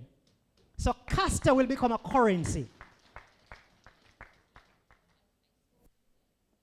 And so the seeds that are acquired by the institution will be further processed with the input of students and sold to supplement its income.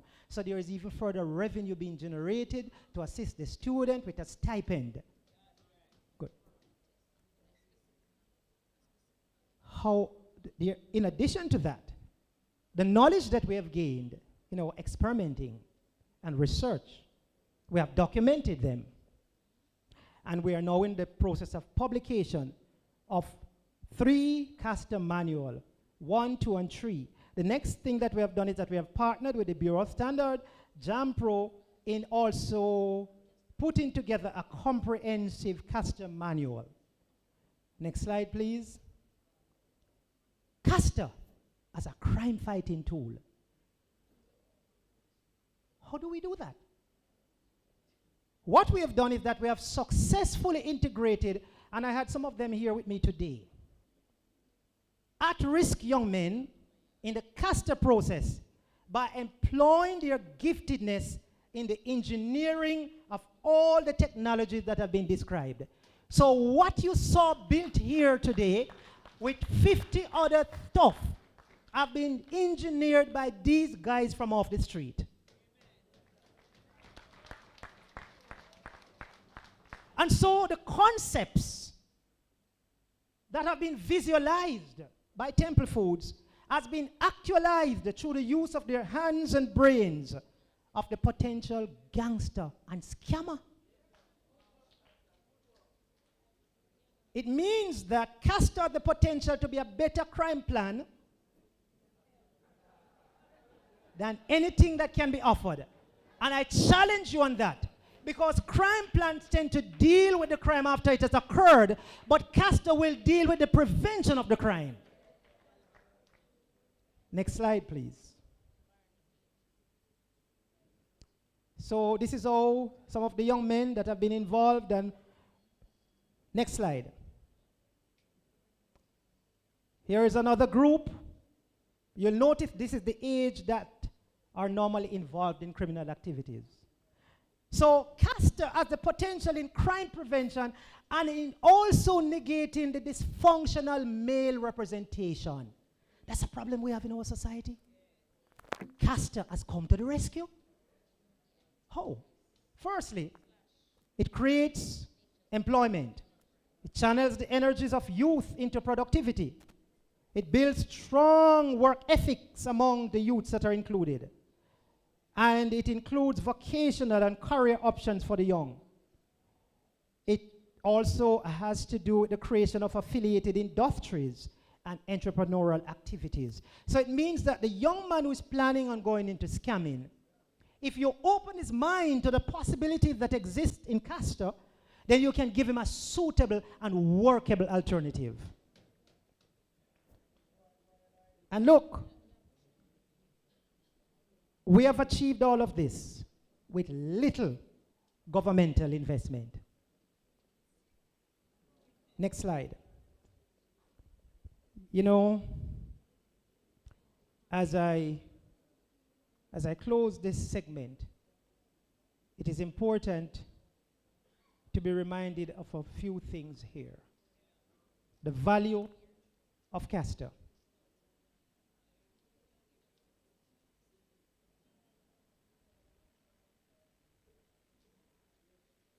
Castor is the only locally derived industry where the chains of slavery have never affected, never impacted. Yes. It has the potential to benefit all social strata. Just look at ourselves today. Academia, business, politics. What other single entity has that ability in Jamaica today?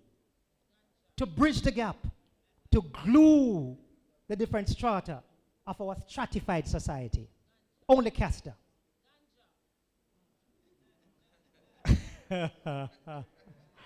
We'll touch that some more. All right? It creates the opportunity for grandma with limited formal education to finance the education of her children, to pursue their learning to the PhD level in the same industry that she has nurtured. It allows itself to be included in a course of treatment by the medical doctor, or it can be a course, it can be a discipline in a course of study that can qualify the doctoral student.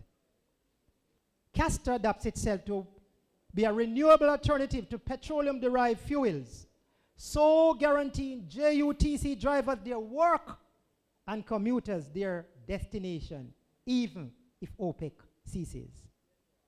My closing thought, again taken from Dr. Miles Monroe. The greatest gift that God ever gave man was not the gift of sight, but the gift of vision. Your eyes are the enemy of vision. Sight is limited to the capacity of the eyes, but vision is limited only to the boundaries of your imagination. Let Castor be your vision this evening. I thank you.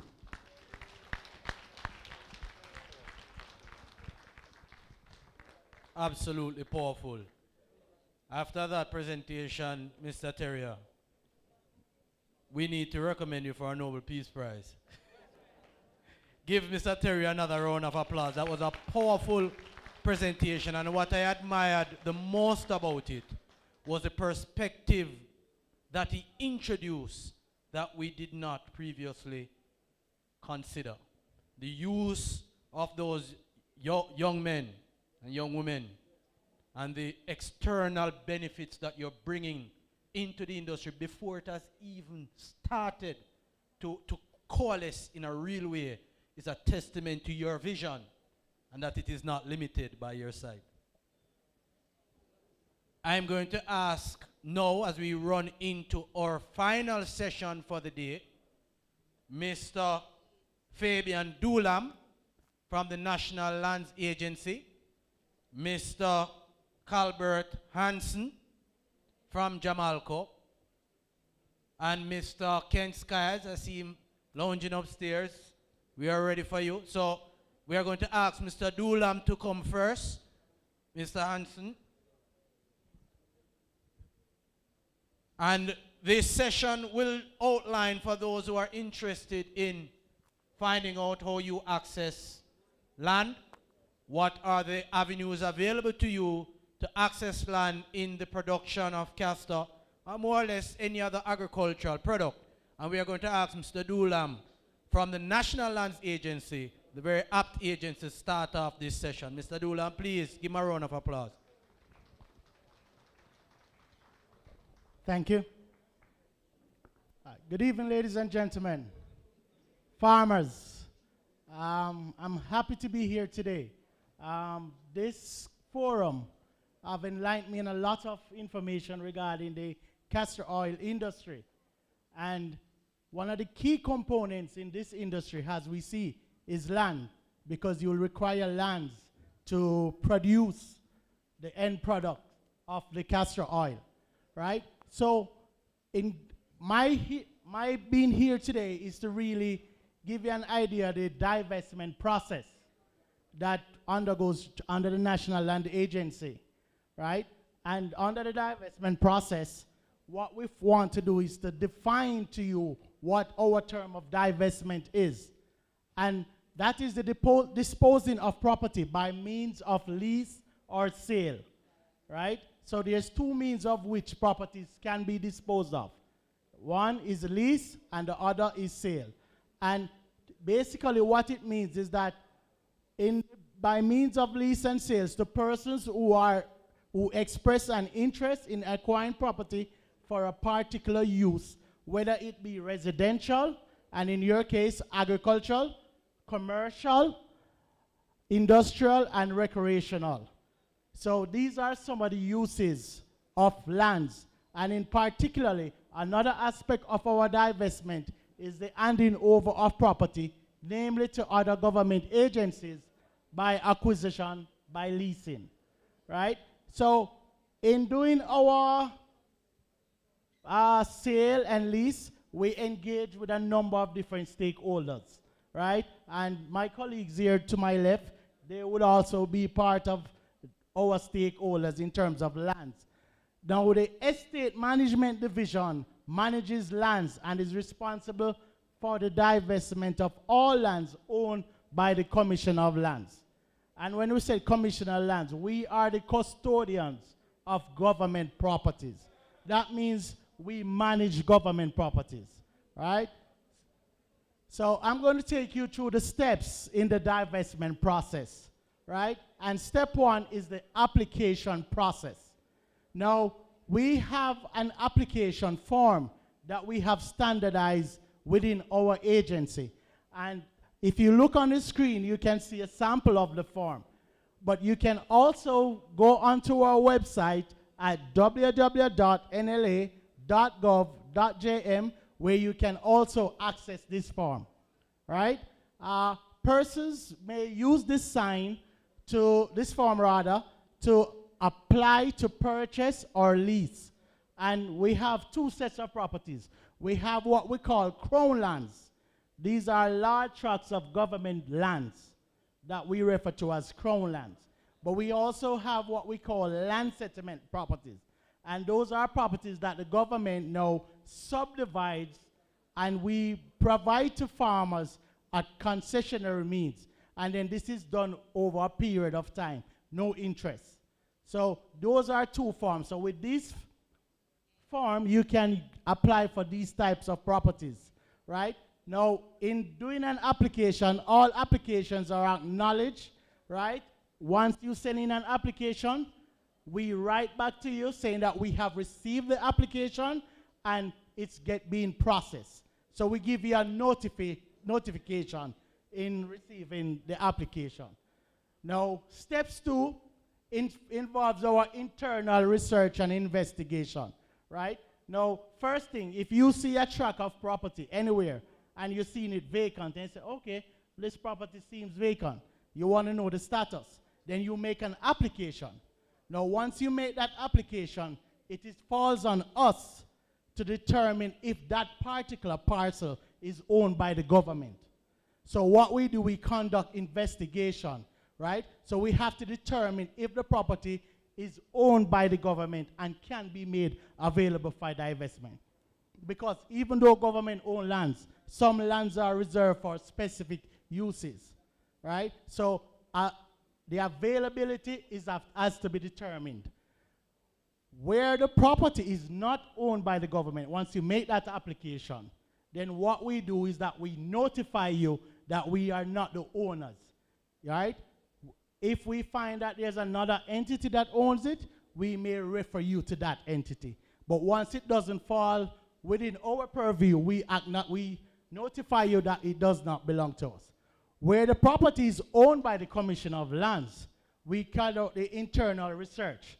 So we have a number of systems, which one is a land valuation system, that basically all the property tax information is contained on that system. That's called the land valuation roll. So we use that system to check if the property is owned by the government. We have another system which we call a DSS system, where we use to look at the title information. So we are able to access, if the property has a title, we're able to access the title to see the owner of that title, right? And then based on those information, we have our files in our registry, we have our inventory, and we also, one of our key component is a lands officer report. So we have lands officers in all parishes across Jamaica. So once somebody makes an application, right, a lands officer goes out to carry out investigation. You can, next slide please, thanks. Right, so what the lands officer looks for now once that person goes out. First, if the property is available, if the property is suitable, because that's also a part of it. You might see a tract of property, but then it's available, but is it suitable for your purpose, right? So that has to be a key indicator in the application, right? So also, we want to check if there's occupation, because that can mean that you can apply for a property, but then there's somebody illegally in occupation, right? So that will pose a problem. So the lands officer looks for that information, the drainage, the access, the shape, you know, provides an history on the property, because there are some properties you might go there, especially in this dry season. It is very dry, it looks lovely, but come rain, it's a different thing. So the history of the property is taken in consideration, right, in order to make a recommendation. We also determine whether or not the property can be made available for divestment, and we make a recommendation. So we make an initial recommendation in the process, right? Next slide, please. Right, so if it is determined that the property belongs to the Crown, Commissioner of Lands, what we do now, and it can be made available for divestment, a valuation is requested to determine current market rental, and the rental will be in the case of a lease. So if you're going to be leasing it, we request market rental. If it's a purchase, we request capital market value.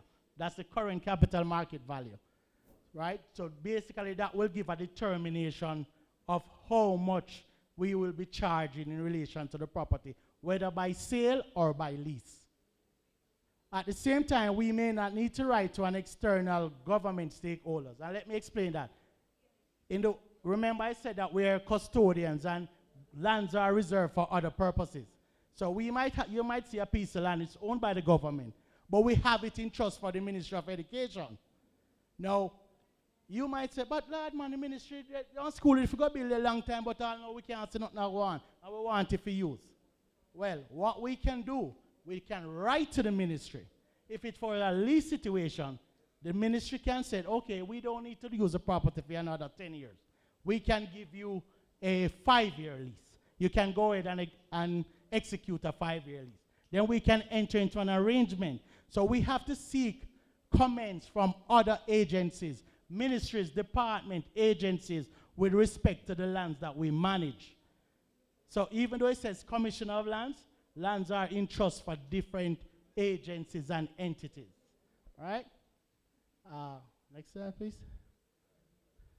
Right. So basically, as I was saying, once we receive those valuation, we do the valuation, we get what you call a valuation certificate, right? And with regards to the ministry, if we had to write to another agency, we would have gotten a no objection in order to move forward. So for example, if we wrote to NEPA and NEPA gave us a no objection, then we proceed forward. And then what going forward means that we submit this information to the Land Divestment and Advisory Committee. So after our in-house works and we make a recommendation, all of this information is sent to a Land Divestment Advisory Committee who deliberates on the matter in order to make a recommendation to the Honorable Minister for approval or disapproval regarding the divestment. Right? So the Honorable Minister is always the minister who is in charge of lands, our section. So that's the person who has the final say in terms of the decision-making process. So the recommendation is sent from the LDAC to the minister who signs whether it is approved or disapproved. Because the LDAC could make a recommendation, but then by the time it gets to the minister's office, he or she obtains additional information which may be disadvantage to the allocation of the property. So by far and large, it always, once the LDAC makes a recommendation, it normally goes that way. And in execution of the final process, so once it goes to the Land Divestment Advisory Committee and then on to the minister, it is approved, it comes back to the National Land Agency. And at this point, it is passed to our Corporate Legal Services Department. And the Corporate Legal Service really consists of our lawyers who prepare the necessary documentation, whether contractual agreement for lease or sale, right? And if in a case where the application that was sent by the LDAC was not approved by the minister, then we notify the applicant at that stage. So there's two times when you can notify the applicant. Initially when he or she makes the application and we determine that the property is not government owned, we notify you at that stage. If you go through the process and then at the stage of the Land Divestment Committee or the minister, it is turned down, you're then notified. So you're notified that within the process of 2 steps, right? So basically, that is how the process goes. We're in Mandeville, and our office is right next door, National Land Agency. So anybody have any queries, you can always visit the office, make applications, go onto our website, and we also have on our website, we have a chat. So you can go on, somebody from customer service can assist you by answering your questions.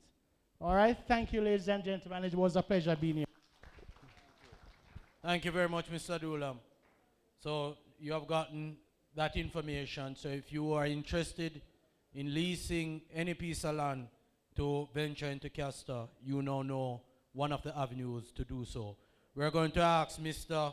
Calbert Hansen from Jamalco, who is also a sponsor of this event, to come and give us an update. Please give him a round of applause. Thank you very much, Mr. Master of Ceremony. Minister, stakeholders, all good evening. I know time is running, so we're going to be very quick and still meaningful. So Jamalco is here at the table because of a main reason. Generally, the first slide is that we have an obligation to rehabilitate lands to get them restored. And in so doing, we also ensure that the communities are involved and that we are environmentally responsible in how we execute that program.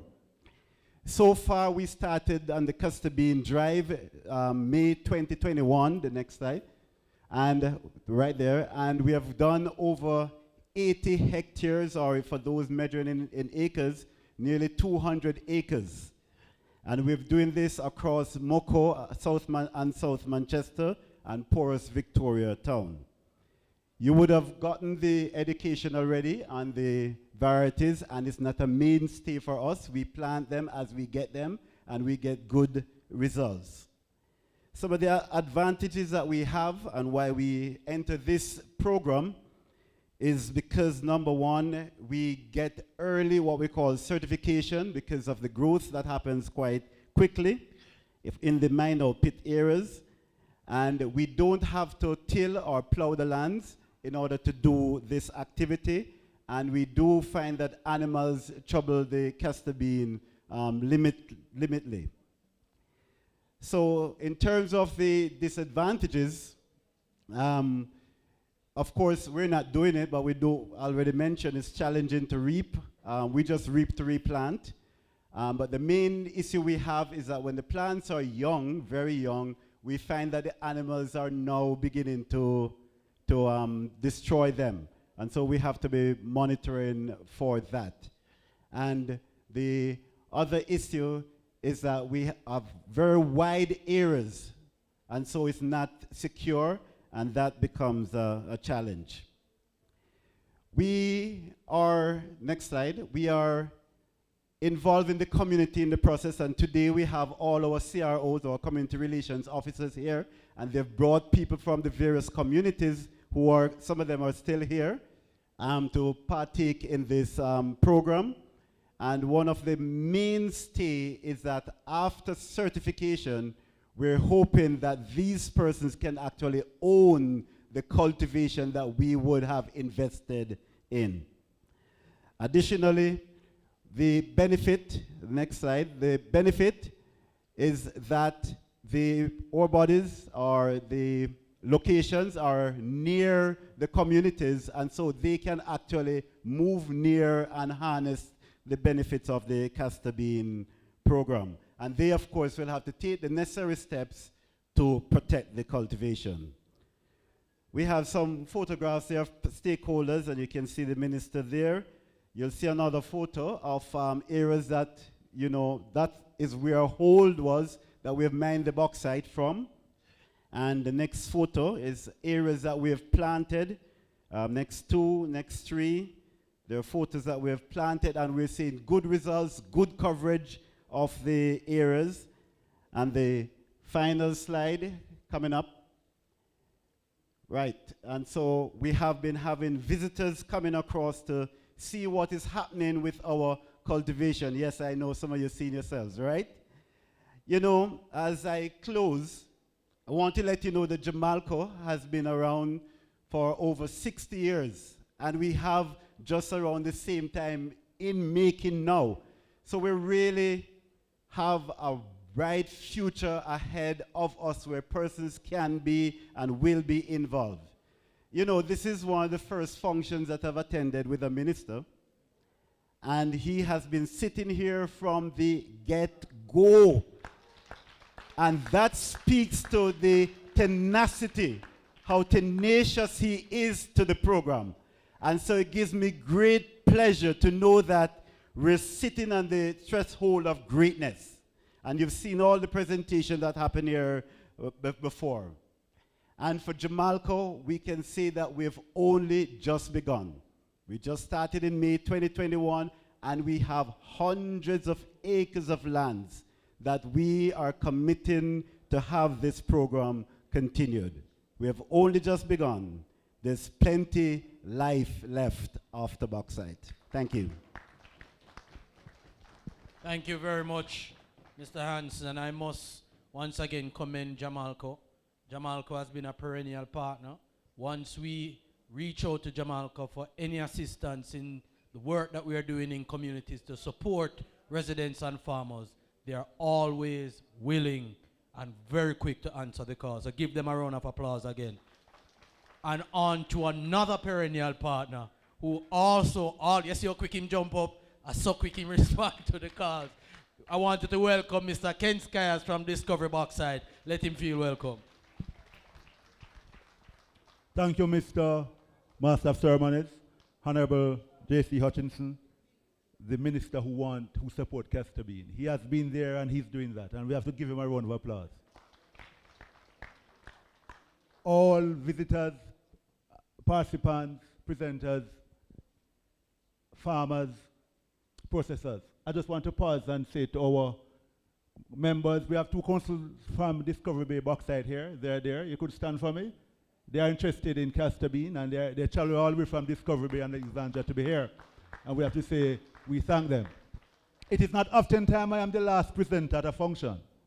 So I don't intend to be long when I'm the last one, because I know you want to leave here. But I want to commend the JBI for having this forum. And if there was any doubt of the interest in castor bean in Jamaica, this would have been put that to bed.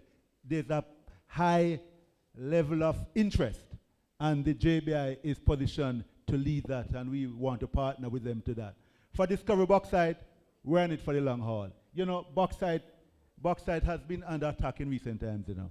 There are some persons and entities who want to see the industry close and stop.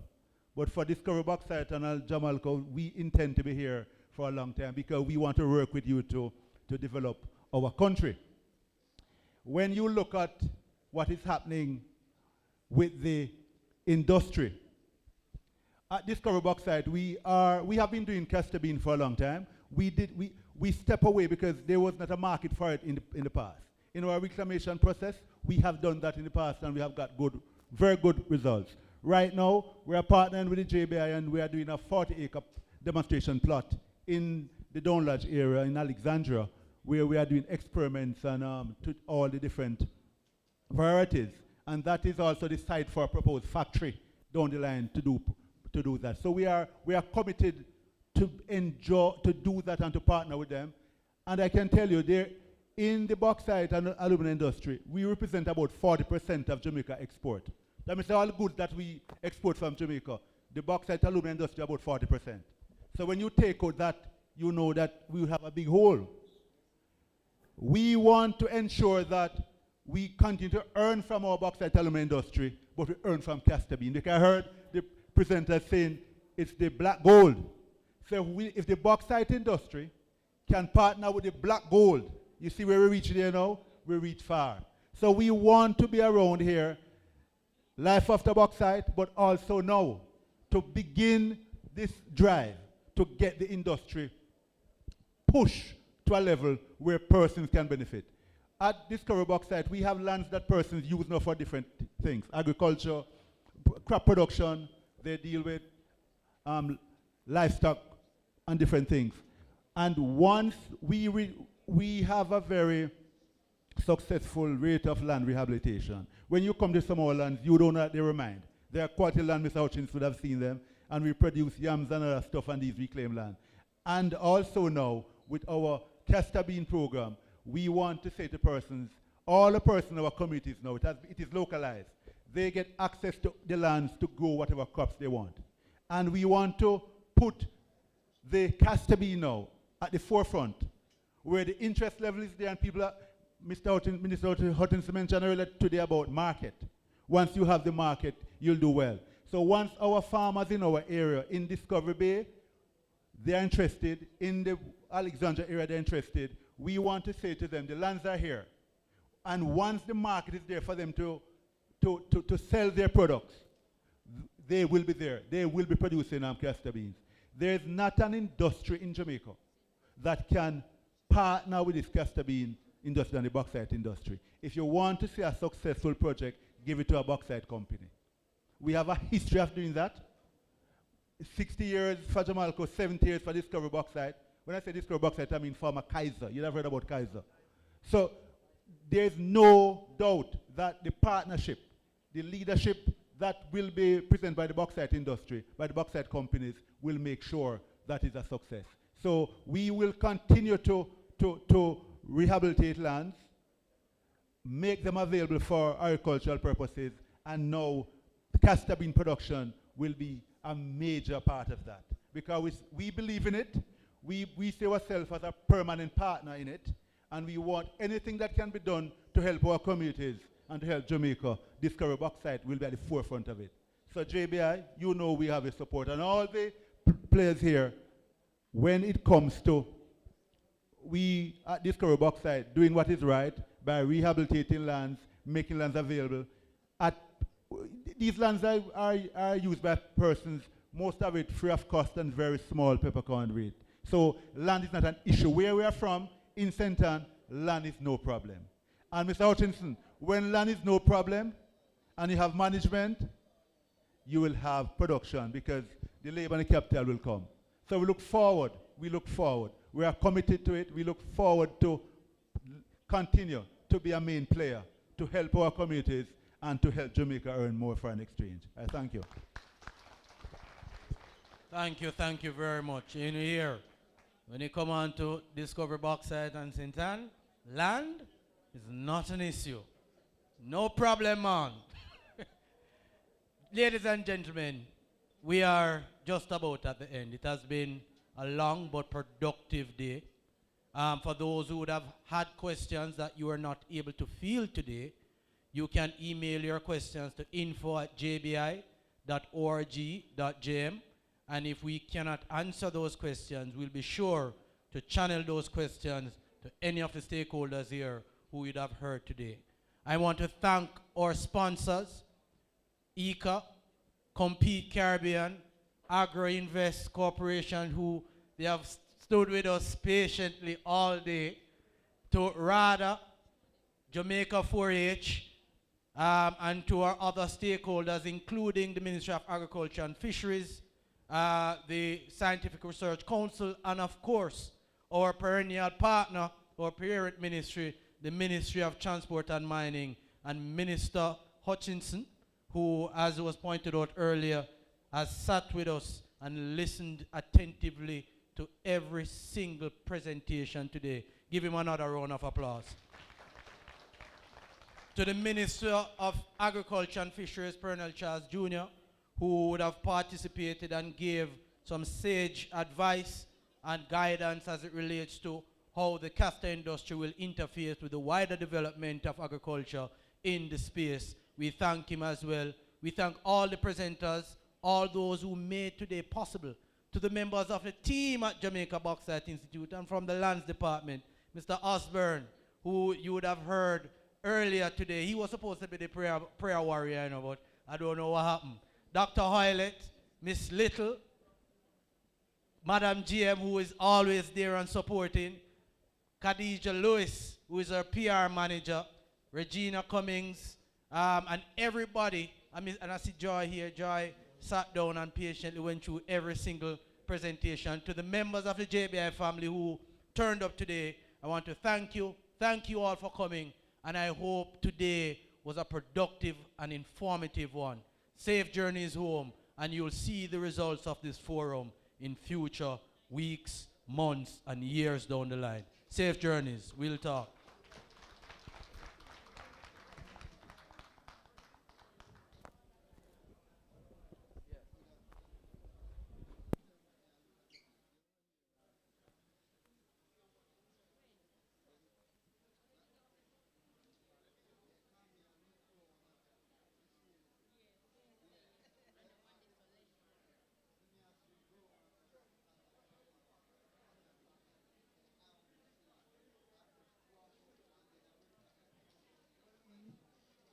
Institute JBI manages the use of these lands before, during and after mining operations.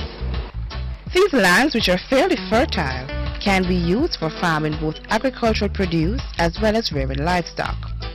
There are also areas where mined-out lands are used for housing. However, whatever activity takes place on these lands, the JBI ensures that it takes place in sync with environmental best practice. Programs to allocate mined-out lands for agricultural use has been a common practice over the years, and the Alumina Partners of Jamaica, ALPART, has been a main participant in this program. For over 20 years, the company has concentrated its efforts on facilitating the development of small-scale agriculture through working with tenant farmers. To date, ALPART leases more than 6,000 hectares of land to more than 1,300 farmers in St. Elizabeth and South Manchester. Industry has to always be mindful of the local communities and find ways to work with them in order to continue producing bauxite. But despite that, the commercial mining of bauxite continues to be one of the most important contributors to the economic development of Jamaica. accounting for about 10% of gross domestic product, GDP. In addition to that, the industry represents one of the largest gross earners of foreign exchange for Jamaica. As long as human beings require resources, they will try to extract it wherever they can. The consumption of aluminium is going up, so I see as long as we have reserves available here, I expect that mining will continue. For at least the next 30 to 40 years, we should have enough reserves to continue at our present capacity.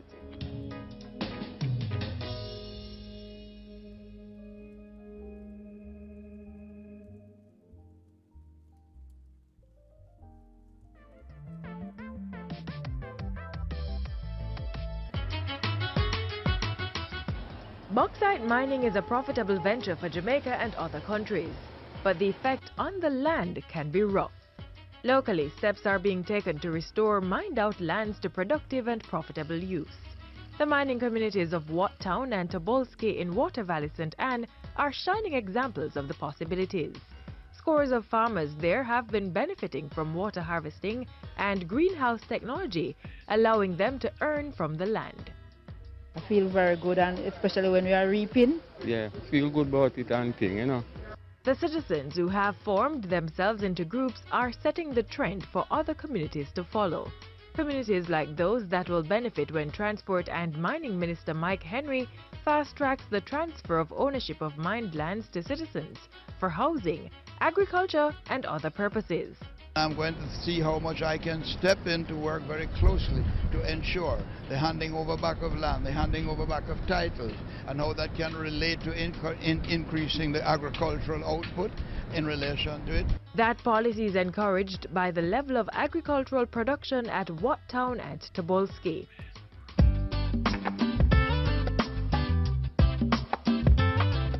People who are buying are happy with the product, because the reliability is so important. The farmers have been supplying the hotel and supermarket retail sectors and are overjoyed at what they have been able to achieve on mined lands which were previously idle. This is an opportunity for all of us here in this community, because we have never seen anything like this before. We produce tomato and sweet pepper, and we are doing well. When you compare it with outdoor farming, this is actually a lot more than outside. Most of the young people want to come in now, so we would like some more rows to put up. Mining pits on the properties have been transformed into rainwater harvesting ponds, which provide a reliable supply of water for the plants in the greenhouses. Over 8,000 kilograms of produce were supplied in the first 4 months of the project at Wat Town. I want to tell you that we have 20 farmers that is benefit from this greenhouse. 20 farmers. And right now we are having a lot of tomato and sale. For now we have at least almost 17,000 pounds of tomato supplied. Well, the pepper, as you see it, we have order for the pepper, but it's only ripe pepper they are taking now. Similar initiatives are also established at other communities affected by bauxite mining, including Schwallenberg and 9 Miles in St. Anne, Content, Blue Mountain and Rose Hill, Manchester, and Myersville in St. Elizabeth. They have all been supported financially and technically at an overall project cost of $243 million through the Jamaica Social Investment Fund's Rural Economic Development Initiative at the Jamaica Bauxite Institute. I am very pleased to see that even though farmlands have been used for bauxite mining, a way out has been provided for the farmers. Beneficiaries of restored bauxite lands are encouraged to make the best productive use of their properties. Or did it? Jamaica has been an important player in the bauxite industry since the 1950s. We were actually originally the largest producer. The important role of bauxite in our economy is the revenue that the country has earned over the years from the bauxite industry. Provide employment, we upgrade the work skills of our people so that we now have a lot of skilled workers in the bauxite industry. And there's a trickle-down effect on the economy because the more employment there is, the more spending power people have. In the 70s, the government began to play a more active role in the bauxite industry. So they began to acquire a piece of the action for the nation's benefit. And a levy was imposed in 1974 from which we benefited financially from production of bauxite. The government began to buy shares into some of these companies. Even though they were not the managing partners, we began to acquire a piece of the action for ourselves. The levy just allowed us to have a bigger piece of the pie. And while the production of the mineral was still booming, by 1974 the country had taken a small step back to become the second largest producer of bauxite in the world, just behind Australia. So Australia overtook us just by virtue of scale. It's a huge country with a lot of reserves and good quality reserves, easy to mine. In terms of production, we are ranked 6th in the world now, behind Australia, China, Brazil, India, and Guinea. So our production is in the region of about 10 million tons per year, and we're comparing to Australia that's producing in excess of 80.